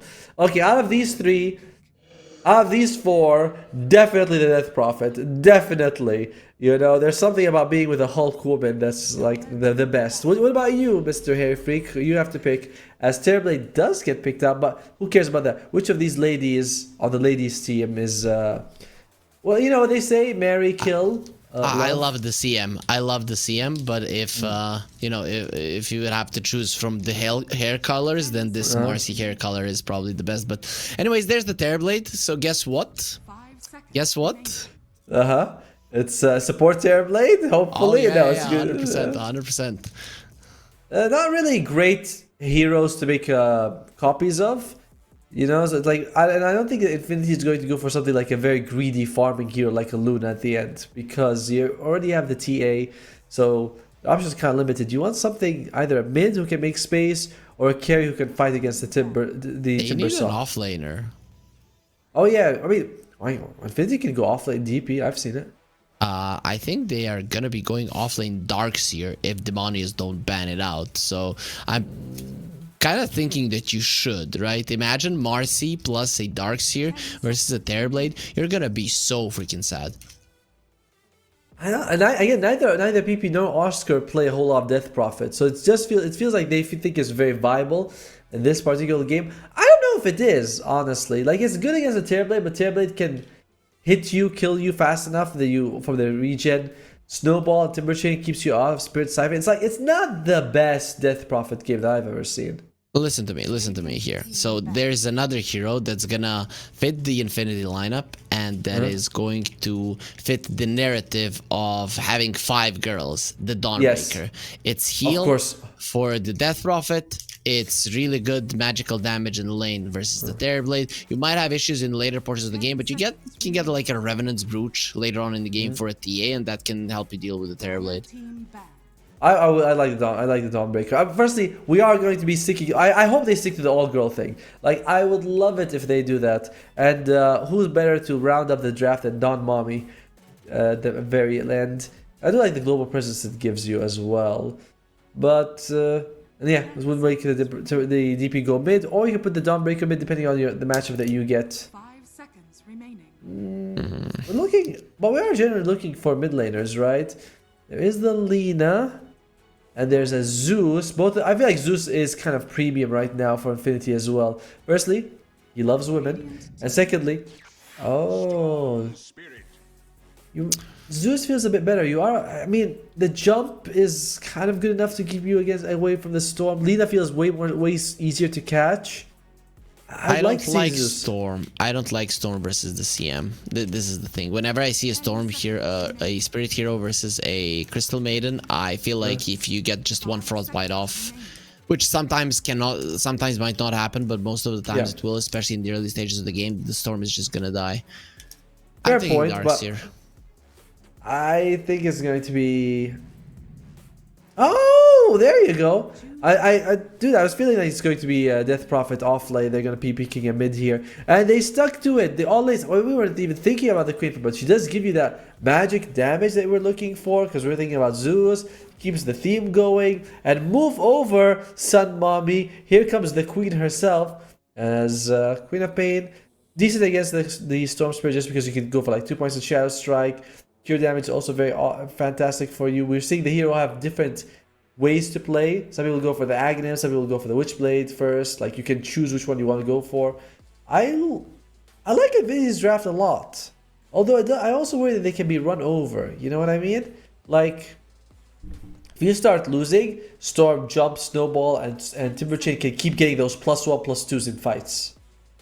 I don't know. I don't think Demonius have a good draft here. If it's not the Timbersaw that has a good game, you actually won't have damage. That's the thing.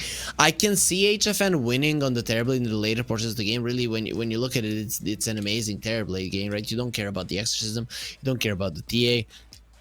You build the Manta, so the Frostbite isn't going to be that big of a deal for you. But if your team isn't able to get some pickoffs, some burst onto these heroes, onto the score heroes in the early mid game, which can happen, that's gonna be problematic. But I can see both teams here being kind of snowballish types in terms of killing each other. So I could see Demonius maybe getting a couple of kills, and that starts the ball rolling. But it's gonna be fun. Tiger is definitely the guy that you want to be feeding on. The ball rolling with it. Okay, I'm going with Demonius on this one. I think that they're a tankier draft with snowballs harder than Infinity. A lot of it's going to be on Fatson to have a good time.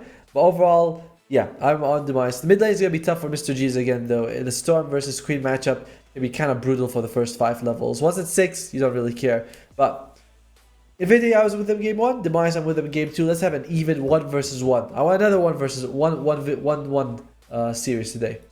Nah, this is gonna be a 2-0, and we get into the game right now. Okay, awesome. We have the best production in the world. I actually won't even do it any longer because they're so awesome, and we shouldn't even give them the trouble of going through it. Infinity, of course, favored here by 1xBet, our sponsors.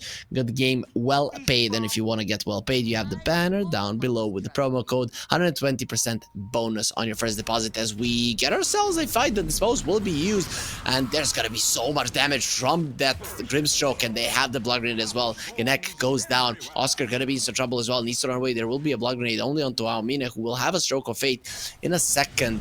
Actually, Wits comes over, reduces the armor, he cannot stay there. There's a stroke of fate. Tiger looking very much dead, uses the sticks, one more hit, high ground miss, not gonna be happening. Wits next on the menu, gonna have the meld, hiding in the shadows won't help you, but running away will. Mr. Gene's got a double kill. This is okay, this is the best start ever.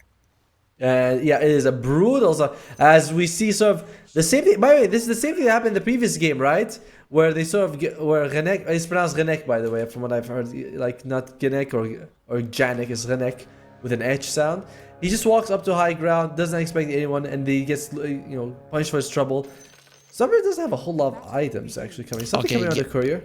Give me a course on how do I pronounce Renek? Renek. Like with a R sound. R. R. Like R? Like R? No, like the GH, like a GH, GHE, R. R. Renek. Yeah, R. Renek. Okay. There you go. Renek. Okay. I've got it. Thank you, Automo, for the schooling on the pronunciation of people in the region that you have casted. So thank you for doing it. I claim no credit for this. Production told me they were like, hey, this is how it's pronounced based on what I've seen from the Spanish broadcast. I was like, thank you very much, And I would say the name of the person who told me, but I always say it in a funny way, so I'm not gonna do that on stream. But I'll tell it to you all you want after. That doesn't count. So I'm just gonna be denying it. There will be a dispose. There's Storm at the ready, so HFN taking some damage, nothing too much overall from him, but it is still a Terrorblade, so your HP is quite low. Yeah, and once we get to like level 2 and 3 with the extra points of Spirit Siphon, Marcy taking a lot of damage. That's a dead Marcy, actually. No, running away, Marcy. Run. They do have the reflection. That reflection is kicking the Marcy. You need to beat yourself to win, and Henek will be going down. Chris gets the kill. By the way, I despise that Marcy look. It's so anime cosplay look, like it's way too much. The outfit she has, it's too much. I don't like it. It's awesome. It's awesome. It's no, it's like something from Sailor Moon. Yeah, sure. I have no idea what that is. As Oscar will be in trouble. The shards actually block him out. They have the tactic going for him as well. He's destroyed. And Marcy might need to run as well. Nope, actually with the Tusk dying. Can't stand his ground. Henek, no, can't stand his ground. The Terrorblade is still strong. You want to fight me, Marcy? Come on. Come on, let's see how powerful you are. If you watch the Dota anime that Automo obviously doesn't like because Marcy's outfit doesn't fit him, whatever, you're going to know that Terrorblade is just way too powerful for a Marcy. Firstly, I can definitely wear the outfit. I can pull it off. It fits me perfectly. Secondly, what I mean is like it's not the Dota aesthetics, I don't like that. We should be more like normal to the lore as Renek loses his life. This top lane disaster right now, and this is scary because we mentioned Dominos, Demoness. Once they are ahead, that's it. They're gonna be winning the game, and I feel like they're in a really good spot to do that. Okay. So now I can school you as you schooled me on Henek. So Demonius. Renek. Okay. There you go. Yeah. You know? Demonius. Yeah. I said Dominus because I watched Spartacus, and that's how they pronounce the woman who's like the matriarch of the house. They call her Dominus. Or Domina. Sorry. No, you just played dominoes because you're old. I had Dominus today as Tiger also loses his life. Dude, 6 kills for Demonius all over the map. Yep. That is very true. And I mean, let's see if they're gonna be getting something more now with the Death Prophet having 2 points in the Spirit Siphon. It is no longer a hero that you can just go for that easily. They have the Dispose of HFN, but they won't be. At least get a nice deny on the Flag Bearer. In terms of CS mid lane, also can we look at what PP is building on the Queen of Pain? Because I saw he started off with level 1 Scream of Pain. Yeah, okay. So the level 1 Scream of Pain kind of slowed him down because he didn't want to go like max out Shadow Strike, so he only gets the 3rd point by level 4, which means that he doesn't really harass the Storm Spirit as much as you would like in the first 3 levels. That has actually led to him being not behind CS, but not winning a lane that I think he should have been having a better time in. I mean, when a Storm just starts off with a bottle, it is a problem, That's right? True. That's very true. He actually started off with the magic wand, just kept his stats. As Renek jumps in. Oh, that rebound was really nice. Gonna be trying to run away. Not gonna be happening. Christ doesn't get himself away. The Spirit Siphon finishes him off. No more Spirit Siphon. Stand 1 charges and a healing Lotus. So HFN is not getting this kill, but he is trying to force out as much as he can. I think that you're actually happy. Are you happy with Demonius? Sorry. Oh, you're very happy. Very, very happy. And Henek, he cannot get forward. Did you just call him the neck? It's Renek. Okay, I pronounced it in the best possible way that can ever be pronounced, as Wit's gonna be coming over. Nice Stroke of Fate. The Stroke of Fates for Maomine have been really, really good, but there's gonna be 1 minus armor hit. Oh! Enough to get the kill. Alright, he's like, this one's for you, Tiger. And Tiger's like, what? How am I supposed to get it now? It's a big forest, as I do think. Yeah, he does deny himself in the end. I think Tiger, was he close enough to get the XP? I think he was. I think he was. Yeah. Oh dear. So not the best. I guess your language doesn't have a whole lot of sound because I'm from the Middle East. Now, that's basically half our language is grunting. Yeah, but I have to say, sometimes some foreign languages to me they sound like it's not even a language, that somebody's kind of trying to make a fool of me, right? Yes. And then I find out that it's not the case. That's actually the sounds. I can't pronounce them. It just feels unnatural. Let's put it that way. I know what you mean. It's like sometimes I'm like, I can't believe that this is an actual thing. You know? Although I think I love like South American sounds really cool. Like I love the Latin language. Oh, sorry, Spanish and Portuguese. Like that sounds really good to me. But there are some languages that don't, I'll be honest. I'm a big fan of African languages. Oh, that's it just some cool sounds, right? And those I have trouble pronouncing, really. Sometimes I really do have trouble pronouncing them. I like that they have clicks, you know, like someone's like, you know, that's my name. It starts with that. Oh dear. They're going. Inkswell is there. They're gonna pop it only on the Marcy. Here comes Tiger, however, and we saw this in the previous game, just trying to fight him. Also, PP gonna be joining in on the fray. The Scream is there. Is still only level 1. Jeans coming forward, level 7 on the Storm. Doesn't want to go for PP, but will be turning around onto Oscar. He's trying to finish off HFN. Not capable of doing it. He gets his ulti, but the Sonic Wave, he has the sticks. Not gonna be enough to finish off. Using it on Naomine. Doesn't want to get taken down by PP blinking in. Thinking about doing it. There's the buyback from the Marcy. Mr. Jeans wants to run away. Doesn't have all that much mana to work with. Just enough to get into a safe position. And Christ is back in the fray. Terrorblade pretty healthy as well. After that Thunder usage with Christ running in forward. Has the snowball. If he wants to continue with the snowball for his team. Mr. Jeans really going. They really? want Oscar, and he's gonna stop the TP. Is this the tower dead now? I don't know if they have a whole lot of damage, but there is a siege camp here. Sorry, not a siege creep. Yeah, okay, there's definitely the tower's gone. And dude, He's like, I have to cancel my team. It feels so bad after you just use it. Can we look at the net worth? Because Ranek was also forced to use a buyback in that fight. That's so huge. Oh dear. It's not the worst thing. To me, it's not the worst thing in the world, but 600 gold early on, that does add up. And the TA is still doing a good job, as there will be a Queen of Pain caught. They have so much lockdown to go for him. Rebound. They finish off Aomina. Tiger, again, very high in terms of experience on this Crystal Maiden. Yeah, which is nice and all, but I don't know. You still trade your mid for the enemy position 4, so you're still very happy if you are Demonius. Yep, still for sure you are happy with it, but the Storm Spirit is gonna be a problem. You know, starting off the game, I thought he was gonna have problems with that double kill at the start. It changed the game so much, and for the better for Demonius. I think better for the viewing experience as well, as Vadzin will get caught. As the Chakram, gonna be slowed down once again, gets to the low ground, will be fine. They turn it on, goes into bits. He's gonna have the refractions in a second. It's not gonna be easy to bring him down. Now doesn't have the refractions any longer, has the traps. Will try to get the hits into Fatsin, not gonna be happening. Rebound, actually gets dodged by the Storm. Nice zip there. Now that does put Hanek in a very bad position. A couple of right clicks and he gets taken down. Mr. Jeans is on a mega kill streak as the shards do not connect. Crystal Maiden, of course, the cold never bothered her anyway, as we know how the song goes. We'll be able to survive. PP Sonic Wave, Scream, enough for a kill. Bazin did play that fight really well despite dying at the end. He actually went, he was like very low health. He went for the healing Lotus. He's like, yeah, I'm gonna get it. Has Chris. Yeah, you can do that with Tusk. He's got only Magic Wand. He still has 1,000 health at level 5, just because the hero gets super high strength gain.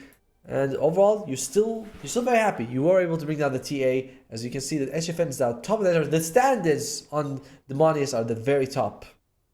I'm the biggest fan of the Tusk TP out in a bad situation, because the hero actually waves while he's TPing, and it's so funny, right? They're trying to kill you and they start waving goodbye to them. But I want to talk about this Death Prophet here.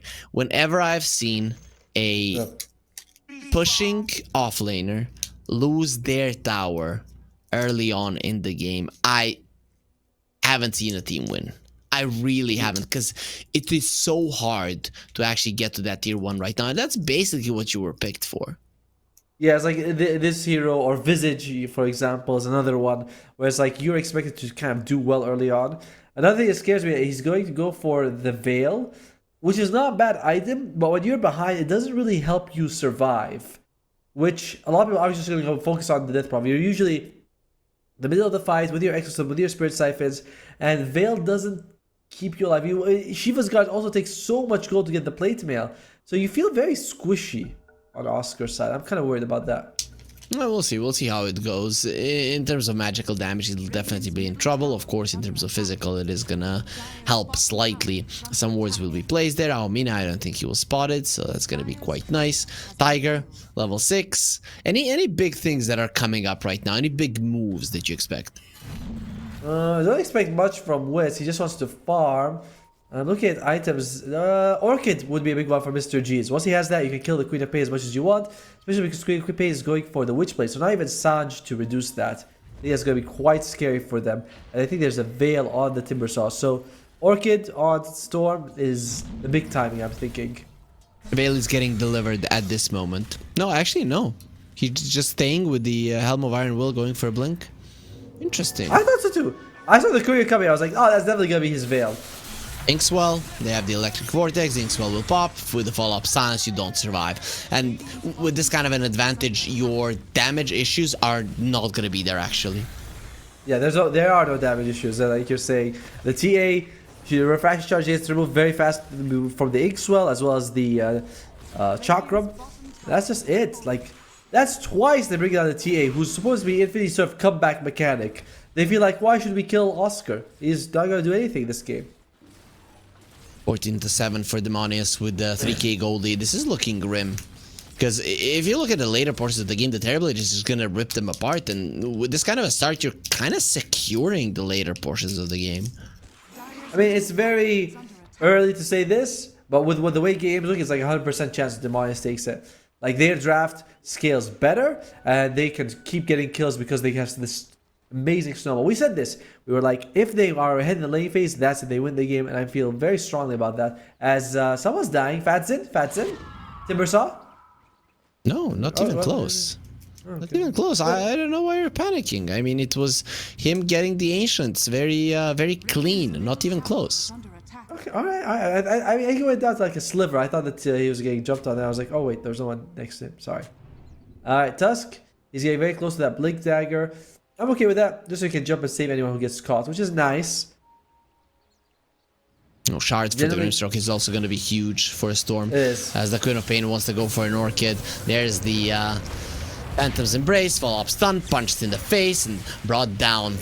You would be like, would you really hit the girl? Yeah, sure, you would, as Oscar is gonna try to run away. Actually use that exorcism just for the extra movement speed. No amount of movement speed is allowing you to escape a Storm Spirit.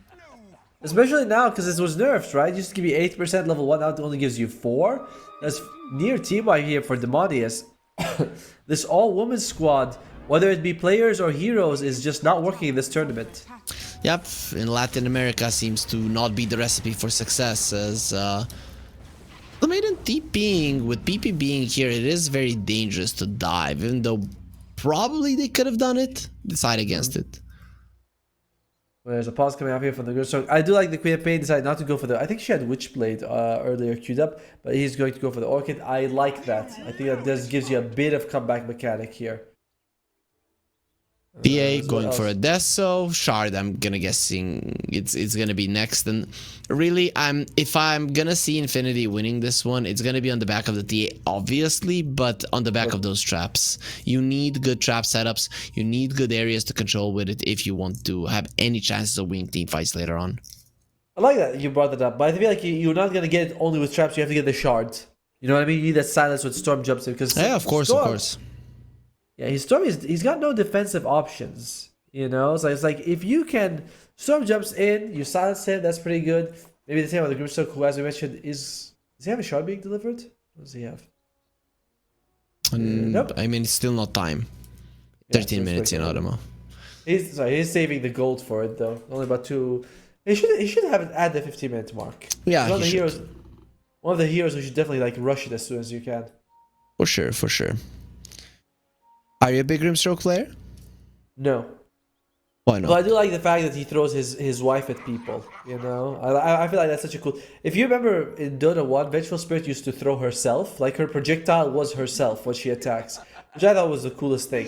And now Grimstroke, one of his spells, like, here's my wife, she's gonna give you a hug. And I'm like, wow, she must be really bad if she can silence and hurt people. Well, you know, she has been corrupted by whatever magic was used there in their village. If you guys want to read into it, it's a pretty tragic story of the Grimstroke. But sure, Automo, if you say that. Oscar is saying go, and they're still missing on the Grimstroke. Yeah. It's like, Oscar's like, come on, guys, we're so far behind. It's only fair if we play this 5 versus 4. I feel a dose of kind of impatience coming out from both of these teams, not gonna lie, in game 1 here and game 2 as well. I think one of the teams had a very tilting series. Which one was it? I think Demonius. Yeah, they definitely feel like an impatient game, because they had a very good game against Infamous, but they lost. Then the next game they just GG'd out like 16 minutes. They're like, yeah, it wasn't even like it was 100% over, but they were like, no, we don't want to play it anymore. So Demonius definitely feels like a team that can be, I won't say emotional, but emotional. Emotional is a good word. It actually is a good word, because you know, it can very rarely be read as something completely negative, even though the way that you put it, it's completely negative, Otto. What? I didn't say anything. I was being very nice. Oh, by the way, we are on February 29th today. So it is we are in a leap year. I forgot about that for a second. 2 more minutes for me. 2 more minutes for me. To enter into the leap year? Oh, okay. But yeah, we are in a leap year, so hi everyone into this once in every 4-year day. If you're born in this day, you age slower. It's been scientifically proven, actually. Yes, I've read a couple of studies, and the results are peer reviewed, and everybody 100% agrees. Yes. So exactly. for people who don't know why this 29th of February exists, is because our planet needs like 365 days and like 5 hours 40 something minutes to go over to go around the sun, and then we just rounded it out to 6 hours, 365 days and 6 hours, and then we add the extra day every 4 years, right? 6 times 4, 24. That's very smart. Yep. That's exactly how it works, right? We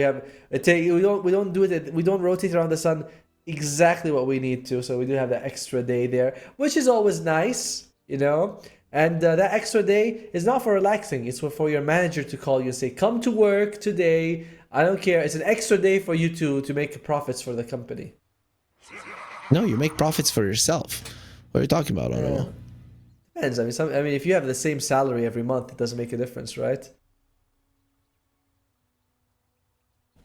Well, there's this story of a guy. He's an employee at this ETA at admin. Okay, Oscar, calm down, bro. He'll be here when he's here. As our admin's thinking, 5 minutes of pause left. Oh, and that is our admin guy. How do you pronounce the first 3 letters of his name? Uvu. Gary? Uvu. That is not a V. It can't be Uvu. It's not a V. It's a double V or W. It's not a double V. You have to say it the way the girls say it. No. So overall,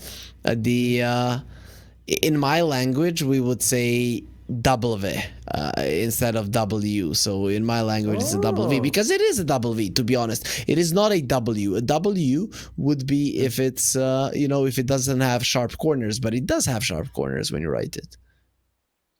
It's fine, but it's not pronounced as, what was he called? Uvu? It's not Uvu. I will have to ask him after this exactly how he likes it to be pronounced, but it's not Uvu. It's different. If you want to show us, please do, and I'm pretty sure that some anime studios will hire you to voice some I don't know, schoolgirls or something. I would love that. I should be voicing Marcy that outfit. That would be the perfect. It'll be like, this is what the Marcy voice actress looks like. Wait.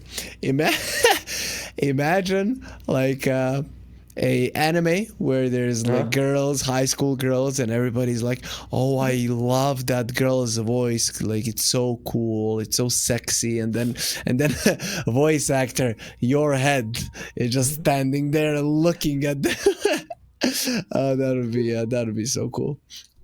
Isn't it that a lot of like young adolescent boys are voiced by women? I know that Bart Simpson is voiced by a woman on The Simpsons. I think that Naruto is also voiced by a woman. The Japanese Goku is voiced by a woman as well. Pikachu is voiced by a woman, although Luffy is voiced by a woman. He's pronounced Luffy? I've never watched the show, so I never know. I always thought it was pronounced like Luffy, but okay, it's Luffy. Okay, thank you. Alright, let's see. Any items that we can look into for a second? TA is still far away from the Deso. PP, he wants to go for the Orchid, but he needs a bit of time. Oscar's he's got the Veil, but way miles away from the Yules. Marcy wants to build the phase, but she's only got a Bracer and Boots of Speed, so it's really not much there.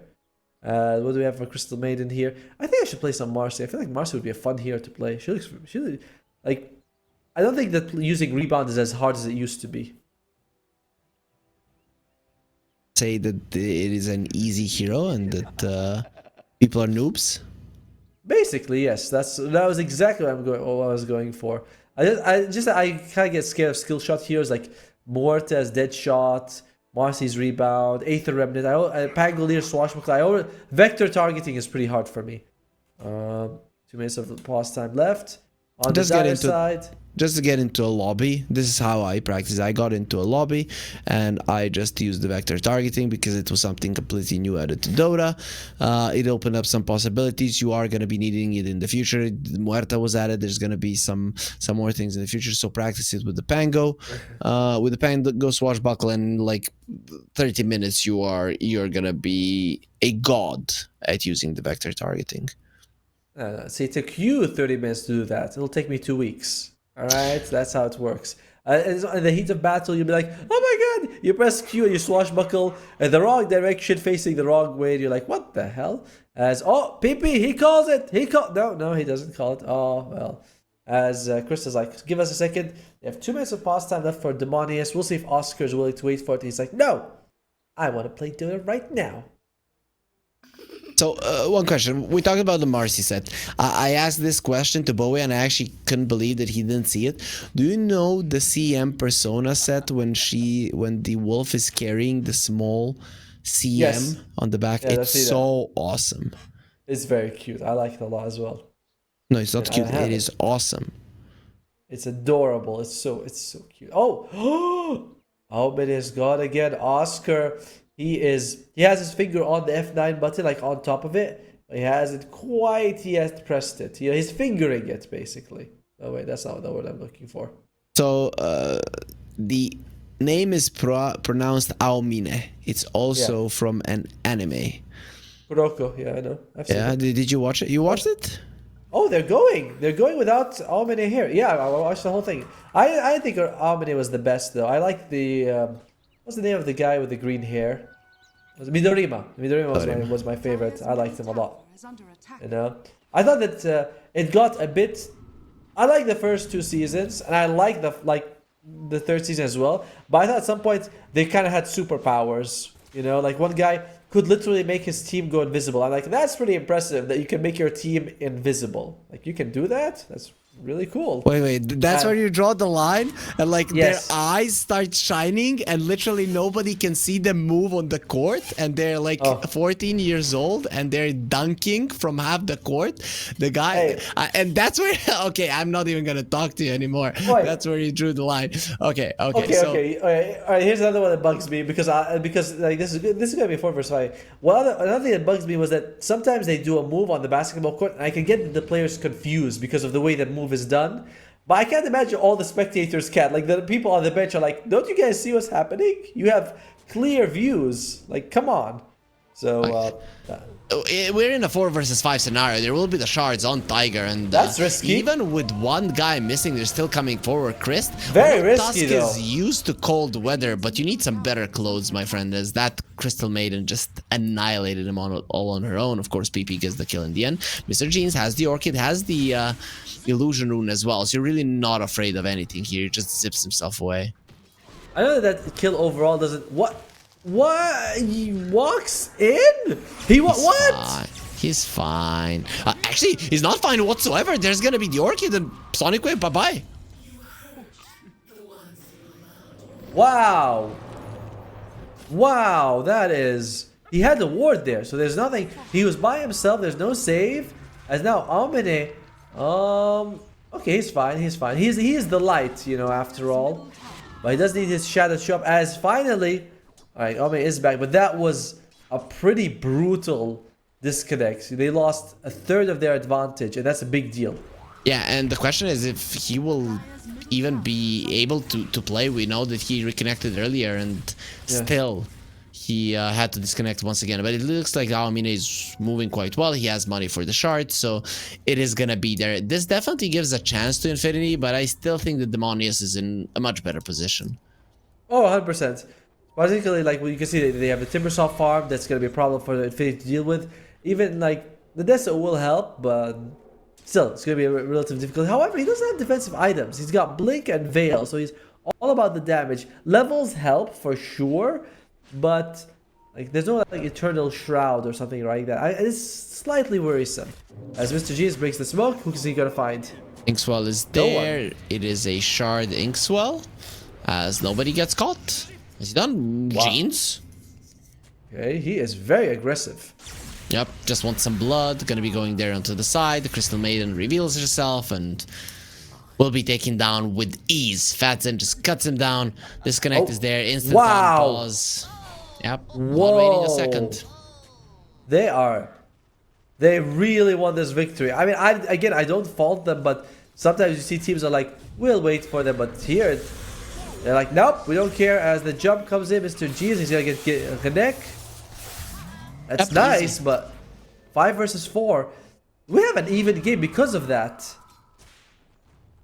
Well, we'll see how even it is. The Grimstroke is actually one of the heroes that you don't really need the guy to play it to be able to do things with it that you want. I mean, Soulbind and Inkswell, that's enough. If you don't get the Phantom's Embrace off, it's not that big of a deal, especially when you have an Orchid on the Storm. So I feel like Demonius can still play this one 4 versus 5 and have a lot of impact on the Grimstroke. I think he actually just reconnected to buy the shard. I mean, that's a good point, honestly, that the Grimstroke is not the most active. It's not like you're getting a puck. But you still want this guy making calls, farming creeps. Like, there's a lot of value you get from the player, even if it's a hero that's not the most complicated, not the hardest that you can have someone else microwing him. For sure. Mr. Gene gets the Whisper of the Dread, so he's going to be a little bit more blind, but at least he will be able to do a lot more damage on the Storm Spirit. The Queen of Pain did overtake the Storm, so that's why he does have the Orchid and the Kai on PP. By the way, the grabs are working again. The win percentage is back to normal. Yep. And that is insane. This top tower is not going to be working for a very long time. We're seeing that the Dota Plus, as you mentioned, the graphs, the percentages, they're working. The problem is that they're probably not correct as Demonius are playing in a 4 versus 5 scenario, and the biggest problem of a 4 versus 5 is the wave outpush, right? That one hero, you're not going to be able to utilize it properly, especially because it's a Grimstroke you want it with your team all the time. No, this losing Aumene, I feel like the game is shifted heavily. Obviously, it's a 5 versus 4, but like the fact that you mentioned, like you lose so much. You have him pushing, you have him farming, you just don't have him making calls. I see a ward here, that could be a big deal. Alright, Fatson, he finds PP, but they might be able to get this kill. He even got the silence onto the Terrorblade illusion, like in the midst of the panic. Next on the menu, Phantom's Embrace, the silence, he'll never get out of it, and Fatson gets another kill for himself, is unstoppable at the moment. While the Terrorblade is just farming so much, so even without the Grimstroke, they are still the favorites from what it seems. I disagree. Demonius, they need to actually play the opposite of what their draft wants to do. They actually have to end the game quick. Why? Because as the game goes on, the disadvantage of missing the 4th person becomes bigger. The 5th person becomes bigger and bigger. You know, you have 5 guys farming to the 4, so that gap increases. You have 5 guys watching the map and so forth. It's like it gets worse as time progresses. Right now, the impact is minimal, but it's not good, man. Yeah, definitely not good. Not ideal, but possible. Yeah, they canceled the TP. Why? Because they don't have a person controlling you. These sort of things will never happen if you have the 5th player actually there. Yep, and they are charging forward. Even against the Aegis, they're not afraid of Infinity, and you should not be afraid. I agree. And look, by the way, he's all the way in the mid lane. He's not coming. They're not using him anymore. The silence. They got the first kill. Nice came out. Here comes PP. Sonic Wave onto all 3 of them. Mr. G's, he still has that shield, so we'll be fine. As Timbersaw just running to the other side, hoping that he's gonna get the pressure away from his teammates. They're still gonna be chased down. Frostbite onto the Tusk. Here comes the Freezing Field. Nice dispose into him. Uses the Snowball. Goes left onto the side. Won't cancel the Freezing Field. Will get healed and very soon brought down. What a absolutely miserable turn of events happening right now. Like that should just, you jump on Wits, they stay alive. Like, I don't understand the Timber Chain to the left rather than going back home, and this advantage keeps getting smaller and smaller. You still have a farm Terrorblade, you still have this Giga Chad on your team, but it doesn't feel like a big deal. You're seeing Oscar overtake the Storm Spirit now. Yep, we'll see if that continues as Almina just dies there, sending his hero into death. Those are going to be some bad shots. Doesn't matter, Henek still going to be going down, snowball away. They caught the Crystal Maiden Tiger a little bit too deep, going for more. Mr. Jeans looking towards Oscar, a little bit too fat for him as he still wants forward. The silence will connect. You're going into too many traps that could be very dangerous. Duels onto the storm. Saving him from the trap, and that should be a dead Oscar. You're not getting out of that one alive. Mr. Jeans pulls him in. Just destroys him, so that's gonna be 3 nice kills. I guess that's one way to use Almina. You just made. By the way, he still got more net worth than the other 2 supports on the enemy side. You've got to be thinking about going high ground soon, just of the way the game is. You know, Terrorblade just finished his Skadi, so he's got all the stats. Like, this is a huge power spike for him. I don't know if BKB is even that big in this game. You're mostly up against physical damage and pure damage, so BKB is not the best. So, just go for it. Like, I want to see Demonius try to end it very soon. So what are you thinking about? Daedalus or Butterfly? Like, what's the approach? Oh damn! Now that I mentioned it, it's like, he's going for Daedalus, or he's going to go for the Bloodthorn. Either way, he's going for a crit first. I'm fine with either. Just go. I feel like you're strong enough as is to try to end the game as soon as you can. Once we're at 30 minutes, I think the game is over if it's even. Okay, if you say so. I don't know if I feel that way as well, but yeah, I could see them running into issues as the game progresses more and more. But still, Terrorblade has those illusions. You can still shove out the waves, I guess. Dire's top tower is under attack. It helps. It certainly helps. Then you have Albe here behind him.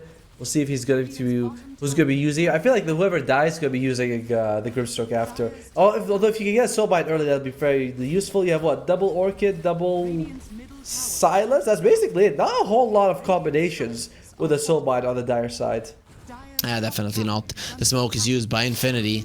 You want to change the game, how it's going. Think about going for HFN. A little bit too tanky with the Scotty. They'll decide against it. The second tier 2 drops.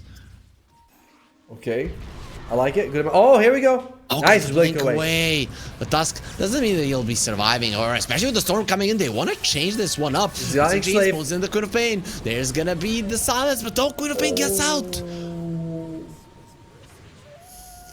That was so close. And the fight is not over. Oscar is running in there. Dinkswell just made a mistake. You can see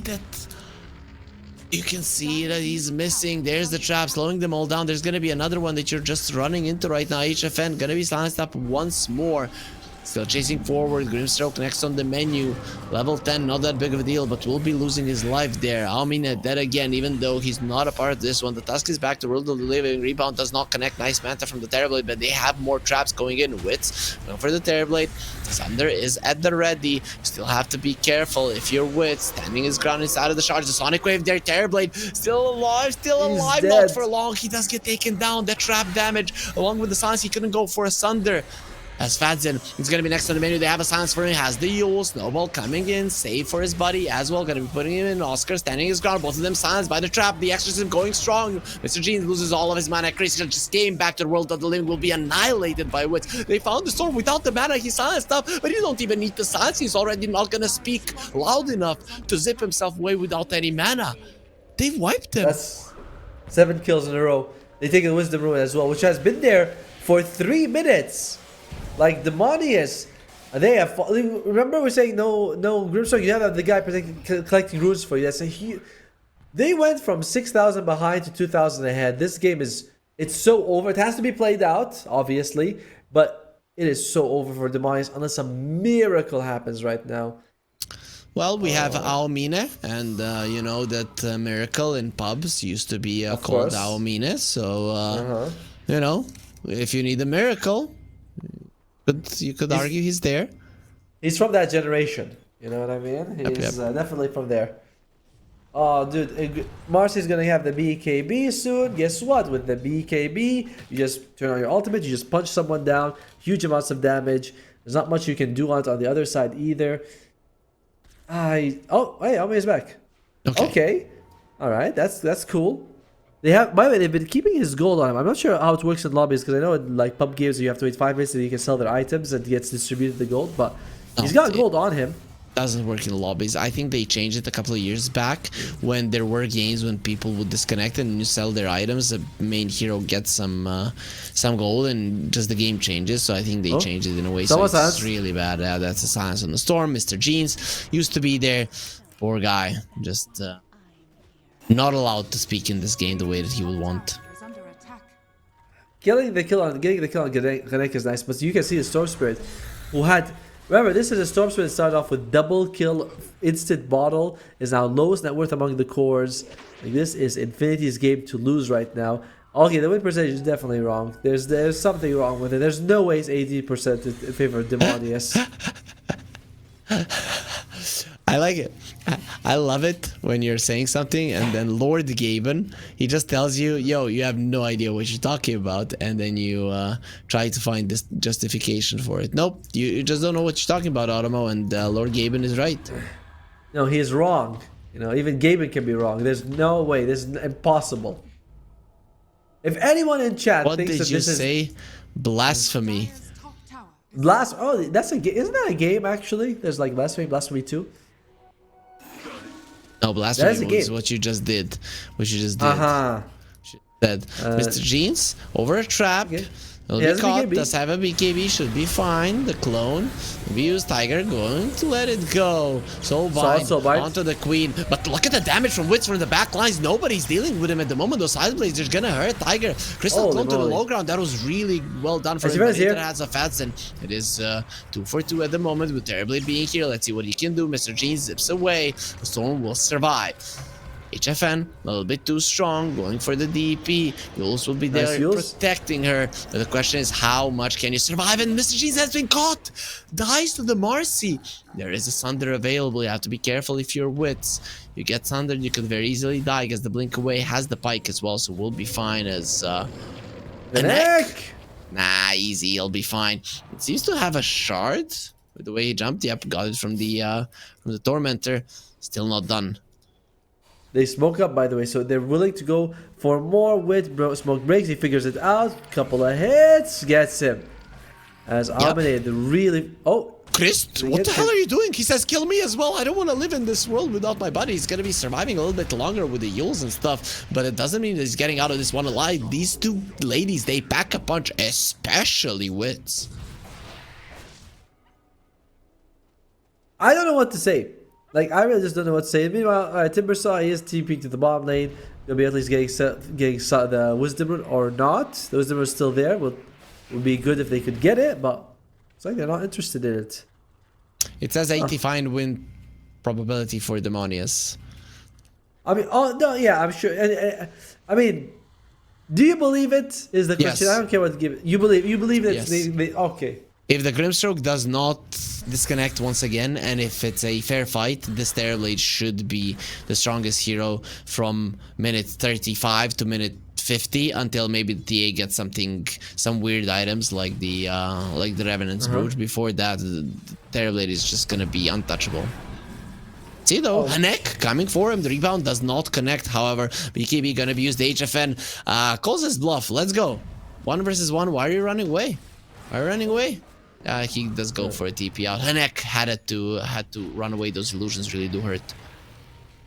Well, and that's the first use of his BKB, so really unsuccessful there. Feels like an 85% chance for Demonius to win this now because of that one move. See, I'm trying to find anything. If I want to change sides, I can go on it. Queen of Pain has the wins for the magic damage build. We already talked about the Orchid, but she's also got the Aghanim Scepter as well. And the Arcane Rune. If you get into a fight right now, you'd be in so much trouble. The Roche is gonna try to travel in just 2 seconds. They might be able to kill him during nighttime, and it's gonna be an Aegis cheese. 1 second before it would have changed to a banner. I think you prefer the cheese most of the time, honestly. I feel like last teams are struggling to get the good use of the banner. Sucks. It's not that bad, but yeah, it's I don't think it sucks. I just think it's the cheese is better, but because the banner is very difficult to get use out of. But it's a good item. I just think we should have something else. What? Huh? We should have we should be able to plant the banner and buffs heroes instead of creeps. Like you plant in the middle fight, you get 20% damage reduction. Oh, there you go. going for the TA. Will be able to bring him down easily. Terribly just running in the back, and that's a TA surrounded. They're just leaving her. She's dead. Wow. Okay, this series has been mind-blowing the way the two teams sort of play around with each other. I think the previous game, there was something very similar. Demaris got a kill on 2 people, and they separated, and they just got picked off 4 at a time. Like, in one fight, they got picked off overall. This, your TA gets Aegis, she's down for like 80 seconds now, and they just don't care. They're like, screw you, bro. You messed up. You guys, I'm going home. As Tadson will be finding Hanek. Pops the BKB, might be needing to TP out, standing his ground and fighting and actually winning this one. Did have a TP decided against it. He's gonna be going and killing the Storm. What? On his own. And with the Queen of Pain coming in, the Sonic Wave let go of my friend. They do have the soul binds, and these two ladies, they're gonna have to hold hands, and they don't mind doing it whatsoever. Chris, you're next on the main with the coming in. What the hell, Hanek? Haha, showing them how it's done. This is definitely not a game that needs an analyst, because there's no one in this world who can figure out what's going on. Did you see that? He jumps on the Storm and he's like, man fights him. And you think, okay, this is interesting. And the Storm still dies at the end. Then he's just gonna fork them, and the Marcy's alive. Like, what? What is this game? Okay, so now he even has the basher. I think that was the Storm underestimating just how much damage you're gonna be able to do with the Marcy, and just died. And after the Storm died, everything kind of went to hell. What are you gonna go for after Satanic? So I love this position 4 that can do damage. I love these scaling position 4s, and Kinect's making it look really good right now. He has the punch. First hit bash, going in. Okay, now you've gone for the big guy. The big guy is not somebody you go for. That's gonna be a nice silence coming up from him. Terribly in some trouble. The silence comes out after the Inkswell. Oh, what a good usage of the trap just after it. Beautifully done from Wits. Now they're going for Almina, who with the Ghost Scepter is gonna allow himself to live for those 5 seconds after you instantly die. Oscar gets the kill with the Crypt Swarm, and the tier 2 will be in trouble. There is a buyback on the Terrible, but you don't necessarily want to use it now. What was looking like a little bit of a, I won't say feed, but definitely an ill-advised decision to go in with your BKB on a few seconds. He's like, nah, I got my team right behind me. As the rate there, 10,000 gold behind. Impossible. I am pulling my hair if this is 83% for the Dire. And I don't even need to tell you which hair I'm pulling, but I'm pulling hair that this is 83%. No way. Oh, let's see. Infinity, they're coming forward. They still have the cheese on the Queen of Pain, not part of this fight. Also, Queen is level 20, so gonna be doing so much damage with that Aghanim Scepter. A Storm sending in the Courier. Not really sure what he's doing with it, but that's a dangerous play for the poor guy. Well, the TB is still farmed, by the way, but the other 2 cores, well, at least the Storm Spirit feeling kind of supporty right now. What is the Storm Spirit even building? Okay, he's got the BK. Axe is good if he can get it as the Kai for the mana. Alright, I'm cool with that. Well, we'll see. But the biggest problem here is that the Terrorblade has a butterfly, and it was instantly responded to by an MKB of the TA. That's why we're seeing these fights not go as well as they should for Demonius. They needed the timing of the butterfly, and they just got nothing out of it. It's still kind of useful against like the Marcy, right? Because we are seeing her turn on her ultimate, just go straight for him. So the evasion will be very helpful then. But I think that's the only person you're gonna help against. Like you said, there's MKB on TA, and the other 3 all deal with like spell damage that doesn't care. 32 to 33. There's so many kills. 65. You see that? The best at calculating here. As the goal lead, pretty significant for Infinity, but it's not insurmountable. I don't think it takes much skill to add 32 to 33, but I suppose if we're in 2nd grade, that would be a very impressive amount of calculating that you just did that second. So, wow. Well done, Hairy Freak. Thank you. PP gets the shard as well, so the Sonic Boom now is going to be available as well. Rebound, going for HFN, uses the Metamorphosis, the Inkswell is there, you're dead on the Marcy. I don't know what she was thinking, but they get the ward down as well with Oscar running in with the Spirit Siphon trying to survive, has the Yules, will be able to heal himself up quite a lot, and now going for a terrible Sonic Wing, he's gone! HFN loses his life, without him you're not winning this fight, you're probably not winning this game either, the Soulbind comes out a little bit too late, running around, the double silence on the Timbersaw, trying to do some damage with the flamethrower, it does absolutely nothing, as you lose 2 cores, this Marcy dying doesn't matter, always baits them into a bad fight. Yep, she's very tanky, she's activating the BKB, she's wasting Terror Blaze BKB time, because he's like, I don't want to be stunned by her rebound, and what's this? Well, no way to do it, stop that.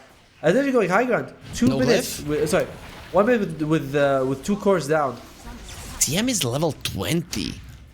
The hell, that's how increasing full damage now as well, and then level 25 on the TA, so you do have the refraction instances if you don't want to go that route, and it's exactly what Wits is going to be doing. This is so huge. Demonius, I don't know if they can win this now. If they lose 2 lanes of Rax, they might even lose more than 2.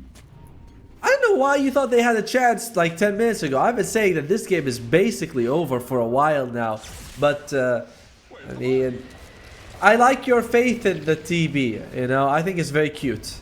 Okay, sure. You know why? Because my analyst said that Demonius was gonna win, and I really wanted my analyst to be right. Oh wait, I said that when it was 5 versus 5 and they were leading. I said that's wow. The straight up. This is like some, you know. This is like when a guy wakes up. He's like, yep, that just straight to the top as. Well, Mr. G is almost about to lose his life there. It's gonna be fine. They didn't take the second lane of Rax, however. Only the tier 3 and the range Rax fell. Infinity, however, they do have a refresher on the Queen of Pain right now. So good luck surviving a double Sonic Wave. That's just not possible. Double Sonic, double BKB, also. So defensively, it's like not only is she in a team fight, of course, she's hard to bring down. Timeless Relic. With the Sanj Kaya. 825 is one. BKB on CM. Yep. And level 20 as well, so they do so much damage. Duels, the snowball save will be there. What Tiger save? doesn't have the BKB any longer. There's the first Sonic Wave. BKB gonna be used. Chris uses the Yules. Their Timber is still alive. There's the Thunder being used, so they get the kill. The CM, other than that, not much is gonna be done. Or Tusk. They do have the. You have Exo. How long is the? I feel like it was just used, right? Just used for that fight. So you kind of have to if you don't want to lose Raxes. Inkswell coming forward, nice blink out. Wits is gonna be fine. Storm comes in, only gonna be pulling the gate. The rebound is gonna be with the bash. They just destroyed the Storm. The next on the menu is gonna be the Timbersaw has the Yules spinning around. And let's see, Hanek, we're gonna fetch and that's gonna be him going down. No buyback. Storm did buyback, however, trying to find a zip from the base, waiting for the Inkswell with the buyback from the Grimstroke. It doesn't look like they're gonna be able to do anything. They want to make sure that like they have something to protect them. They first use 2 buybacks. Otherwise, okay. You have the Yules on the Timber, and we all know that the wind makes the fire rise, but still that flamethrower is not going to be so good. The Inkswell removes the silence, at least allows him to live. Doesn't allow him to protect the Raxes, however. Yeah, all the cores are up for Infinity, and it's like now it's only 1 melee Rax in the mid lane standing between you and Mega Creeps, and there's no TB, so they know this. They're like, we only care about Terrorblade. No one else on your team even matters. That's Mega Creeps. Soulbind comes out, but again, there's not even a Soulbind combo in this game. Double silence. Here comes Tiger. Gonna be catching the Grimstroke, uses the Crystal Clone. Mr. Gene jumps in between the creeps since the silence, has the BKB, pulls the DP, not doing any damage without the Terrorblade. They're so helpless. Snowball to save Fadzin, gets the blink away. You are not gonna be running away from the speed of the sound at which PP is sending the damage in. And of course, the only one left standing was the Grimstroke. They are gonna take him down. Definitely the main guy of this game. The internet seems to not be working for him, and because of that, Infinity will land themselves a 2-0 victory. A lucky victory for Infinity, to be honest with you. Like, obviously, we don't know how the game was going to go, but Demonius, they had everything going for them. Everything. They were 6,000 gold ahead. They were in like 12 minutes. They were leading. They had the late game lineup. We talked about the snowball potential. Almay disconnected at the worst time possible. I think it was like 12:40 or something. Because that's when you want to ramp up your aggression. That's when you want to take on those tier 2s down. That's when you start, securing the Roche area. He disconnects. You can't play with him. And they immediately got 2 pickoffs. 2 of their heroes got picked off. One of them was Mr. Jeans.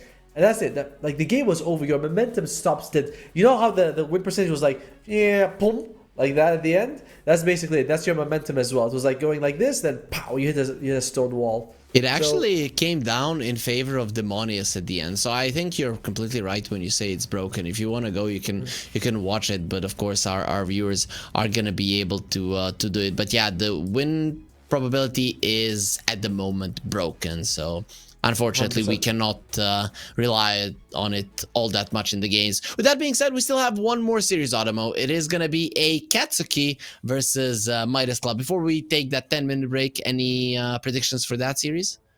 I think Midas Club's coming as is looking better. I know, actually, Akatsuki has way more MMR. Midas Club has way more well names. It's like pubs heroes versus established pros.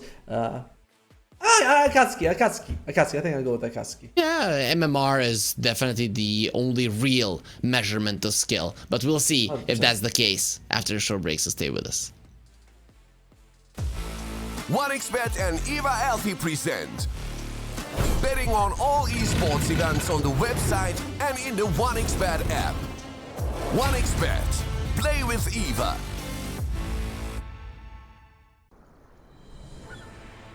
What if Kunka knew that he could not only play Dota, but also place bets?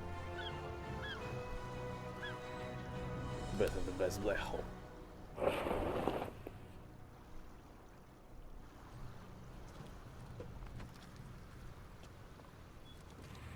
1xBet, bookmaker company.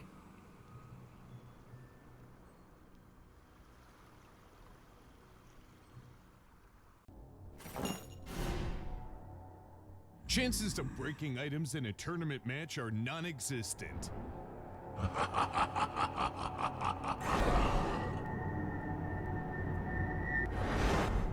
Chances of winning at 1xBet are always real.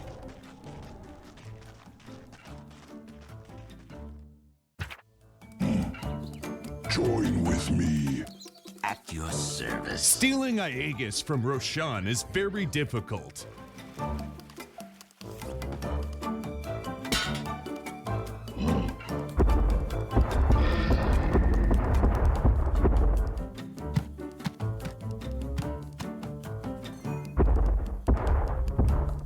Winning at 1xBet is super easy.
Use your skills in the gaming. 1xBet.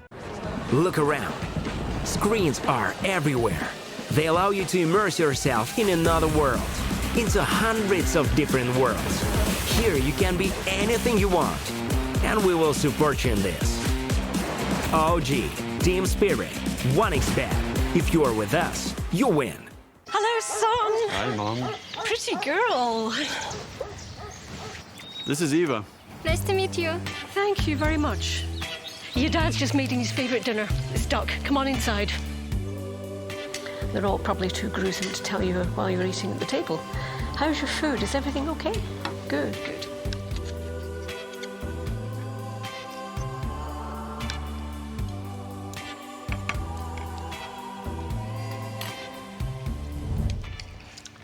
You seem to know each other.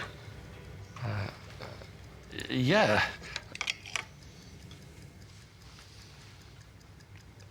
This is the new ambassador for 1xBet. Oh, I see.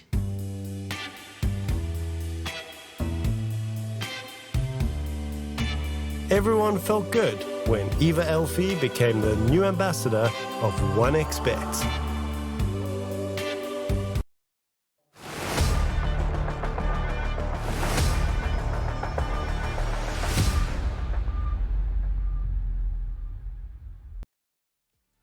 One more series remaining today at the regional Dota 2 series. I'm Harry, joining me is Otomo, and you're watching Midas Club versus Akatsuki, or Akatsuki. You can pronounce it any way you want, but it is not the same word as, you know, the Naruto Akatsuki. You always remind us, Otomo, that you didn't watch the One Piece, but did you watch Naruto? Wait, are we talking about the anime, right? Because I was like, is that live? No, I watched it, and I liked part one. Part one was good. Part one was really nice. Then part two was a little bit more. I know that the editor left Kishimoto at some point, so the story got way crazier at the end. I didn't like it. Like, I liked it until before the arc of the World War. The Pain arc was the last good arc, basically. Okay. Didn't really think you were gonna go that deep into it, but sure. Anyways, going into the series, you said we have high MMR versus experience, and Yeah. you went with high MMR. I mean, they have like like when we talk about MMR, we have like the rank 6 on the offlaner, which is Adrian for Akatsuki, Prada 63. The other two are like on the 100 each. Midas Club a little bit. Doesn't seem like they're grinding as much. Maybe they are just playing a lot more. Oh yeah, this is of course the Akatsuki that we're talking about. Maybe they're just playing like a lot of scrims that it doesn't show on their record, because we know that Costabile is at like rank 250, which is crazy for a core player. FCR is at 350, Heiko is 500, which is like, they're definitely not grinding as much. But that doesn't mean that they're not playing well. It just means that maybe they're just focusing on scrims and teamwork. Sure. You might be right, though. What we are going to be focusing right now, since we're not going to be focusing on the players any longer, we know them quite well, we're going to be focusing on the draft. It's the most important part of Dota, where all of the little things that you want to be doing in the game are going to be revealed through the heroes that you play. So let's get into the draft. There's been some interesting stuff that we might be seeing from Akatsuki. We mentioned that they play a bit of Let's Track 5 for Prada. I don't know if he's going to be bringing that, but I'd love to see it. Oh, here we go. Easy. Nah, no, it doesn't count. You get no points for that. There was like a 5-second delay between the, and then what, 5 seconds? And then it shows up. Yeah, we literally weren't on screen for 5 seconds, but never mind. I'm sure production is gonna back me up and they're gonna calculate it exactly. In the meantime, though, White Dragons, they still start off by taking away a few of those scary supports that can work with the offlaner, the hoodwink and the techies.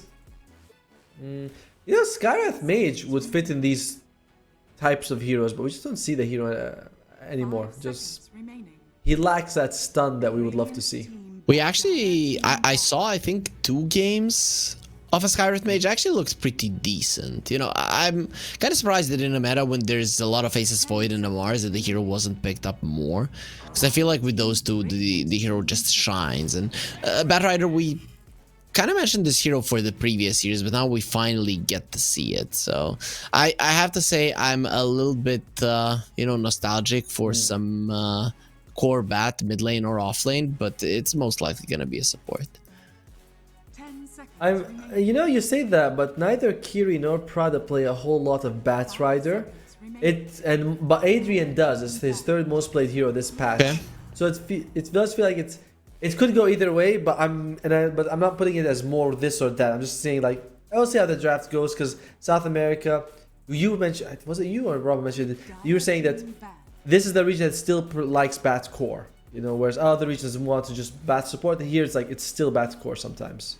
I would say that for Southeast Asia. I wouldn't say it for South America, so I'm gonna assume that it was dropped. Who said it? But talk to me about this Mirana for Midas Club. Like, what the? First pick Mirana? It's probably a Heiko hero. You know, the hoodwink is gone for him, which doesn't play a whole lot of Mirana, so it's going to be that position for Mirana. If you think that this is a Batrider 5, then Mirana is good. You know, it is a decent laning matchup against him because you can always just sleep away from the Batrider. So I kind of like that. Okay, makes sense. Makes sense. We'll see how it works overall, but I'm now expecting a lot of stuns to come out so that we have a solid amount of setups. I would like a Shadow Demon ban from Akatsuki because it is a save for a lasso and it is a good setup for the Mirana arrow early on. I agree with you, but don't know if they play a lot of it. Which, or sorry. Does he want to get rid of it? You know what he's been playing a lot of in pubs, and he's won 75% of 2018 games. What? You wanna? Ogre Magi. He's playing a lot of Ogre Magi. 21 wins, 7 losses. That's pretty insane as a position 5. Like, 5 seconds remaining. Wait. Not bad. Can you get a little bit closer so we can cosplay Ogre? Wait. Oh yeah, right. Wait. But I don't want to. No, then you'll say I'm the slow head. I don't want to be the slow head. I want to be the smarter head, the sarcastic asshole head. Dude. We agreed that my head is big because I have a huge brain, right? So I get to be the smart one. And I don't want to be the dumb head. Being the smart one in terms of Ogre, you know, it's not really a compliment because they're both pretty dumb. Okay, you didn't want to. No, I didn't want to. I'm good with that. As Akatsuki, they do get rid of the Troll World. White Dragons, they're taking their time with this ban, by the way. They are really waiting on it. What would they want to get rid of here? Akatsuki, they play like carry Pudge, which might be interesting if you're up against a high health hero. Oh, nope, they get rid of the Kunkka. Okay, you'd think Kunkka would be something they would want for themselves. They do take the Centaur. I've seen this Bat Centaur combination a few times. You know, you grab your lasso, you stampede, catch away. White Dragons want to prevent that. And it's also pretty damn good with the Mirana because, as we said, it's very it's very likely a Mirana 4. Sorry about that. So now you go Mars +1 if you're Akatsuki. I'm thinking Mars plus a CM. Yep, there's a CM and now the Mars. No, that's not a Mars. It's gonna be a tiny. Ooh, is that putting the bat on the coral, right? Wait, that's what we said from the start, right? Remember we said Adrian's is likely to take it because it's his one of his most played heroes.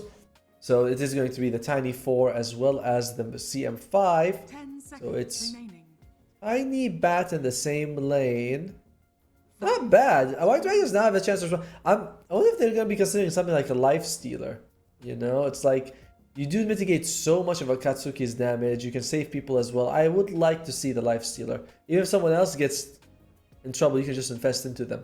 Okay, so if you're picking Lifestealer, I want something that's actually a problem for a Morphling, and I don't know if there's a hero like that, because Akatsuki versus a Centaur Mirana in the lane, you would want to pick up a Morphling. It's a pretty solid hero versus the Lifestealer in general. So if you're going that route, you have to go for something that deals with it. If Fjord doesn't go for Ogre Magic, he can go for the Enigma 5. That would be a good way to deal with the Morphling. You know, you have a lot of control, you have a lot of percentage damage. It's like you don't have to rely on the life source to do damage. You will get from your position 5, which is always nice. Like position 5s like Phoenix and Morphling, and like, getting that extra damage can matter so much later on. So I wouldn't mind seeing a Life Stealer plus Enigma, or I would like to see his Ogre Magi just because he's winning with it, so I want to see it. Luna Ogre Magi is a good combo for sure. I don't mind if they go that route now, because Luna likes to be buffed, and there it is. You mentioned it. You got it. Oh, flex. No. Oh, no, I'm not going to flex. No, I thought you meant the flex pick. I was like, what? Ogre's flexible? But no, I'm glad to see Mr. Ogre being picked. Because I was thinking, against a tiny bat, he's not that bad. You know, you just keep throwing out the double ignite. He won't... He's... like slow, so I might get caught, but he's very tanky. You saw with the magic stick, you should be okay with the Luna supporting you. So I like it. I'm happy with this Ogre Magic. More so big than I want to see. Then I think it's an amazing pick. It's pretty decent. I really like it. It's solid for sure. Akatsuki, are they going to be taking their mid, or they're going to show their carry now, so we can know exactly how two lanes are going to look? Against Luna, what do you want? Do you want to take something like a Slark, Ursa? No Slark, no Ursa. Both of those heroes get crushed in the lane. I feel like too much. Let's see. Pudge, we mentioned that's something Akatsuki plays. Morphling is another one. So these two heroes are fine. There is a Faceless Void, which is a great anti-crow. So I think one of those three. Faceless Void. No, they go for that comes like completely different. But it's fine. There's no mana burn on White Dragons. They might want to ban out something like a Pango now. Make sure he doesn't get like a Diffuser Blade. Pango Invoker. Those are the bans. Yep. There's no way that you're not going to be getting rid of those two. And then it's up to White Dragons to actually find a way to deal with this Medusa. Because at the moment they have nothing, right? And it's going to be really hard with the Luna to run towards the Medusa. Sure, you're buffed up by the Ogre, but it's usually not enough. And there's not many mid heroes that want to buy Diffusal. You know, it's like you either have... like besides Pango, it's not common. You usually want to buy it on Pango, or you pick Invoke like you said. And I'm thinking, who else could burn mana? I don't think you think that route. You're losing those two heroes that can burn mana. So now, in my mind, if I'm White Dragons, I'm thinking of ways to make my lineup more viable, to maybe kill the other heroes, to maybe save them. If you're thinking 100% about mana burning, then OD would be a good one, say for the lasso and versus the Medusa as well. But I doubt they're gonna take that route. I think it's they're thinking of maybe OD and Puck. I would say those are the premium pick for White Dragons, because you can also like stop the Crystal Maiden. You can just kill her easily. Tiny as well as the Bat Rider, like you control them. I would like to see Puck or OD for White Dragons. Akatsuki can steal it, right? December ban is definitely showing us that Midas Club wants the Puck. So I think you take it from them. I think so too, because you look at White Dragons, their ability to actually catch you is pretty bad. Like, yes, they all have stuns, but Arrow's not amazing, Hoof Stomp's not amazing, Lucid Beam is very little, and Ogre Magic is like you have to be pretty much fornicating with the person for you to land your Fire Blast. So I would love to see them take the Puck. Wait. Kunkka is out, there's no Dragonite either. Yeah, Puck would be pretty good. He doesn't play a whole lot of Puck. He might take Storm Spirit, just because Pango, Ember, and Kunkka are his other most played heroes. He might take Storm or Puck. They go for the... Wow, that is very different. But yes, they really wanted that in the end. They really want this catch. The White Dragons still feeling the Puck pick for them, though. Yeah, puck is definitely great, though the thing is, if you lane the puck and it is a Mars mid, you're gonna get demolished in lane so much. That's where things are kind of problematic for you, but Mars is still a great pick. How about Huskar? Huskar, you can get Huskar right now, or you can go for the co-op or the lane presence. It's like Huskar co-op if we don't want the puck.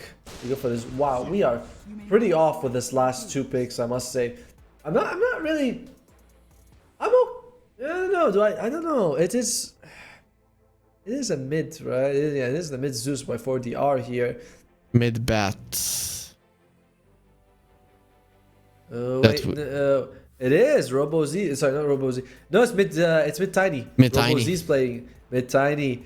Oh, so it's position 4. But wow, they've really swapped this around. Like I said, I was expecting Adrian. He does play Bat Rider, but they're putting it on the position 4. So our lanes are really all messed up at the very end here. That's cool though, right? So mid lane, Tiny, safe lane, Medusa, and off lane Mars. The problem is now you have 2 squishy supports, and that's where the Zeus comes in, right? You want to find those squishy supports and kill them. The thing is, you just keep tabs on the Centaur. You keep tabs on the Centaur, and if you're not close to him, you're actually not going to get caught. So I think Akatsuki actually have a better setup for themselves. Their lanes should be pretty solid too. I feel like they're taking it.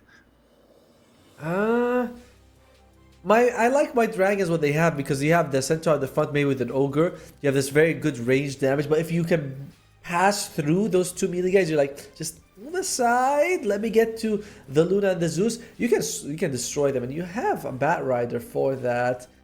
You have Stampede on the other side. I don't know. There's no mana burn to deal with the Medusa. That's a problem. I'm having a hard time picking which one I think is going to come up. But I think Akatsuki, in the end, I'm going to go with them. You know, they look better on paper as well.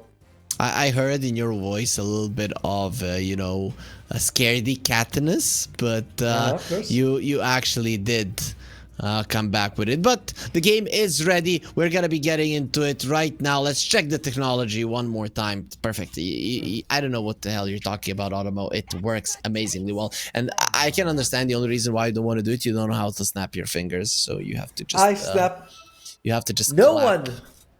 No one snaps my fingers bad. And there's nothing bad with clapping. Clapping is cool as well. I mean, true, a 3-year-old can do it. No one snaps my fingers better.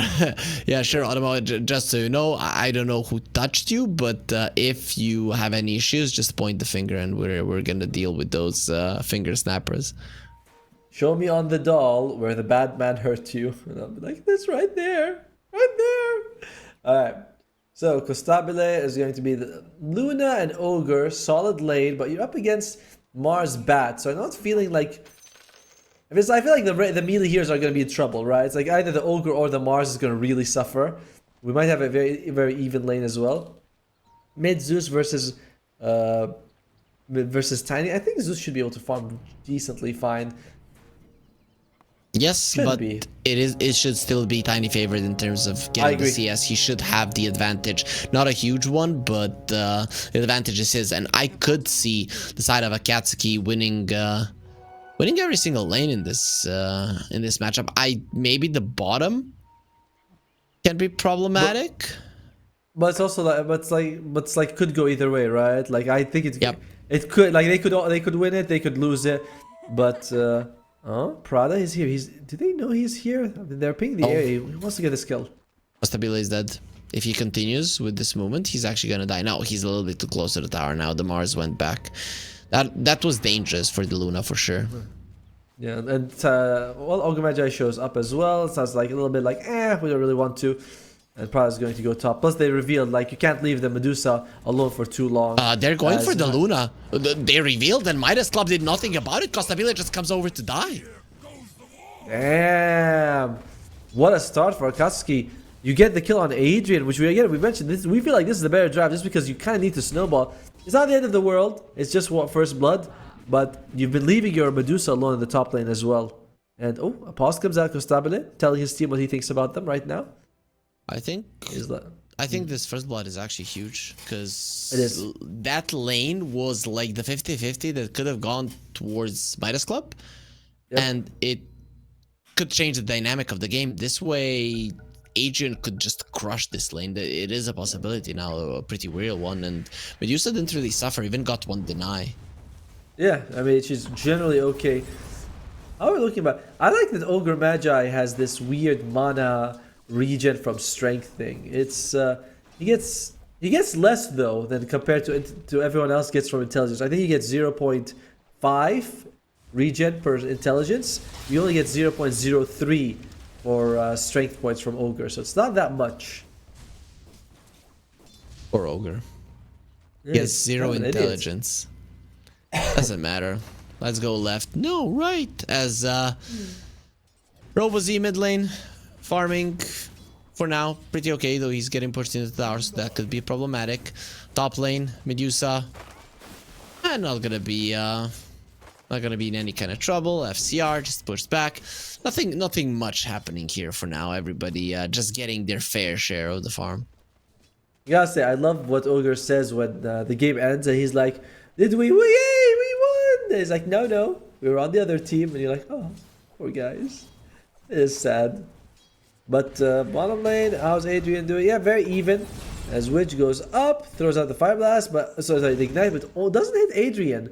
As they do get a kill on Prada in the top lane, so equalizing that. Batrider! He starts putting everything on fire. Gonna be finishing off a courier as well with the spear onto Witch. It will be fine for now. Gets into the tower. Extra armor for him. Not gonna be helping him survive. Adrian, 2 more hits needed to finish off Kiri. They even give the courier to the Luna. Kill the courier, don't kill the hero. It's not that bad of a trade for Midas Club in the end, I guess. Yeah, 1 for 1. I think you walk away pretty happy. Although the big difference is Kostabe has very low health now, and not a whole lot of regen to get him back to full. So while it's an even trade, Kostabile not being able to sort of jump back into the fray is going to hurt them. As top lane, what's Centaur? Okay, what's he got? He's going to go for the Helm of Iron. You were saying Helm of Iron Will is still good, but going from, I think at one point it was like 6 health, 6 armor. Now it gives you 4 health, 4 armor. It definitely feels not as good. I mean, of course, it's definitely not, but it's still fairly decent, and this hero needs the armor. That's just the case for a Centaur. Yeah. The hero just desperately needs it. I've never seen your Miranda Lucas. Oh wow, teams are just talking. I like it. Yeah, he's been playing a lot of Miranda. He doesn't go for leap by level 3, by the way. He's got 1 Starstorm, 1 Sacred Arrow. Unusual build, but I guess he doesn't feel like he's gonna be pressured at all. Yeah, you can definitely teach him. Yeah, old dogs can learn new tricks. By the way, Leap Arrow is like, oh, Kiri's asking me, he's like, "What are you doing, dude? Can I know your item, your skill build?" All right, I'm gonna check out his age because I know he's gonna be like 22 or something, which is like, I don't think you get to say you're an old man at 22. You just don't. So are generally you are in Southeast Asia, so are players there generally young? Southeast, I don't know. I mean, do you mean like the players like in the pubs or the pros? Pros. Oh, I mean, I think so, right? Actually, no, we're kind of moving away. Like we're not getting new blood from Southeast Asia because a lot of them are playing mobile games. And by the way, you want to guess how old Heiko is? 23. He's 23, exactly 23. Really? He's 23. It's his birthday. We don't know exactly what his birthday is in July. He'll be 24 in July. He's like, old man. Come on, man. My birthday is in July as well. Yeah, well, we're not talking about you old man. We're talking about another old man, the 23-year-old. The thing is that people who are born in July are very smart. From what I've heard, there's FCR, the blood grenade will be there, a couple of more hits, and they should be getting him. No, Frostbite. Yeah, they do. Just finishes him off. That was so close. Prada will pay with his life there. Tower hits on AC, and we all know how much that hurts when you're very low on armor. As the dive is there, Costabile in so much trouble. A couple of more hits. He's standing in fire and dying, and which is gonna be doing the same. Ogre is pretty good with fire, but definitely not as. A couple of more hits. Actually, it's gonna be a spear through the heart. What do you think, Ogre? 1 or 2 hearts? Ogre, 1 heart. 1 heart. You know that. I think that wins. Yeah, something like that. He's only got 1 heart pumping to 2 people. Okay. But damn, big moves coming out. We remember earlier when we said Costabile, while they did trade 1-for-1, him losing a lot of health is a problem. And that problem resulted in a death. Fufu arrow in the mid lane almost hits on RoboZ. He should be fine now. Wants to go for the rune, so it's a little bit greedy, but he'll be allowed anyways.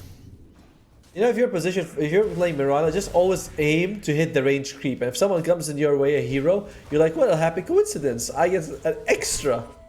You know, I was hoping just to get a nice creep, but I'm getting an even bigger reward. So I thought that the lanes were gonna be going better for Akatsuki, especially because you said that they're higher MMR, so their laning presence should probably be better. But this bottom lane going as bad as it did for the Luna, I feel like it makes up for all of it. Yeah, I mean, mid lane we thought that Tiny would have a better time against the Zeus, but Zeus is just like, nope, I'm fine. And part of that is because if you're, I mean, you only want 1.3 throw anyway. So, They're going again. Just That's Costabile. He cannot live through this one. There's gonna be some TPs. Mirana is Spear? not enough to save him. He has a spear. The damage is gonna be there, and Costabile just dies to the right click. I don't think the Mirana can fight Adrian. He might actually lose this on Widge, taking a lot of damage from the Batrider as well. The stacks are there, and okay, buying time for the Ignite to come through. Adrian in so much trouble. Not even gonna attempt at denying himself. Stun on Kiri. Does have some stick charges to work with. Pushes them both away. Double Starstorm doing a solid amount of damage. He has the tank on himself. Gets into the trees. The ward will be placed, and he's really doing a solid job running himself away. Widge, he wants to fight him. He can't do it. TP out. Will be successful. Well done. Oh, well done. Just got it. Well done from both. But in the end, I mean, if it wasn't for the Thunder God's Wrath, I would think that would be a nice victory for Akatsuki. But at the end, the Thunder God's Wrath more than equalizes it. It does get 4DR into the game. This mid lane, alright. Tiny's got to start really delivering, because Zeus can do a lot just from the mid lane. Like we just saw, press R, you're very valuable, but Tiny's got to get like the Blink Dagger and start getting those rotations off. He's not really there yet. What is he building into? Oh, okay. Power Treads. Cool. Things are not looking good for Roboz. When we look at the CS, he's behind the Zeus, and of course Zeus got the kill there, so it actually does propel him quite a lot higher than the Tiny. 500 gold more in a matchup where you could have lost. Zeus doesn't lose most matchups, it comes out even, right? But versus the Tiny, he should get more than eyes than you. Yes, it just didn't happen here. I mean, but Costabile is kind of suffering on the Luna. At the same time, you can see Heiko, old man Heiko, as they call him, with the highest net worth on the support by quite a bit. What's he going? He's got the Urn going for the Yule Scepter, so all that little bit of extra damage, a little bit of extra control for the team. I like it. Wants to be able to set up for himself, and Yules is pretty decent. You're playing versus a CM. The Stone Gaze also, you can purge that one off. Get yourself into Yules once the Avalanche connects. A lot of reasons to go that route. Meanwhile, though, just Medusa farming away. Medusa versus Luna. Do you have a favorite in that matchup? Do you think one of them comes up ahead? Oof, I would want to say Medusa, but I've seen Luna, because of this shard, just be able to fight him off. As Costabile, well, does have the night vision. This is the only reason why he's alive right now. With 25 damage reduction is I'm not sure if it's 25 or 20, but it's around that. It's a lot of damage reduction, as which he's a big tanky boy, but you know, 3 heads are better than 2. Yeah, for sure. 4 heads if you count the bat. Yeah, he has a bat as well, but they cut down 2 heads, as you mentioned. It's still only gonna be 1 money's worth, but still a pretty decent kill and a lot of damage done into that tier 1 that, if this trend continues, will die fairly soon. Meanwhile, RoboZ, he's just continuing to farm away. He just wants to get the power treads. Again, not the most active Tiny we've seen, and this favors this favors Midas Club, right? Because yours is like, I love to farm. Zeus is happy to just sit and farm. He wants the game to be standard. Oh, there, Adrian. Costabile, what the hell is he doing? He just keeps on dying. The Spear onto the edge of the arena. They have the Stampede. He knows what he's doing. He's baiting them. The Zeus coming in with the TP, and that Stampede not allowing Adrian to run away. 4DR gets a double kill. Doesn't have the mana, but he has the shield rune. He will start drinking up that bottle. Working for a phylactery. Prada will be dodging this attempt onto his life for now, but we all know how slow the CM is. Prada, however, gets to a safe position and can now TP away if he wants to.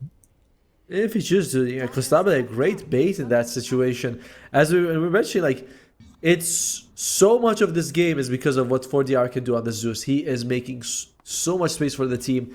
And we're looking at the other side, it's like Tiny. Alright, this is going to be a rotation. It's against a Centaur. No Stampede, though. No Stampede. No Lasso also. Okay. It's fine. It seems like he's going to be rather hard to bring down. If his team decides to ever show up, they're really diving for it. Like, team! Wow, they really left him up to dry, didn't they? Yeah, my team noobs as 4DR, however, is killing the mid lane tower. So I guess that might be more valuable than saving the life of a Centaur who didn't have the Stampede. I guess so. Seems, I mean, but you have to think about his feelings. He probably didn't like that. And that was a big kill, though. He was very close to the Zeus Tower. Still very high himself. Yeah, some level 6s on the supports. They are coming out. CM is the only one missing out on it. And Prada should have it in no time, though. Here comes the Moonlight Shadow, which and Hiko will be able to finish off Prada themselves. 4DR comes over to secure that kill. We all know who the real god is. As he needs to. And I think he's got what? Is Phylactery finished on him? Okay, I hope he doesn't. He goes for the like magic damage build. Sorry, my bad. Because he doesn't need physical damage. You already have the loot on your side to do that. Was that? I think that was a stolen token. Probably. Wait. Let me check. Actually, but fairly sure that was a dire token that got stolen. Yep, they're missing one on. Yep, they are missing one. Yeah. Oh, toss, lasso. Oh, catches him mid-jump. They're gonna have the avalanche as well. The CM coming. Stampede will allow him to run away now. It's turnaround time. Kiri a little bit too low. Thunder God's Wrath there. Almost dead. Vidge is the one that gets the kill. And that's gonna be nice turnaround. Even though they caught him mid-jump with the family jump there, it still didn't change the fact that this guy's way too tanky, way too hard to kill. Yeah, and he's gonna hit level 10. He can take the 250 health talent. He's got Infused Raindrop. It's not the easiest thing to go for this Zeus, just because of the levels. Tiny, he is very close to the Blink Dagger. I feel like this is going to make or break Akatsuki's game. Can Tiny get a few pickoffs with the Blink Dagger or no? And that's I don't say the end all be all, but it's gonna be so huge for the team. Yeah, it is the biggest thing for sure. As Costabile continuing to farm, the Luna is at the bottom of the network chart when it comes to cores, but it is a Luna. Should be able to change that in his favor in just a couple of minutes. Do they have any stacks? I don't think they've been. This has been much of a stacking game for Midas. Do they have any stacks in their triangle? One ancient stack in the triangle, nothing else. Not much, but it's better than nothing, I guess. I mean, if someone goes up there, stacks again, you'll have 3 ancient, a double camp. That's not too bad for the 13-14 minute mark.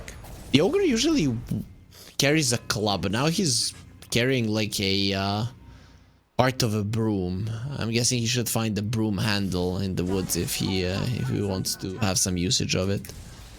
Broom handle's really good for melee heroes, by the way. 8 damage, 4 armor. Like, that's a lot of armor early on. He's also got 4 bracers for the ogre, which becomes 30 strength in about 12 minutes. Blink on the Mars. Oh, that's the Moonlight Shadow that just revealed it. It's just gonna be double leaping away there. Hiko, well, beautiful. Very well done.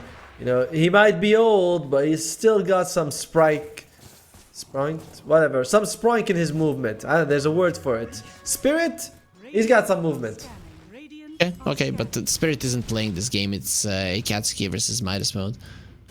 And so far, it's looking very good for Midas club. Yeah. The Midas mode club. Yeah, I was like, isn't Midas mode a game by Mr. Sir Action Stack? Yeah, exactly. And oh, ODR's doing it. He's going for the Manta build. Oh. Oh, Manta shards. So the magic, the lightning hands are gonna be coming over.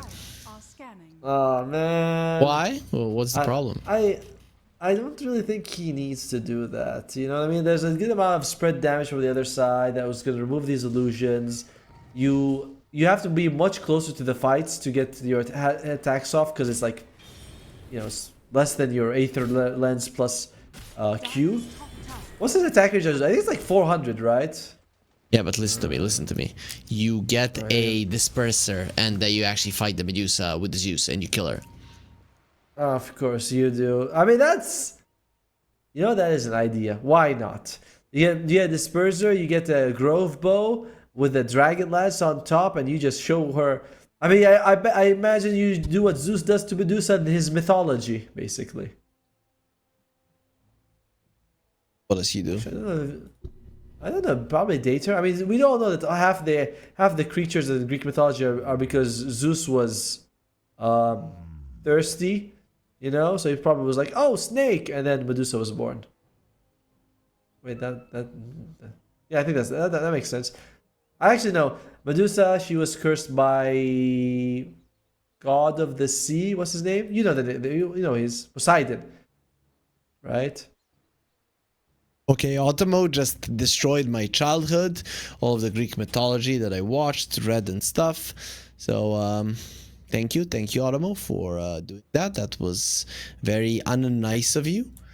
No, let's talk about the game here. Let's not talk about the Greek mythology and gods and stuff. Yeah, save me from that. Yeah. By the way, we didn't mention this before, but Midas Club has a very strong global presence with global invis, global damage, and global speed. You can do a lot with that. Yeah, and Mr. Worldwide. He has the same hair as you. Worldwide. He does, and I love when he tells you his name at the beginning of the song. He's like, "Oh, I'm here," and you're like, "Oh, great! I can switch the channel right now before you start going." Yeah, it has become a staple. It has become a staple. You know, like Jason Derulo. What you say? And I'm like, "Nope, no, I'm good. I don't need to hear more." Actually, that's not a bad song. By the way, Wish is probably dead, isn't he? There's no way he's making out this one live. He is going for our King Boost after. He says they're ready. And that should be it. Let's see if there's gonna be dead ogres. He is wearing that cute costume. He's a little bit frozen. We'll stop the guilty of the CM. Still won't change the fact he's still pretty tanky. And toss from RoboZ. Nicely done there. He understood that his teammates needed help. Yeah, I mean, I was thinking, are you thinking he'd be forced to use like a lasso? Because they already used the Crystal Maiden ultimate, and that is not ideal. Very, very tanky on the Ogre. 1800 health at level 8. I think that's insane. I know it's 3 bracers and the Seas of Serenity that's adding a lot of health, but that is so much. That is an insane amount, 100%. But there is a smoke now for Midas Club. They have the blink on the Centaur, so I'm pretty curious where they're gonna go. They want the mid lane Tiny. They found him, and that mid lane Tiny is gonna die. Thunder God's Wrath being used just to check if anybody's coming to help. They're gonna have to use the Stampede, toss away. Not enough to survive. 4DR gets the kill. That's a mega kill streak for the Zeus. This last big Zeus, it's working out for them wonders. It is. And Zeus needs to be careful when that comes out. Yeah, there it is. Zeus is gonna be caught, but the Hoofstomp turnaround, they want the fight actually. Let's go for it. The lasso will connect with Shido being in the vicinity. A couple more hits for DR. If it goes to the Medusa, this kill is gonna be huge, but he does manage to get himself away. Oh dear. Huge. Two people on a sliver of health are able to make it out here alive, but there is a jump. They do get the FCR at the very end, so that's nice for them. Possibly Widge as well, though. We'll be okay. No, it's fine. It's fine. I was like, they don't commit for that. I'm actually surprised they didn't, right? Because Tiny was back. Yeah, I thought that's why I was like, oh man, they're definitely gonna get Widge. Then they're like, no, you're like, oh okay, definitely don't do that in the future. As Tiny, this net worth really bad. As Costabile also picks up the Wisdom Ruin, so he's gonna help him just continue to shoot up in terms of, well, that's not what net worth, but strength, you can say.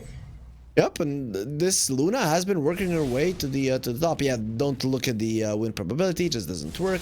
Akatsuki says they're 100% gonna win, which is most definitely not the case. But coming back to the Luna, There she is, at the top of the network chart. One of the fastest, if not the fastest farmer in the game. She is going to go up against a Medusa with... Oh, that's a bad rider. Not getting the Kiri impact. In general, I just feel like Akatsuki has been very passive. And a lot of that just goes down back to Robo Z. Like, I'm not seeing this Tiny do much. He doesn't have the blink dagger. I don't think we've seen a big link initiation yet from him. Or maybe, maybe it was off screen. We joined the fight after. But either way, Robo Z is costing his team. Yep, it's not working out for them. Avalanche toss onto the Ogre with the Crystal Maiden coming over. That's that should nice. be a kill. They have a spear and one more hit from Robo Z. He has the AD rune. Easy kill for him. I was wondering. I was like, man, he is doing way more damage than I thought he would be doing to an Ogre with 2,000 health. But it's like, oh, the 80. There you go. That makes sense. Aiko getting quite close to that Yule Scepter. Do you still do this thing today when you think the Void Stone is on the secret shop and you head to the secret shop, you get there, you're like, oh wait, it's not, it's on my home? Yeah, because I think that's the thing that was always in the... Yes. In the secret shop. So, goodbye CM. Thunder Gods has killed him. Have a toss combo. Robo Z gets the kill. They have the lasso onto the centaur, trying to pull him out of this arena, and the arena will stop, but so will the life of FCR. Kiri gets the kill. So pretty nice sequence of events there for them as they get 2 kills, and the mid lane tower will be taking a decent amount of damage as well as Adrian still hunting. All they lose is their least valuable member right now. The position 5 support here. Radiant's middle tower is under attack. Then there's going to be a D ward. Middle tower has fallen. I think he was standing right next to a sentry for the Zeus, but he decides not to remove it just because if you do, you reveal where you are. So let's see. 4DR still staying with his Manta shard build. He does have the shard, so it means that his farm is elevated quite a lot. It will be even more once he gets the Manta. But overall, the game is relatively equal, Automo. 2k gold lead is not much. Avalanche? Especially if it... That's deep. Nice arrow. He jumps like to one side and he jumps another one. Very unfortunate. Do they know that this... Yep, they see this Observer ward as well, which was fairly fresh. And that means that this rotation is gonna hurt them. Haiko jumps away. Old man, but quick fingers, although there wasn't even a lasso available, so he was actually fine. But he didn't know that. Yep. So overall the Tiny dies, and really I like what you said. This Tiny is the main reason that the game is not going well for them. If he was getting a lot of kills, if he was a real threat on the map, it would be completely different. And I'm seeing even some of these supports not having a range drop, right? So it kind of goes to show just how much they respect this Tiny. They don't. The only one that has is the Zeus, and even he's not a target any longer. 2 tanky, 2,000 HP on the Zeus. Yeah, like if you're Mirana, you have Yules. If you can get one leap, he took actually the leap distance, which means that when he jumps, he has an extra little bit that you need to make sure you get away from the Tiny. So that's very helpful. And of course, you can't jump Ogre. He is going. He's got arcane moves. He's just going straight up Greaves. Like, this guy's unkillable. An interesting thing, there is a shard in the Mirana, so very early on there from Haiko. He bought it, by the way. That's interesting. How much damage is it? 170. Okay. No wonder he took the leap charge, because I was thinking most people would take the arrow at level 10 talent, but he took the leap, and I was like, huh. It does get you out of the Tiny easier, but it's mostly for the damage. Yeah, and also you can choose the distance and the direction of the jump now. So that's cool. I want to say that part is useful. Yeah, for sure. Also, it says leap no longer breaks Moonlight Shadow invisibility if you have the shard. Oh, that's pretty big. That's pretty big. That is pretty big, actually. Because I was like, I always knew it as for the damage at the slope, but now it's like, oh, you have direction, doesn't break invisibility. Like, there's a lot to this shard. I don't know if I'd still classify it as a good shard, but maybe he'll be able to convince us here. I mean, it's a solid one. It might not be good, it might not be S tier, but it's pretty solid 100%. Especially if used properly. Yeah. I mean, it is what? 640 damage in AoE? Like, that is a lot if you can get it all out. Like, that is more than a Moonlight. Not Moonlight, sorry, Starstorm. Oh, let's see though. What did they want? Are they gonna go in? It doesn't look that way. You have a blink and last on the Bat Rider, a blink arena on Adrian.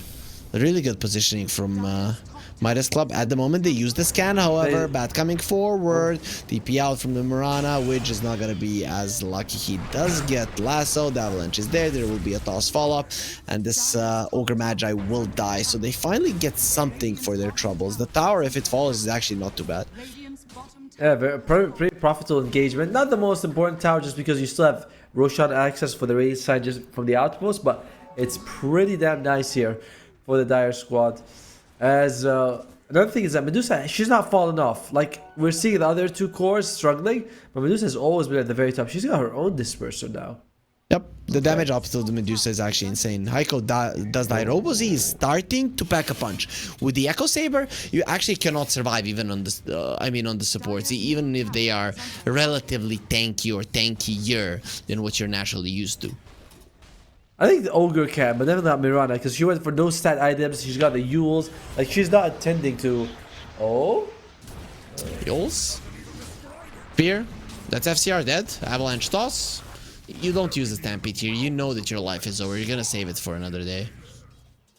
Akatsuki, they just got 3 kills in a row and a tower. They didn't have to use big ultimates either. Yeah, Lasso's down, but they still have the arena, they stone gaze. Like, this was the best minute of the game for them so far. A lot of it coming, just why? Because RoboZ has Blink Dagger. You know, has been using it effectively. So, alright, maybe we were being a bit too harsh on him earlier. And Kiri is approaching his lasso once again. It's gonna be up, especially if you get to level 12. It's gonna be awesome using it the next time, and they probably want to get it there. 15 seconds less cooldown, half a second of longer duration. That's pretty big. 4DR uses the ulti there. It's time to TP out. 4DR. He's farming. He's farming, but he might be fine. They have scads on the other side. No scads. They find it. They do. Wow, greedy. Very, very greedy. They're gonna wait for the lasso 10 so they can latch him onto the edge of the arena. Here comes RoboZ, and we had something to say about the Tiny, but he's now on a killing spree here, Automo, and it's starting to look up for him. And he got the kill on the one guy who would love to get the kill. He kills the enemy mid. They're just looking, looks like they're making a beeline for Roshan, knowing that the Thunder God's Wrath is used anyway. Or will they try to go for a pick off? Without the Medusa, it is pretty hard to bring down Roche. Yep. RoboZ has made an insane recovery. For sure. Actually, is it that hard for them to take Roche? I feel like the Bloodlust changes things quite a lot. You buff the Tiny, you buff the... Oh, sorry, he's on the other side. My bad. So, I have no idea what I'm talking about. It really is a hard Roche for the Dire side. It is, and I wasn't even thinking about the speed, more like what Medusa's in case a fight breaks up, right? Like, fight breaks out, you only have 4, they bring 4, they buy back, and it's like, oh shit, we've committed to this, so I would like to see that just for that reason. As Medusa's going for Eternal Shroud. Okay, good item for sure. Yep, people go for it. You do want that extra mana to be healed up. He's got the Greater Healing Lotus as well, the full 900 mana from it. So very tanky if he can just get the ability to use a couple of his spells. Arcane boost as well, so a lot of mana from him. Yep, let's see if Midas Club are going to be going for an engagement. It is a dangerous thing to go for. They don't have the Zeus ulti, however, for the next 7 seconds. That's probably the thing they're waiting for. BKB and RoboZ, some big items on the other side as well. Oh dear, like... RoboZ feeling like a real core at this point, graduating from the tough time he had. What are we looking at in terms of items for everyone else, though? Oh, jump in by the bat. I don't think he's going to be catching anyone, though. He's going to get the ult. The arrow will connect there. Nice setup by Heiko, but it's just to run himself away. They have the ults for Witch. They have the spear as well. Onto the tree, surrounded by 5 heroes. It's just a matter of time before he dies. Could have retreated by a tiny bit faster there and gotten out, but it's still fine for like, they're still happy on the Dire side, as now Roshan's on their Roche pit, so you can go whatever you want. Well, in terms of items, drums on the Crystal Maiden, and she does not have the shard yet. Ooh. Usually we see this shard picked up very early. Oh, there is a big item still coming out. Luna will have a Kanda fairly soon, has that 9-second BKB still, but also level 20 on the Luna. That's the big power spike that you were waiting for. This hero is going to be doing so much damage once the Kanda is out. I like the counter, but I'm not sure it's the build you'd want to go against Medusa. Because you don't, like, you want... Like, it's burst damage, but you want more sustained damage, or like high DPS. And see that there's nothing wrong with it, so I'm interested to see if this counter can work. Overall, like, things are looking really good for... No, not really good, but pretty damn good for Dire compared to what they were a few minutes ago. Yeah, for sure. I mean, only one other tower left on the other side, and they only have the center for initiation. I think that's hurting them in the long run, because you're farming well, you're pretty strong, but you can't get the right initiation because your enemies just are looking at it. Blink away. Moonlight Shadow protecting them. That's gonna be a very dead Prada. Costabile just does way too much damage. Okay, that was kind of good that they were just immediately Moonlight. Adrian backs out. He's like, no, I don't want to take this fight. That's pretty smart. He does have the BKB if you want to use it, but why is it decides also to contribute, not to commit?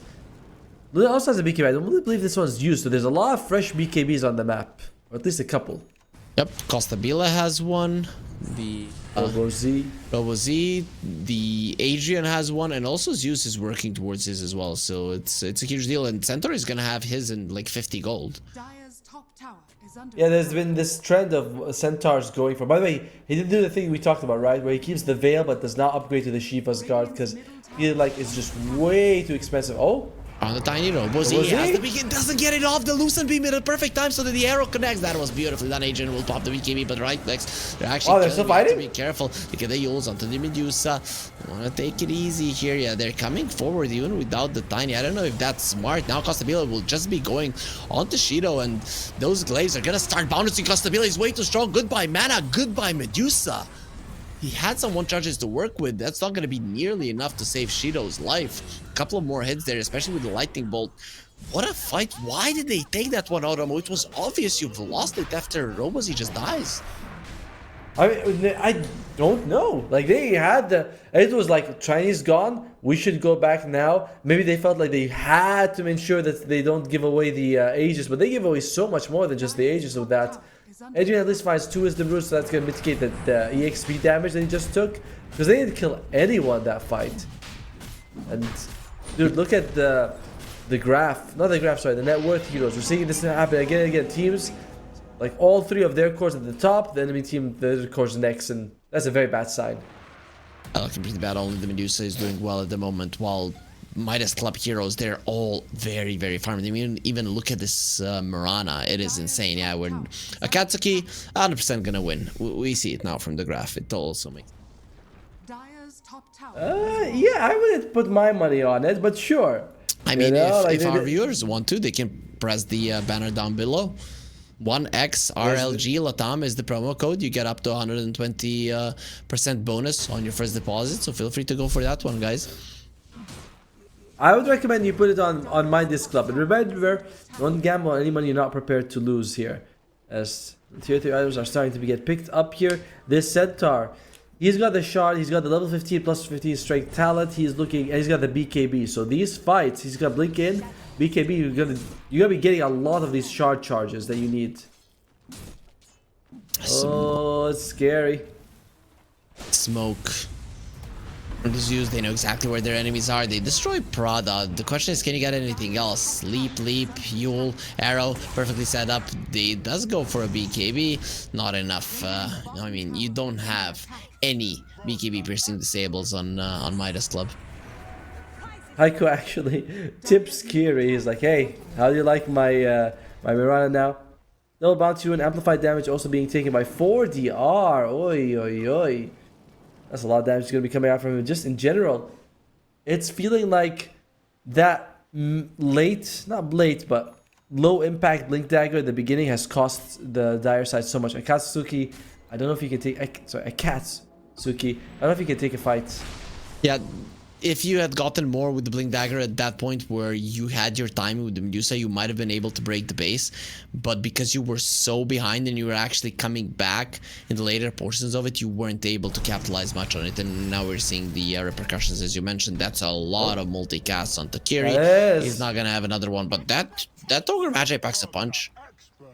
It does. Yeah, that triple multicast. How much damage? Does it get buffed up by anything?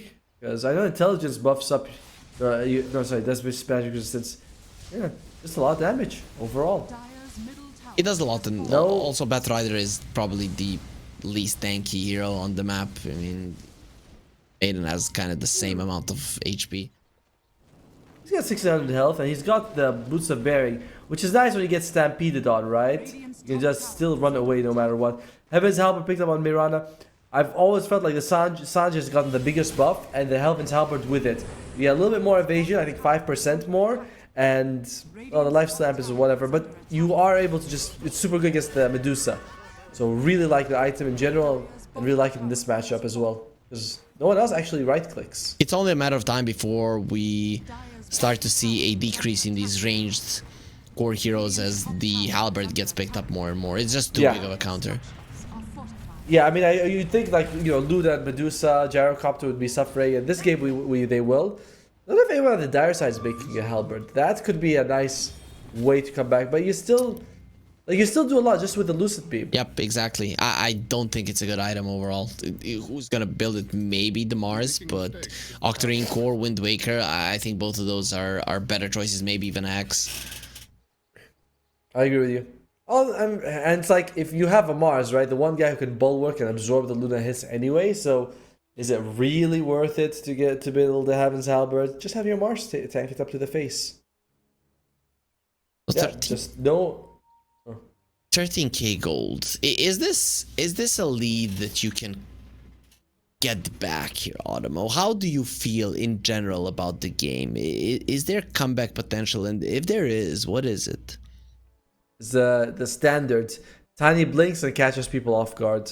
I don't think you'll ever win a 5v5. Like a standard 5v5 is impossible. You have to focus down Zeus as well as the Luna, and you have a BKB Centaur who's just going to be pummeling you the entire time. Now, I don't think that a fight is the way to go. Split push, find a pick off, and if they engage, try to separate them with the toss. Yeah, I guess toss into tier 4s maybe, but we can see that Midas Club, they're not interested in pushing the mid lane, and that's where you toss into tier 4s from the side. It's going to be very tough. Toss into a spear maybe, but that's very unlikely to happen. Well, by the way, everyone on the Radiant side has picked up a shard. Everyone. Ogre Magi also has one. I like it, the Fire Shield. It feels like this one, it should give you like damage reduction for a certain amount of time rather than for a certain amount of hits. Do you know what I mean? Because it's very easy to proc it on low damage attacks. Sure, but it's still pretty strong, right? Especially because it does ignite all of you. So I don't know, I'm a fan.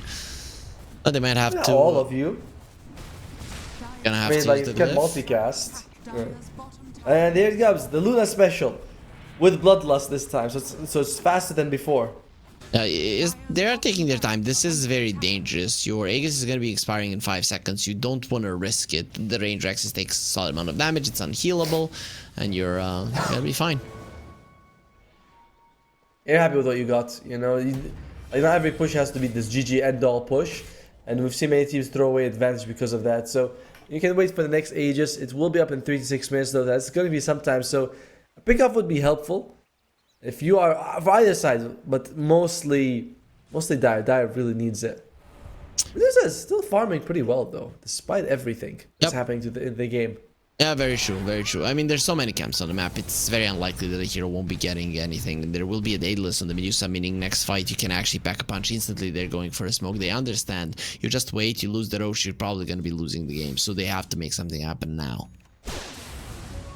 Oh, Moonlight. Sorry, not Moonlight. Thunder God's Wrath. Now we know where he is. And this is the third time I've seen him use it while they're under smoke effect. It doesn't reveal like them, but shows it lights up an area of the map and you're like, oh, they're in that area of the map. Got it. Just because that's where the Thunderbolts land. Yep. So let's see.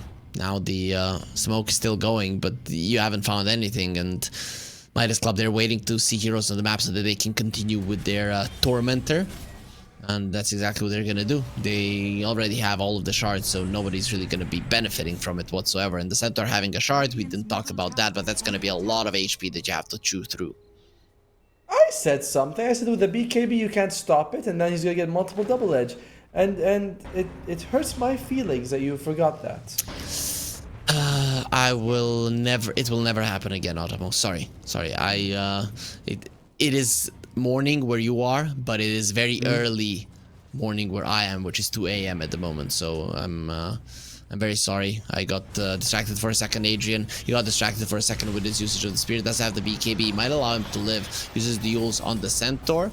The chase might be on. They have the Stampede available if they want to go for the chase. We'll decide against it as Prada getting some wards down and puts himself in a very uncomfortable position because there's a Stampede. Hoof Stomp, a couple of more hits, and Prada loses his life. FCR gets the kill with just the right clicks. Maybe it's time for a push right now within the 4 versus 5 scenario. You can definitely pressure the bottom a bit. Yeah, it's like, what do you lose if you go high ground? You still have to worry about that toss, though. By the way, the Prada's got a pipe. That is a pretty farmed crystal item for the Crystal Maiden. Pipe as well as drums. So she's not the easiest kill. They do get the range racks. And at the same time, though, Kiri is able to cut the creep waves a little bit. And almost loses his life. Yeah, you saw how they were actually struggling killing the CM. Usually, if you see a Centaur and the Mirana on top of a CM, it means it's gonna be an instant kill. But because of the item choices of the Crystal Maiden, it's gonna be a little bit tougher to bring her down. But either way, at this point in the game, 37 minutes in, you're still too easy of a target. Crystal Maiden definitely has less kills than we had in the previous series, but both teams are being very as careful as they can. Barrier's got the boots of bearing, so when he jumps on someone, I think we've actually mentioned this, that you should be able to drag them away fairly safely. Overall, Roshan is going to be relatively quick, about 30 seconds, I believe. So if you're Midas Club, that would be your opening. Windwaker, you can now get allies out of the arena if they get stuck in, or even just they get lassoed. You're like, oh yeah, sure. Doesn't work. Doesn't work. Doesn't work? No. Oh, okay, no. Lasso is a certain type of spell. You cannot Windwaker, you cannot use the snowball save. You know, some of those saves they just don't work. Interesting. I mean, that's fair. As coming in, Adrian Smoke does break. He's instantly gonna get home stun. That is, those Lucent Beam stuns, they're so huge. And that's a core who doesn't have the buyback. The Tiny will follow as well. With the BKB being used, they have the Stampede. They're just gonna surround them. And there's the Ogre Steel Totem getting on top of Robo Z. 3 heroes dead, 2 of which do have buyback. But still, you're not in a position to defend. You do have a glyph, 7 seconds that you can buy for yourself. And then Midas Club, they're like, listen, we got the Luna. Like, why the hell don't we go high ground? I think they want to force out the Adrian buyback. If they can get it, BKB used on the Centaur, it could be dangerous. Lasso being used as well. There's the Stone Gaze. You want to turn your back on that one. Arrow flying through, not connecting on anybody. Costabile is level 25. This Luna is so freaking farmed. But it's probably Roche time. No, with the Butterfly, you do have the confidence to go forward. No, they're going to be going for it. You get the Aegis, you get the cheese, you win this game. If they check on the Roche right now, Midas Club, they're just going to straight up win it. I thought they would continue going. Stone Gaze and Lasso were used, but they're like, nah, it's not worth it. And that Lasso did not last very long. And I was looking, I was like, oh, you've got Ascetic Cape and you've got Sanj. So you have impressive stats resistance with that when that procs. Yep, and it procs. So what is it? It's like 40-second cooldown, isn't it? Something like that. Yeah, 25. Oh, wow, but 25. 40% status resistance. That's so much. That is so much, really. Costabile. I was like, this is not lasting at all. So well done by him picking it up, and he's got so much health regen as well on the Centaur. If he is able to get his BKB off and then get like one good double edge, he's gonna be unkillable with all that health regen, all that strength overall. Oh, I have no idea how they play this. It has to be some insane repositioning coming out from Robozy and Adrian, though the Spirit was already used, so now you don't have it for a couple of seconds. Gives an opening to Midas Club. It's all Robo Z. It's all Robo Z. I think they have vision of this area, so they should be able to see them-ish. Arrow comes out. I think the Arrow may have scouted what's going on here. Like, maybe it's a pass by the sentry. They're like, alright, they got sentry in that area. Let's keep our distance. Let's see. They still got all their melee racks standing. Just that they're getting exposed now. Oh, cheese on the Centaur. Yep. He's gonna have 10,000 HP, and then you get a cheese on top of that, so makes him pretty much unkillable. He's got 4,000 health right now with evasion, with ability to make sure the enemy doesn't. But he's not the only one who's got. There's 2 Heaven's Halberd on his team. And he's got Eternal Shroud as well. I think that again, I just don't see him dying ever. No, definitely not. And that this Vlad's on Widge, I love it, right? Because you do want to buff up the Luna. Interesting, he went for the retaliate damage at level 20. Oftentimes you see people take the Stampede, but I'm starting to think that maybe that talent is not as good as it used to be, the Stampede talent, just because, like, it's still long enough cooldown. It doesn't get reduced by enough, you know, that you can use it like continuously. We'll see. I mean, 25. It's good though. It's very good for sure. It's decent. Casabila, Lincoln's are gonna be broken. Who has a Lincoln's? It's Zeus. Okay. They have a Lincoln's. They have the Wind Waker. A lot of things to save him. Arrow actually connects on the Medusa. Not thinking about going in. There's a Lucent Beam, getting rid of the mana. They're a little bit too conservative for my taste. I don't like conservatives much myself, but I do think they notice. Oh, this is what they were scared of. It happened. It happened. Yeah, it's tanky though. They're not killing him. It's not even close. They're just gonna be popping the BKB running away. I think he could have stayed in that arena without the BKB and just did whatever he wants. Castabila coming forward. There we go. Onto the Medusa. No more mana. All of it is gone. They do have a toss back. Surviving with 0 mana. It very rarely happens for him, but they've lost the tiny 90 seconds on the sidelines. There's the only hero that you're afraid of. Actually, the arrow connected on Sheila. There's gonna be a Hoofsong follow up, and they call GG. It's just over. At this point, you know that there's absolutely no way just staying in this game. They jump on FCR, who has all the defensive items. They lasso him with his aesthetics capability. Like, this was like, really? That's your target? The most difficult hero to bring down the game? And they get punished for it heavily.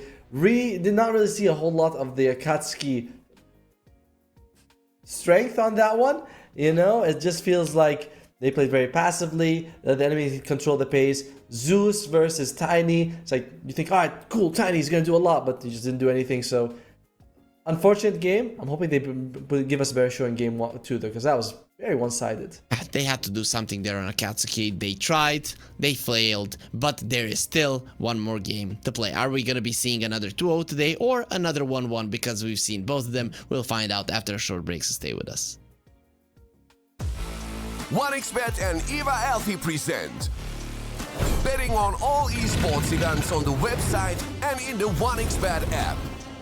1xBet. Play with Eva.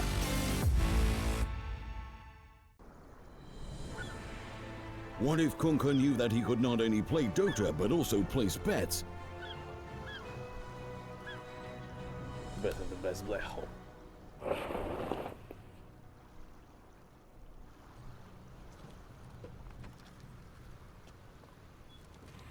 1xBet, bookmaker company.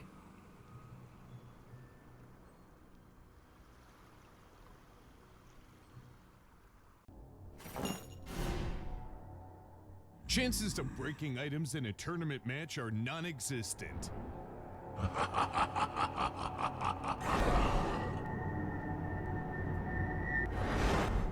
Chances of winning at 1xBet are always real.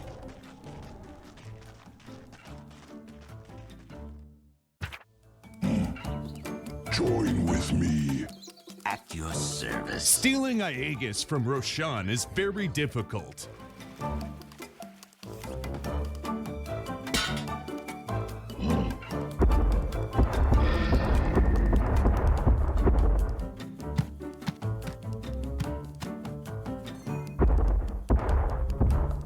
Winning at 1xBet is super easy.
skills in the gaming. 1xBet. Look around. Screens are everywhere. They allow you to immerse yourself in another world, into hundreds of different worlds. Here you can be anything you want, and we will support you in this. OG, Team Spirit, 1xBet. If you are with us, you win. Hello, son. Hi, Mom. Pretty girl. This is Eva. Nice to meet you. Thank you very much. Your dad's just making his favorite dinner. It's duck. Come on inside. They're all probably too gruesome to tell you while you're eating at the table. How's your food? Is everything okay? Good, good.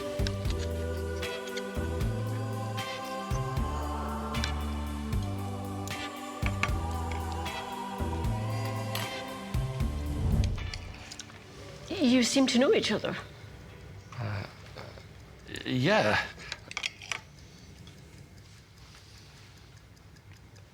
This is the new ambassador for 1xBet.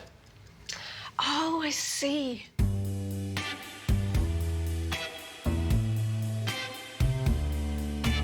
Everyone felt good when Eva Elfie became the new ambassador of 1xBet.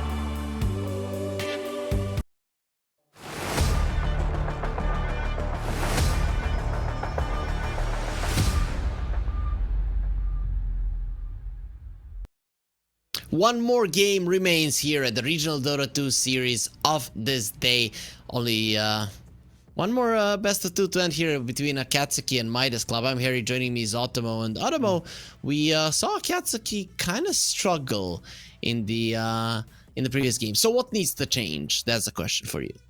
I think they just need to be a little bit more active in the mid lane, right? We can't put a lot of it on RoboZ. That doesn't mean he's a bad player anyway. He's an amazing player, but they had Tiny versus Zeus, and that's what they wanted by this. Is like they could have picked another hero in their last pick, but they had the Tiny picked earlier. They're like, we're gonna put him mid.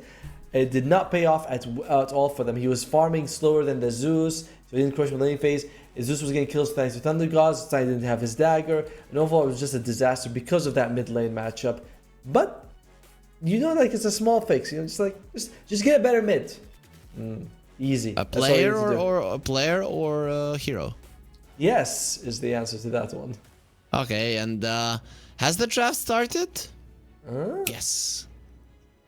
The answer to that question as well. I mean, you like it. You like it. You thought that was cool. You thought that was cool, and you should think it was cool because it was, and it was not even prepared. Okay, cool. That was pretty good. I like that one. That was pretty good. Okay, all right, White okay, Dragons. They start off by banning out Midas Club. Midas Club. Sorry, it says White Dragons there. I forget. It is Midas Club. What? It says Midas Club. Where are you reading White Dragons? Look at the VMix. Dude, it says Midas Club. What the hell are you talking? Midas Club 1 written in orange. It says White Dragons. Alright. Here's the thing. Dude, seeing dragons is a side effect of something. The logo is a white dragon. It's right there. I can see it. By the way, this is the difference between me and Harry. We're coming from very different ends of the fatigue cycle. He has been awake for a very long time, so he's delusional. Whereas I haven't gotten much sleep and I've woken up very early, as you can tell. So we're both crazy, but I'm sure that he's the crazier one because he's wrong. Yeah, I can see the freshness in my own face, and I've gotten past being tired. That is for mortals, right? And I have ascended to a new level, so I don't need sleep any longer. That ascension stops when you become a parent. When you become a parent, you're just like, nope, now you're tired all the time. It's amazing. Alright, White Dragons, they open up with a Dragon Knight. Just very flexible core. I've seen it in all three roles. But I like the counter of the Shadow Demon, so you can make your own dragons. And also it's like Luna, Medusa, Terrorblade, anyone who builds Radiance all feel unpickable now. Okay, makes sense. I think they actually intentionally allowed them to have the Dragon Knight, right? Because they instantly picked the Shadow Demon. There's no way that with the fourth pick you're gonna be allowing that hero to go through unless you think that you're absolutely ready for it. And Shadow Demon is probably one of the best heroes to be ready for a Dragon Knight. Hey, by the way, in Japanese lore, there's always the eternal combat between the dragon and the tiger.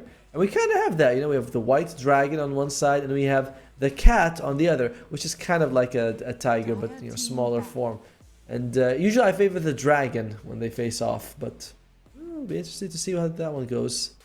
We established it in the 2 games ago when we looked at Ursa killing the Roche. So bear stronger than a dragon, right? Yep. And if there is one other land predator that can actually match a bear, it is a tiger. So you are. By the way, the voice cut for a second because I think you were about to say, so you are absolutely correct, Atomo. Thank you very much. And just didn't catch that last one there. Yeah, bears versus tigers, people. We'll see if we can get that. Hey, look!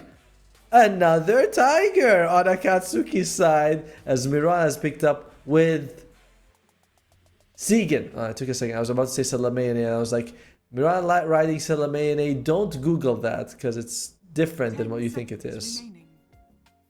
Yep, and so that's gonna be the support duo of Akatsuki. We'll see how well they do with that. You have the setup for the arrow. I'm pretty curious to see if we're gonna be seeing any early twin gates rotations. That's definitely something nice, something that the other team is gonna have to think about. So I would like some damage dealing cores because these two provide lockdown, but they don't really provide all that much damage. And I do expect that Kiri is going to be on it, which means he's going to be rotating around the map. White Dragons, they take up the Tiny. Not sure if it's going to be for 40R or Heiko here. Fairly durable. I think I might want to see this Tiny as a position 4. You have him block the arrows. You know what I mean? Sometimes when you see the Shadow Demon Disruption comes out, you're like, I'd love to have a bodyguard that's not Crystal Maiden or Hoodwink. So that could be the Tiny for you. He's very, very durable. So I like it. Oh, by the way, Witches... Go on. I was gonna say, Witches Ogre won the previous game, so his massive win percentage on that hero continues in this patch. I mean, he could go for it again if he wants to, and then just set up for the last pick of this phase to be some ranged carry. But they're gonna be going for Crystal Maiden, so this time around it's more about let's go and get kills, right? Play around the Dragonite while he's taking down towers. If Akatsuki comes over to fight, we have the Frostbite, we have the Avalanche, we can kill them. So I'm pretty okay with this because be it an offlane or a mid lane Dragonite, he likes to have good backup, and the CM and the Tiny are actually pretty awesome. I'd say, I mean, Crystal Maiden is good in the laning phase, but I'm not sure how she'd fare up in a match like this with the Shadow Demon and Miran on the other side. I do like the Tiny, and this way they do keep it kind of guessing on where this Tiny is going to be. Could still be a core Tiny and a core Dragon Knight. I mean, like mid Tiny offlane Dragon Knight. So we'll see. Akatsuki, now you have to start showing off some cores. You have to. What are we looking for here? I'd like something that has a bit of mobility just to kill the Crystal Maiden. There is still no. Sorry, Pango's gone. Mars is in the pool. Not a bad hero. There is a possibility that they take the scent, and if counters the center after it gets picked up. So nope, they go for the magnets instead. Okay, that's interesting, and I guess that's fine because it buffs not only his own damage, but also the damage of whichever carry you pick. And we talked about Akatsuki being a little bit on the narrow side when it comes to the damage department, so you want to have some kind of a buff. I guess this helps, though. Magnus in general by himself until he gets a couple of items doesn't do that much damage, and I think this is exploitable by the side of Midas Club. You could take a Slark. There, yeah, love it. I was thinking about the Slark because you're up against a potentially Dragonite and Tiny, so 2 melee guys for you to beat on. Their damage is decent, but it's like you could just get a belt of giant strength or like a magic wand. You have enough strength to survive. Plus you have the Shadow Demon behind you who can set up your leap or save you. So I really like the Slark pick. In general, White Dragon's draft looks like the fights are going to be lasting for a while. It's DK Tiny. Very hard to instantly burst them down. So they played some Sven. That's not going to be played versus a Slark. They played some Troll. That's not going to be played versus a Slark either. So what are you gonna play versus a Slark? You could go for a puck here on Midas Club if you want to send the Dragonite to the offlane 100%. The puck would be pretty good versus what Akatsuki have. I don't know. No, I'm okay. They take a Naga Siren. Decent way of dealing with a Slark. You can't purge off anything that she does. I mean, no, sorry, the sleep. Catch other people. It's also good against the Magnus, right? Like Magnus gets a big RP. You sleep, you walk into the RP, and you're like, all right, you know, let's like get our boy back and let's move out. Yeah, I wanted them to pick a carry, and that way we still get to flex the Dragonite for a little bit more here. But the bans from White Dragons should indicate where they want the Dragonite to go. But you can also fake out, right? You ban mids that he's weak against, then you let them think, oh, he's a mid, then you still put him in the offlane. Yeah, you could do that. We'll see what they do. But the last pick is for Akatsuki, so I don't think you're going to be making plays like that. They do get rid of the Lash. That's a good ban. I guess. I mean, they can also get rid of something like the Wind Ranger. Wind Ranger actually would be pretty decent just because it's great against the Naga Siren. Yep. For sure. I like the Wind ban. I know. I would like to see it removed as well. You do have decent illusions you can make of the Naga. I imagine, does the Shadow Demon illusions also get the Riptide? Yes. Okay, good. I figured that's how it works, but I wasn't sure if it's tied to the hero or like it's tied to the ability, and anyone who has the ability can use it. Cool. So that is kind of useful for good old SD. I mean, the Naga illusions are insane. The disruption illusions are stronger than the mirror image. So yeah. If you send like one or two, we all know who's gonna be winning in that engagement. What does Akatsuki want to get rid of? They got rid of the lone druid. I feel. Let's see. But the Let's Check ban is also really good because you just melt Naga Siren's illusion. So that's a nice ban there for my dragons overall.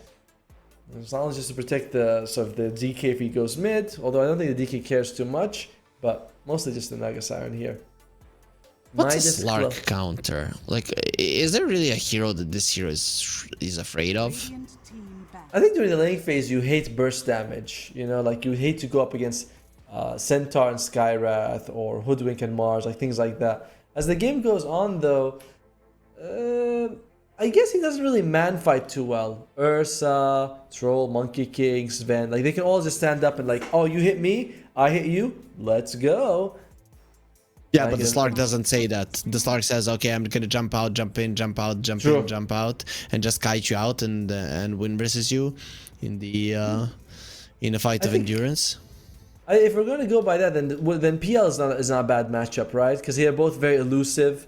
They can both build Diffusal Blade, and I feel like the Slark he needs mana. There's always a carry. There's already a carry though on the side of Midas Club. So. Oh, for sure. I'm not thinking that. I mean, we're thinking of mid laners right now for both teams, unless it's gonna be a Magnus mid here for 4DR. This ban phase is taking a long time, as both teams are like, And someone was asking, it's not Midas Club. It is Midas Club in the client. They're called White Dragons here. I'm not sure why. All right, so they get rid of mids. So they do feel very strong that this is going to be Magnus off, or they're baiting. You have to showcase your next.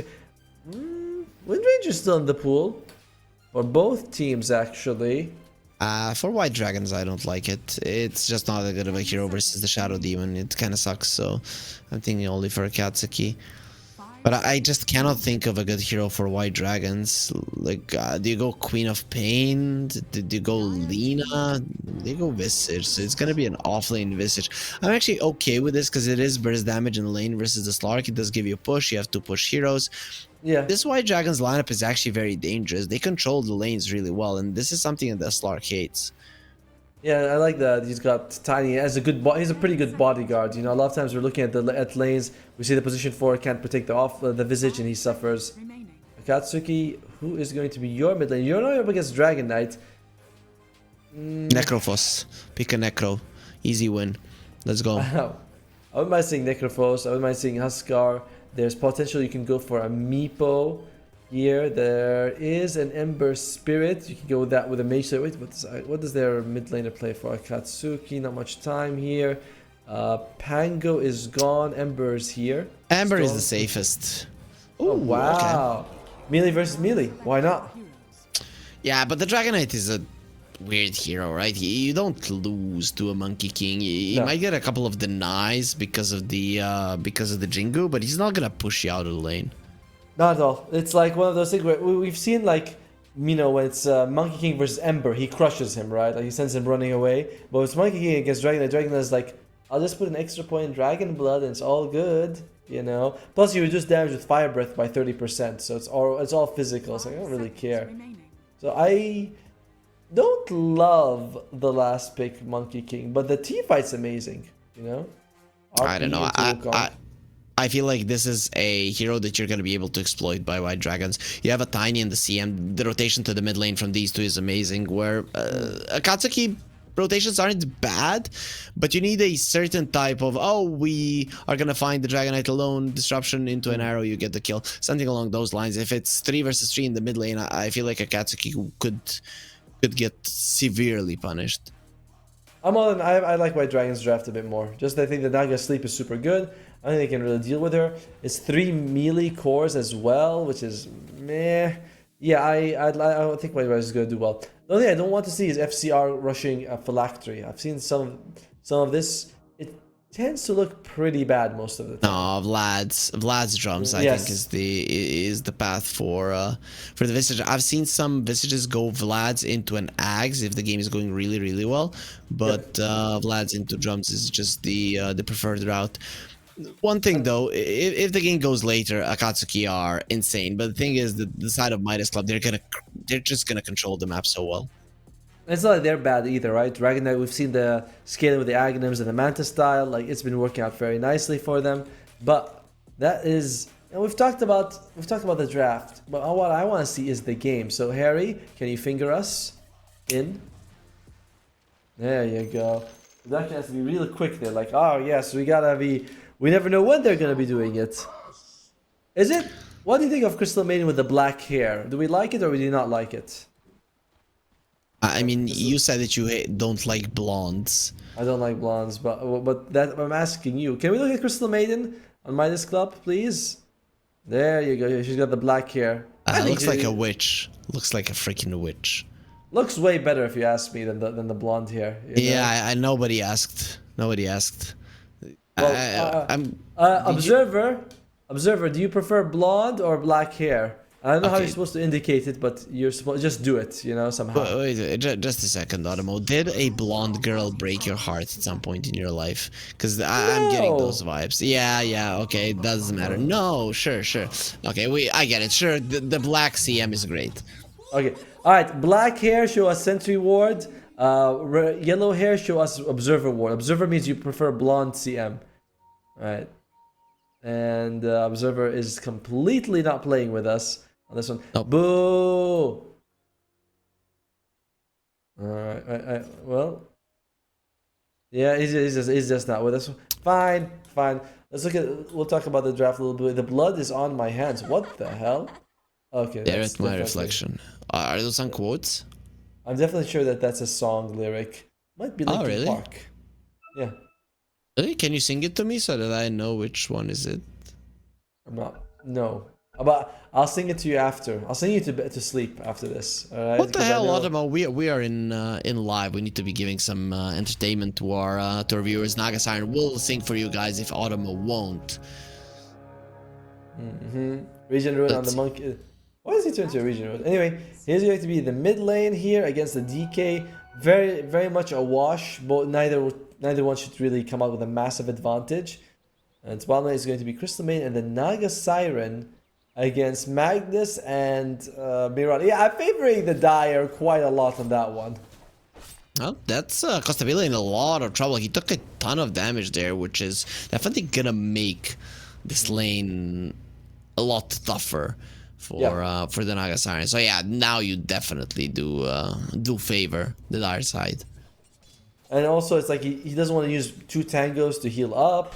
So he's forced to go back to the base, which means he's going to be wasting a lot of time. About like 45 seconds of the laning phase is gone for him. It doesn't seem like a lot, but since the laning phase is like 8 to 10 minutes, you do lose a huge percentage of that. While a couple of, at least one full creep wave. How does the Dragonite in the end do versus the Monkey? I feel like 4DR is unnecessarily being defensive Scared, right? here. Yeah, I was thinking the same thing. I was like, don't worry about him, dude. Like, you're fine. You're gonna go for 2 bracers. Let him. I guess he's worried that if you give him the Jingu, he'll get good denies off, which is a fair point. But the alternative is never to be in the lane. So, you might as well just go. Yep, just give it to him. Bounce strike, it will hurt you, but now the Dragon's Blood is gonna start coming, and you get a couple of bracers, and you just don't care. This top lane is gonna be interesting, right? With the Soul Assumptions, Shido is not gonna have a good lane. So what are you to do with the Slark here? If you're the, I don't think there's much to do with the Slark. You just ferry out a lot of region because you can't jungle. Prada could die as well, but I don't think they want to be using all that much mana here, FCR. You can see this is an experienced Visage player. Every kill is a good kill, and especially when it's on the enemy side. As we lose Crystal Maiden on the other side, so which also we said this, right? Bottom lane, I feel like they're just gonna be feasting on the much hotter version of Crystal Maiden. Sure.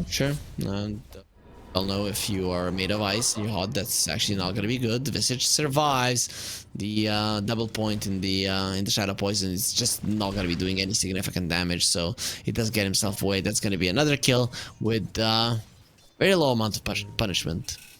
Yeah, they can't really punish the top lane, but they are getting revenge in the bottom lane. Mid is fairly even. Yeah, although Robo Z, again, thanks to the Jingo stacks, you should be able to get those good denies. And he's got the extra attack range, which helps up. Oh, okay. Shido. That again. He'll be okay. He'll be okay. Sweet. Oh, the tree. It does get him. Oh, no. The salve is cancelled. Very unfortunate for Shido here. I mean, he's got, we said the region that he'd get both Jester. He's got a Bracer. A very rare item to see on Slarky Malarkey. Yeah, I mean, you need to have something in this lane to make it tankier, and I guess you're gonna be investing into those raindrops at some point, but it's good to have some stats. Still only 7 CS on the Slark, that's not good in general. No, it's not. And if you invest in raindrops, that's also kind of a problem, because you don't you're gonna go jungle, so you don't really get the benefit of that early value where people aren't doing much damage. The raindrop blocks a lot of it, so you're able to, in team fights. You join the fights with Slark when enemies kind of have a bit more. That the 120 damage block won't be so significant. But, the Monkey King is starting to crush the mid lane. I think that's the most important one. It's starting to work out for them, and that is huge, right? Because once the support rotations come in, if the Monkey King is not significantly stronger, it's going to be problematic to actually get into any kind of an engagement. What do they build in terms of items? Visage, whether he's got a double bracer. Oh, Shido should be able to jump. No! Haiko actually kills him with a punch to the face. That was weird that he didn't try to get out of that one, but it just happens that you think that you don't need it, and it's very important that you do have it when you do. Bottom lane, almost they were able to bring down the Mirana, but mix out with just a sliver of health. Magnus, by the way, we sometimes see them go for more poison and power, but not in this game. Opting for more burst damage just to get rid of those Naga Siren Illusions and kill the Crystal Maiden instead. Okay. So, no Empower. We'll see some stacks are probably going to be coming out anyways. The thing is, here how I see it, this mid lane going well, it is huge because mid lane tower, it has to stay alive for a long period of time. You want the Magnus Blink, and once you have it, so the mid lane tower is standing. So that's where the Dragonite comes in as a counter. He takes the tower down, but Robo Z this time around has done everything right. You see that? He just got 2 denies right in front of him. At 18 denies on the Monkey King. This is a crushing victory. Arrow misses. Very close though. But I think the Shockwave actually pulled her a bit to safety. I imagine he was thinking, oh, if I pull him, he'll try to run back to the lane as soon as possible, but that is not what happened. Not disruption going to be used on Haiko. Doesn't care, stands his ground. He's actually level 4 on this Tiny, and only level 3 on the Visage. Now going to be hitting level 4 as well. Prada in so much trouble. Avalanche is there. A couple more hits. FCR gets the kill, and Shido, he pretty much has to run right now. You can't do anything. You're going to be losing a wave or two. That's not ideal. Witch, gonna get arrow, double Starstorm, disconnect, had some one charges to work with, not nearly enough to survive the shockwave of Adrian, and the poor Crystal Maiden shatters. The side lanes are getting punished for both sides, but on one side, for Midas Club, like they're getting kills on FCR, who's definitely going to be very like playing tempo for his team, and you have killed the Slark, who can't jungle very effectively, or at least nowhere near as effectively as a Naga Siren early on. So you're still coming out way ahead of Midas Club. Arrow is the range creep, as God intended. I'm liking that RoboZ is being patient. A lot of Monkey Kings would start diving right now and possibly put themselves in an uncomfortable position. He sees that he's not doing that much damage to 4DR, so he's just poking at him. He's poking at him, getting Jingu stacks and denying as much as he can, getting that real advantage that is going to make a difference later on in the game. Yeah, he's just been playing the mid lane perfectly. Like, wow, 1,000 gold deficit. This is not from kills. This is just from outskilling him mechanically. But look at this Lark. Okay, that's not a hero. That's not, and he's gonna struggle to find the farm because you don't want to jump. He actually has a Hand of Midas queued up, feeling like I've got to get this item to catch up here. Sure. Shido. Nice. I think they kind of indicate that's happening, either because they could see the Monkey King leaving, or because they were like, oh, you know, Shadow Demon is being aggressive. He's gotta have friends behind him. Arrow lands. Oh, no way. I don't think they can kill him though. He does have a song. Constabile will just go for it. No TP, however. That can make it dangerous. Healing Lotus on him, so not even close, actually. I like what they thought they weren't going to use the RP because they thought he doesn't have the sleep anyway, but he does. And oh no! Oh, he's okay. He's okay. He got the jump though. Sure, if you say so. This is gonna be hurtful. There's this whole assumption. Almost finishes him off. They will be able to survive this time around. The salve will remain. By the way, mid lane, this is RoboZ. RoboZ. It's dropping low. There it is. Widge and his rotations does get a lot of the HP back. Doesn't have the boundless strike any longer. The arrow does not connect on 4DR. Who doesn't have the Dragon Tail at the moment. If he had it there, maybe RoboZ would have been a target. And now he secures himself a shield rune. A little bit conservative there on the side of Midas Club, not going for that themselves. Mage Slayer is going to be the item for the Dragon Knight, very standard. Where we're at with the Naga side, just obvious Yasha to Manta. Nothing on the Hot Crystal Maiden version. As Heiko, he's going for Arcane Boots. Well, I mean, this time he got a nice stun. He's going to toss him back. They got him. Oh, what? Wow. How? I can't believe neither Frostbite nor Dragon Tail actually landed. Oh, he had the shield rune. That's how he jumped out. Nice. But still, you would think that they'd be able to still block him somehow. But yeah, shield rune. That's why the natural TMR item is considered super good, because it allows you to blink even while taking damage. The safety bubble, I think it's called. No, they have the arrow and it's gonna connect perfectly. The question is, do they have enough damage to finish off? He's gonna get the Dragon Tail onto the Monkey. There will be a boundless strike. That is a dead Dragonite. That's a huge kill for the side of Akatsuki. I think that the Midas Club, again, I'm not sure why they sort of did not go for more. He's got RP if he needs to use it. Toss back. They do have the skewer. This Magnus is surviving the damage. It is Midas Club that are actually lacking on it here, and it's because their laning stage didn't go as intended. You're gonna have to play around this Visage if you want to be killing somebody. Well, I mean, your Visage is your strongest hero, so it is surprising that they've sort of been like, nah, let him solo. We're gonna do more with apparently a Naga Siren. Well, are they gonna go for blind arrow? I mean, not blind, but no setup arrow. Nah.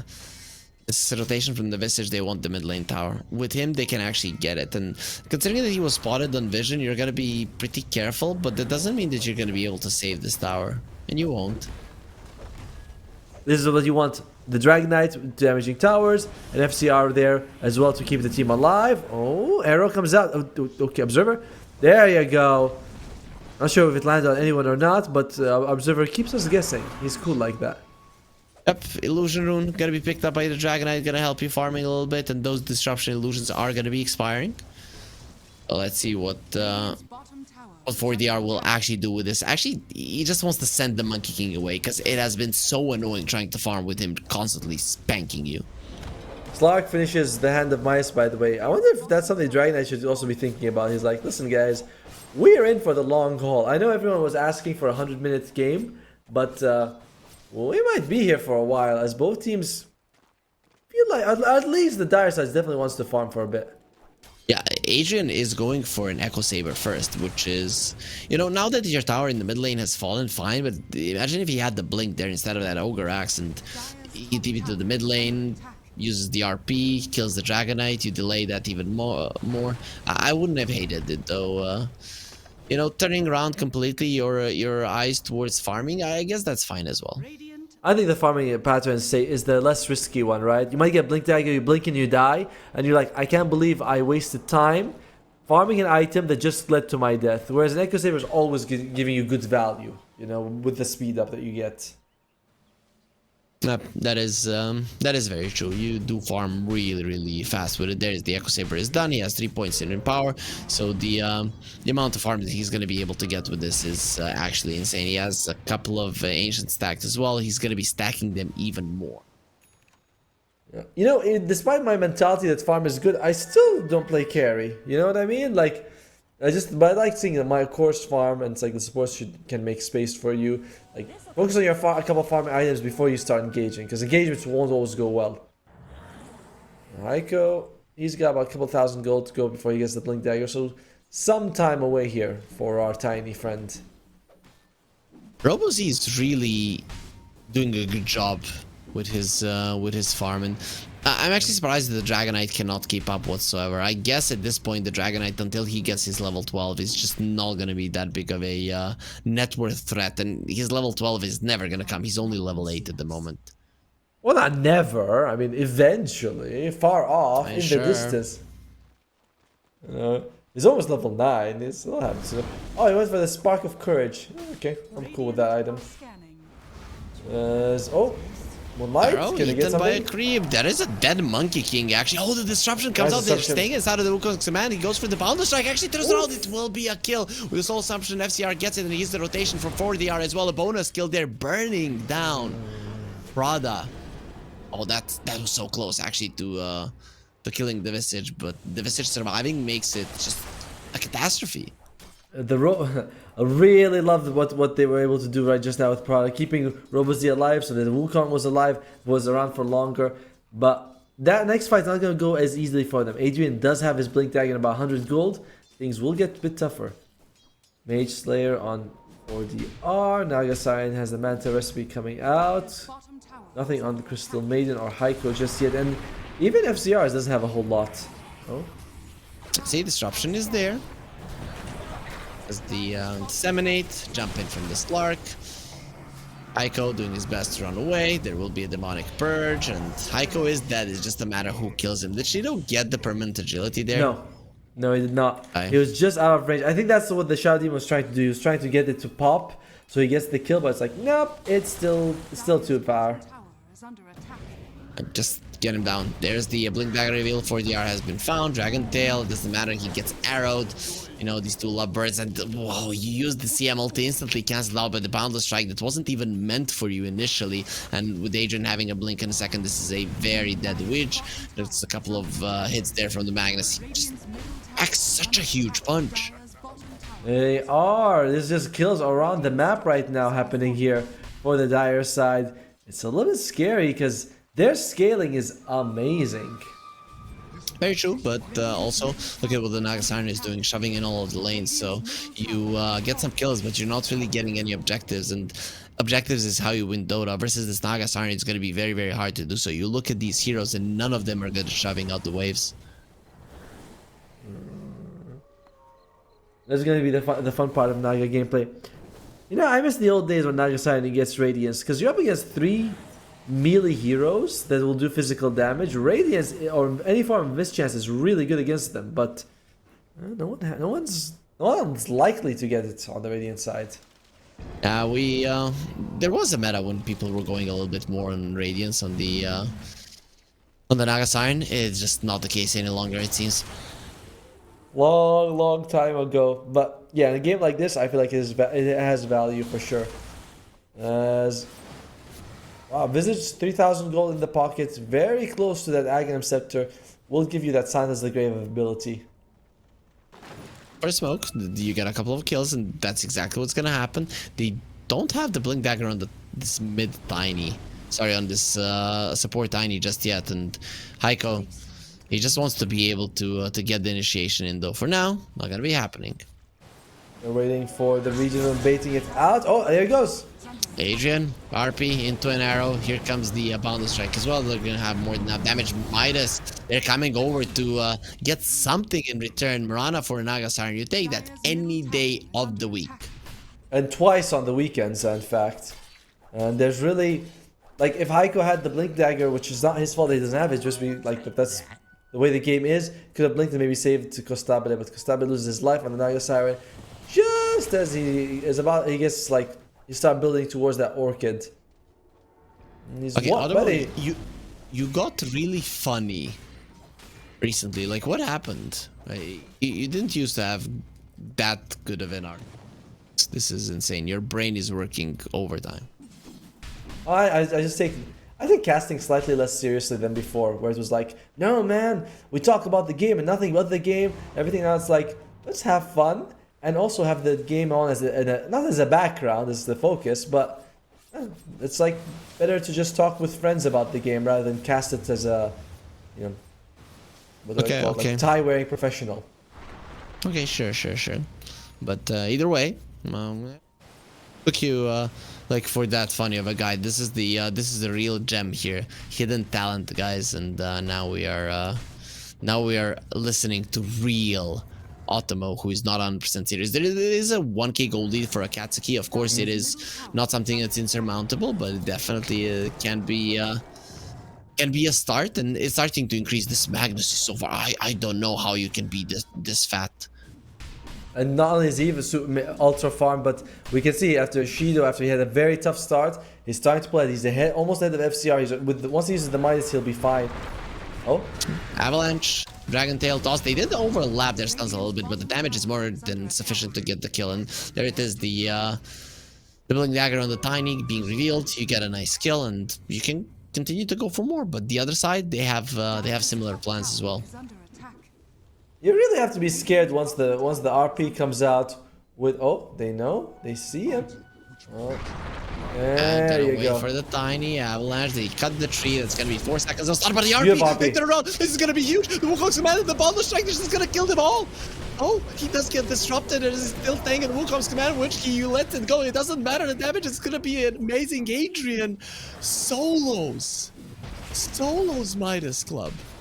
Oh my lord. Oh, again, this RP. And I love the combination. Disruption to the monkey. He's like, you know, Shadow is like, you want this banana? Well, nope, you can't have it. And he keeps it away from them for a few seconds, and then they all die trying to go for it. It was a good start for them.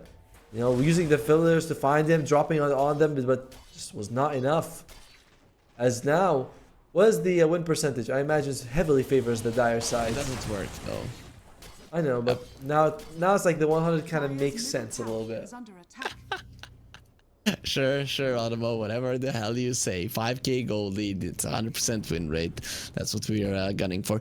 I mean, it's still this map presence of Midas Club that I'm seeing as potential for them, especially once the Visage gets the Orchid, but more and more this Lark is able to shove in the waves, and that the openings for his team are gonna be happening. I feel like Visage's time to shine has passed. You know, like his net worth is really starting to crumble. He's not gonna be giving you too much. It's kind of on the Naga side. It's all on Costabile to carry his, I'm gonna say team to victory right now, because it just feels like Costabile versus the world.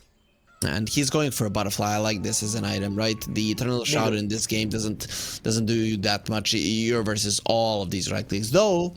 You are gonna be facing off versus butterfly illusions yourself, so that's the downside. Yeah, and actually that's another point why you don't want to build Radiance, right? Because then Shadow Demon can make disruption illusions.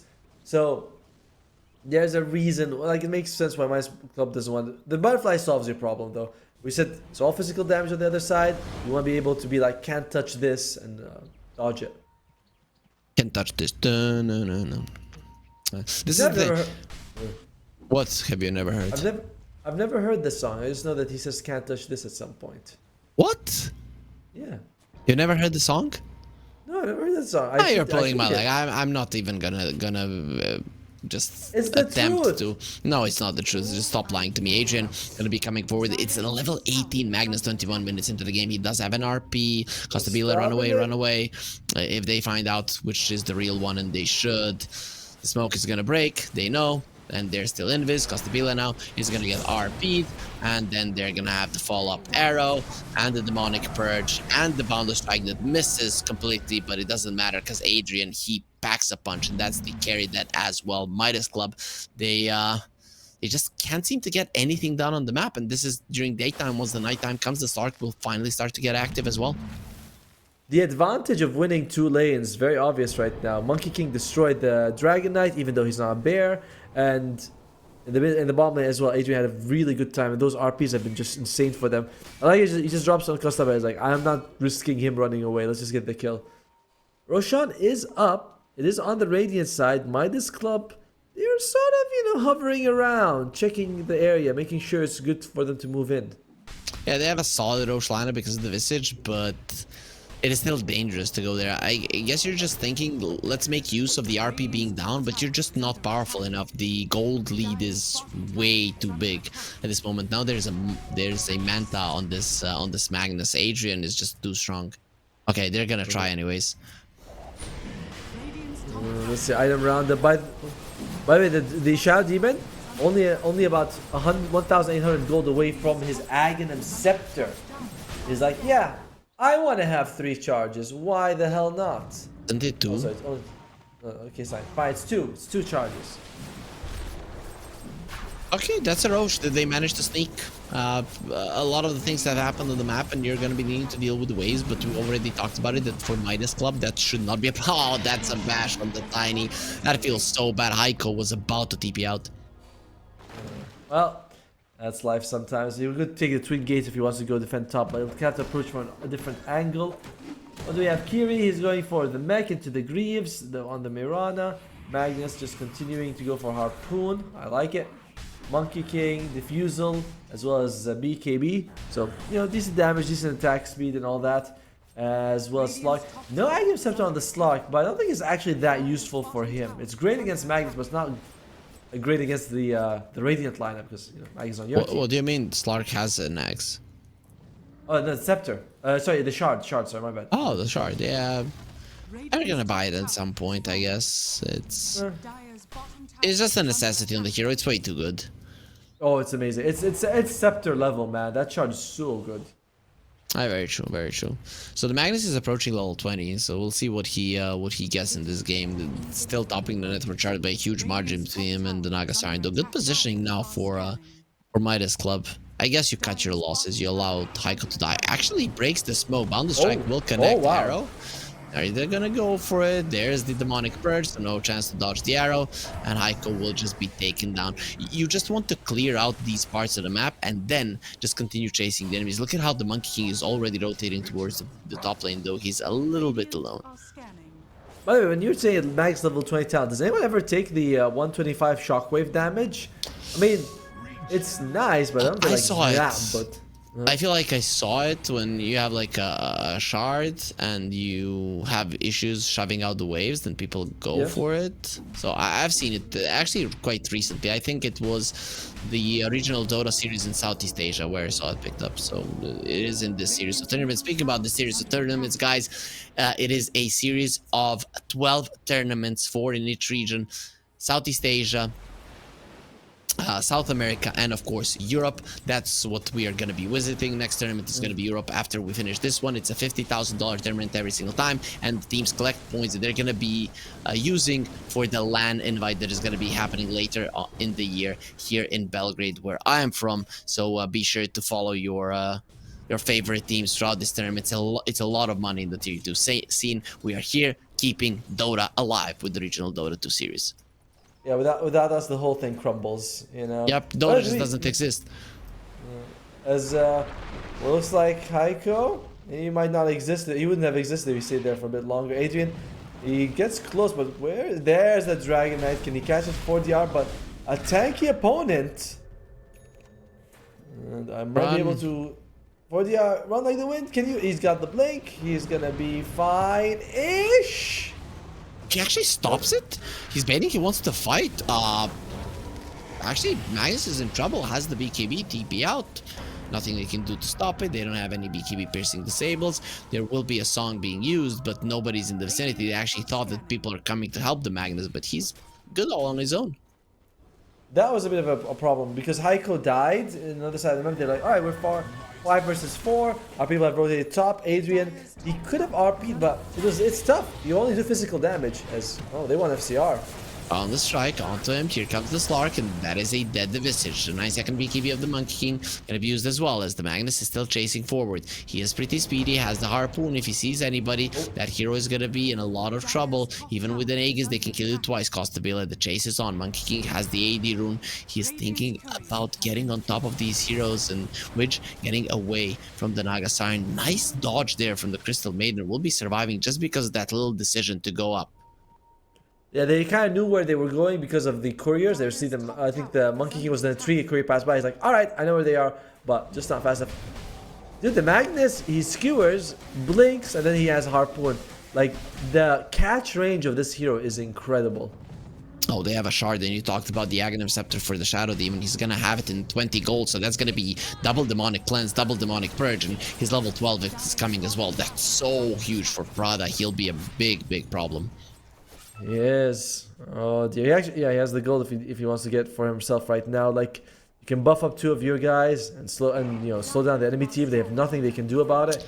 Oh, okay. Dragonite caught. That's the arrow. Just pops his TP. Can't get out. It's just a matter of time before he dies. He's actually standing his ground for the R and fighting, but you're not going to be able to do it. So just dies to the damage of Prada. It will be the Demonic Purge that gets him. Adrian?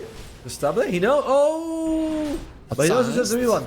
As the Manta Avalanche Toss will be used, Adrian still has the BKB to work with, not going to be Aegis using expired. it just yet. Here comes the arrow, yep, no more Aegis, and also it will be the Slark coming over as well, slowing down Heiko, who had the Force Staff to try to get himself away. Toss onto the Slark, the Bound and Strike, they're just relentlessly going in, and there's absolutely no chance that you're going to be able to get him alive. They also bring down one, why not? Yep, they get him. What a nice catch coming out from him. They have the Guardian Greaves to keep themselves healthy, coming out from Kiri, and Shido gets himself a double, killing the supports. There's 3 heroes dead across the map. I think if you're Radiant, you have to start thinking that you cannot split apart. The catch range of the Monkey, the Mag, and the Slark is way too much. Even the Mirana with the leaps can catch you. Like, if you one guy alone, you're not outrunning them. So you have to stick as a team fight and take a team fight, which is difficult because you're 14,000 gold behind and your 2 of your cores are basically supports at this point. But how, Otomo, your lineup works by split push. It's literally what your lineup does. If it does come down to we have to fight, that means that things have already gone super bad, and those fights that you have to quote-unquote take, it's gonna be a disaster. They found the Naga Siren. Actually, used the Shockwave gets him away from that one. Double Starstorm not even needed during the BKB. They just go with the right-click damage. Do you think he could have sank? No. He was singing. He used it. He was. He did. Look at the cooldown. He used it. Because I heard the beginning something of that one. See, it's on cool. Just used it. The Starstorm fell and kicked his ass. Oh, he died to the right click of Adrian somehow. Oh, they found the FCR. It's a very dead Visage. His familiars are going to be allowed to live to remember their master. He did that to Adrian. I don't know what. Maybe the Divine Shell procced or something in the last second. I'm not sure what exactly, but I guess the attack was already on the way out. Whatever it was, as the sleep landed. Either way, he did use the sleep. He's kept at level 1, which okay. That's this commitment to farming. It's good and all, but does mean that you're not able to join fights as often. Oh, which used his ulti there. The Monkey might chase him down. Up, much more interested in creeps. I'm liking this from the dire side. Akatsuki, they understand what is. That was so close. What is the real threat in this game? It's not getting some support kills or something. It's shoving out the waves. If you shove out the waves, you're gonna be able to catch them. You're just that many times more powerful than your opponents. I haven't seen, by the way, 4DR has had the most quiet game on this DK ever. Even though he's got, like, you know, the Mage Slayer as well. Adrian, okay. He's not full health, Adrian. Can you go for it? He does not have... 4DR is thinking. Oh no, he's not going for it. Aw, man. If he had went for that kill, it would be a literal showing that he hasn't been thinking, right? Well, he hasn't been showing much either. That is the problem right now. As his Dragon Knight feels super impotent. Top lane, whereas Monkey King, he is going gung-ho. In a little bit of trouble though, still taking a solid amount of damage. Inside of the Wukong's command is definitely hard to go for, and Guardian Grease will be keeping him healthy, going for a TP out on a lot of heroes, and will be able to get out on all of them, which is super important. Midas Club, they don't lose any of their heroes. The thing is that the gold lead is just keeps on increasing. Yeah, these guys are farming. 3 of them are farming. You know, the supports are also doing a good job. You can see them. Chad even, I think he's got Philosopher's Stone, that's one of the reasons, but he's just getting, like, he's doubling the net worth of the other side. He's keeping the Philosopher's Stone, because why would he even switch to a tier 3 item when they're not fighting MK? Which just gonna be destroyed. Heiko next on the menu. They did kill the Monkey King, so at least something. Will be losing 2 supports in the process, and probably a couple of familiars as well. Running away, Guardian Green is not gonna be used. There it is, the familiars are gone. Kiri gets himself 200 gold. It's time for a push, I guess. There is no glyph on Midas Club, so you are gonna be taking a solid amount of damage on this tower, especially with the Magnus coming in. Bye-bye tower. I love how he said with the Magnus coming in, like he's like you getting riled up by the Magnus because he's so like manly and magnanimous and all that sort of stuff. He's a mammoth. It's Magnus, and they had buyback on the Tiny, but it's like if you use it, you don't get a good toss. Like a blink toss is gonna kill the Tiny, and you're not even guaranteed to get anything in return. This is huge. He's got what, the heart? Oh, the 2, 5. Oh, okay, Kiri. All right, Kiri, bro. Okay. He's like, guys, that's when. Yeah, Roche is up, like, or it's gonna be up fairly soon. The Raxus is dropping down. This is now it's gonna be much easier to control the lane equilibrium. They're going for the Naga Siren. This is so bad. If they catch him, RP gonna be used. A little bit of a step back into an arrow skewer, a couple of more hits, and Adrian, it just destroys him. Adrian is a solo won this game. I mean, of course, his teammates they did help him slightly, but everything was done perfectly. You know, sure, we can point to that 1 RP, which was amazing, really game changing, but every single move, laning stage, everything he has done has been on point. He's not the only one. He's been very flashy. He deserves MVP. But RoboZ crushing the mid lane is also like that's why RoboZ was ineffective in the previous game because he was not around. This game is the exact opposite. As we see, the Dragon Knight do nothing. You know, it's like he's intimidating, but he's not really doing much. Nothing. No impact from the Dragon Knight. Yeah, I think we're just getting to the point of understanding the dragons were just not that strong of a mythical creature, and that's about it. Sure, in all the stories I read, dragons are always considered kind of weak, you know. Well, I guess if there's finished up on the Dragon Knight, so maybe the Black Dragon is the one who will change things around. Drogo is here. Or no, sorry, Drogon, I think that's the name of the dragon. Yeah, Drogon, which is kind of lazy naming if you think about it. Drogon the dragon. Why? I mean, she had 3 dragons, and there's like a bazillion dragons in the universe. So at some point you're gonna have to do it. Balerion the Dread. That sounds cool, right? Yeah, Vagar. You know, what is Meraxis? Give me some of those. She's like Drogon. Yeah, but all of those dragons that we mentioned, they had much better riders than Daenerys, so, you know, it only makes sense they're gonna have a better name. I guess so. I mean, still pretty decent dragons overall. They should have, well, it's not like she should have given them better names to begin with, but she named them after her, you know, important guys in her life. Oh, he broke their smoke. No, what the hell am I talking about? What broke their smoke?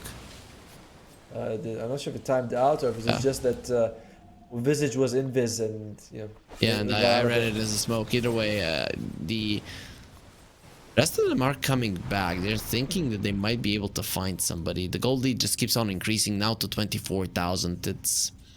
I don't know. Do you see a way back into this game?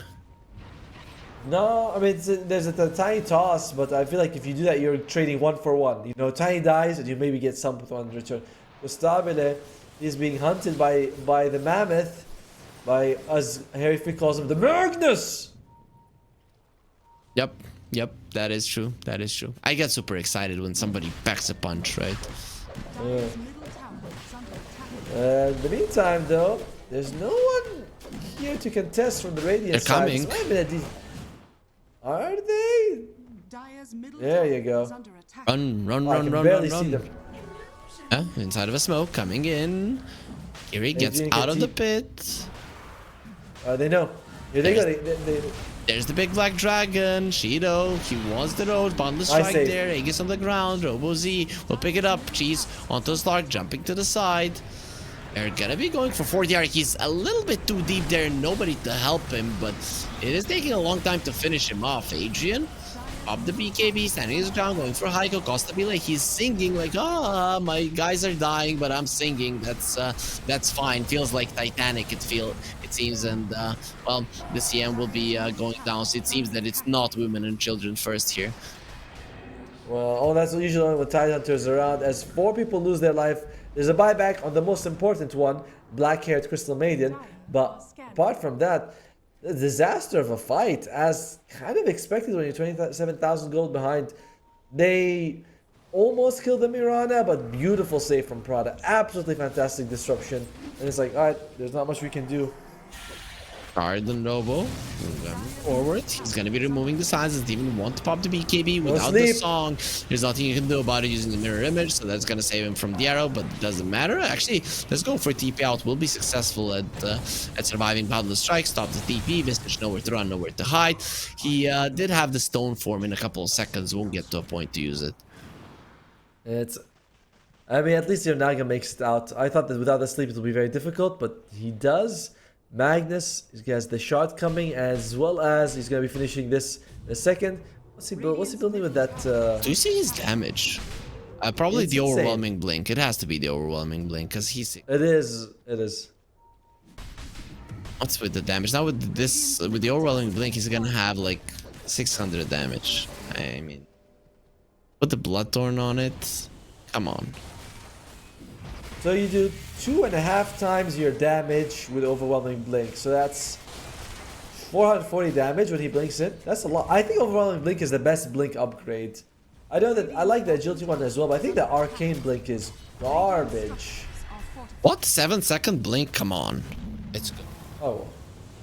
I mean, it's okay. The cooldown, but I mean, like the fact that you only get like a bit of health and a bit of mana when you blink in, whereas the other ones gives you nice buffs that are super amazing. In the meantime, though, Shido, he's just gonna go hit the buildings. They're like, what are you guys gonna do about it? Nothing. Arrow comes down. There you go. Adrian catches the tiny. Boundless Strike in the backlines as well. They will stop the monkey. Didn't pop the BKB. He still has the Aegis, so doesn't really care. He's being stunned up a little bit and creating space to go for the Rex. They didn't even kill the tiny, so very nice escape coming up from him. FTR loses one of his familiars that he resummoned quite recently, so won't really have them for a fight. Stabba trying to do something here in the mid lane, but it's like, I don't know if you're fast enough. Even if you get this and you trade your mid, it's going to be mega creeps for one side. And RP on one. You're gonna be demonically purged. That's the tankiest hero that you have, and Adrian just annihilated him. The Magnus is just way too strong. They do find the Monkey King surrounded by tier 4s. It's gonna be a problem, but there's the skewer back onto the poor witch. Solid ulti. TM, they're gonna be attempting to go for it somewhere. They're not gonna be changing the damn thing. It's just way too hard. With you being so far behind, even with a couple of spell misses, even with a couple of good plays, it doesn't change the outcome of a fight. This game feels very similar to game 1, right? It's just that the actors or the roles or the heroes, whatever you want to call it, the teams have been reversed. Where it's like one side, in game 1, it was Katsuki who wasn't able to be very active because they lost the mid. In this game, it's the exact opposite. You know, Robo Z has a fantastic lane, and we don't see anything from the Dragon Knight, and that's over. I'm actually surprised that Midas Club aren't calling GG. I mean, it's obvious that you cannot win this game any longer. The way that your line of works is controlling the lanes, and when enemies have mega creeps, you just don't do anything. Plus, there it is. They actually miss on the arrow. That was a very cool attempt. Silence is there. You don't have the manta. You cannot remove it, and that's gonna be 50 seconds on the sideline. Still no GG. Yeah, I guess they want them to work for it. You know, sometimes it's satisfying to bring down the throw. Oh, there you go. They call it. No satisfaction for you boys. As FCR is like, let's tap out. They had a decent idea with their draft. I like that, you know, your Visage and Dragon Knight make space, but Visage did have a decent lane phase, but Dragon Knight did not. They just could not take towers and just. Did you like my Mirana? Says Kiri. He's like, yeah, it's a good Mirana. And the Heiko played Mirana game 1. He did bought the shard, so they were actually discussing like these different item builds they both have. I kind of like that. That's pretty cool. Yeah, I don't know if I would buy the shard that early, so I'm definitely in favor of this second game Mirana. But sure, we saw some success with that shard anyways. Mirana unbeatable in this series. So I don't know. We are now done with the second day here in Group B. So that's the 7th day in general here in the group stage. How does Group B look to you? I'm thinking a little bit stronger than Group A. Not to be to be honest. I think so too. Like even what is it, Demonius when they played, it wasn't that bad. Like we saw, because I will say Mad Queens did not look like they were comfortable at all. It doesn't feel as one-sided, you know, like or top heavy, for example, as Group A, where we had like the top 3 were 8 and 2, and then we had 4, 6, 2, 8. And I don't think we're gonna have 8, 2, 8, 2, 8, 2 in this one. That seems less likely. Okay, so that's it for today, everybody. This was the 7th day of the group stage. 3 more are remaining for us to find out who's going to be going through in Group B. In Group A, we found out the 3 teams, but they still have to go through the 1 versus 1 tiebreakers. So those are going to be played on March 4th. For now, we're going to be ending the day. We saw 3 series today. The first one was Infamous versus South. It was 1-1. Infinity beat Demonius with the score of 2-0, and Akatsuki and Midas, well, they went 1-1. And tomorrow, we're going to have Demonius versus Akatsuki to start off the day at 8 CET, 8 p.m. CET or 20 CET. That's when we're gonna start. We move on to South versus Infinity, and we end the day with Midas versus Infamous Sodomo. Like always, it was a pleasure working with you, and it was a pleasure casting for all of you people at home. But for now, we'll see you tomorrow. Have a good night, and bye-bye. Bye.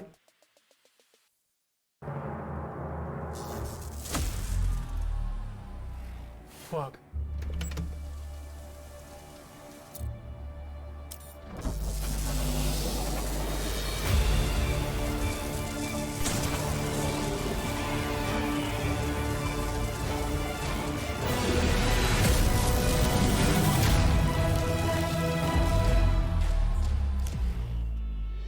Use your skills in the gaming. 1xBet.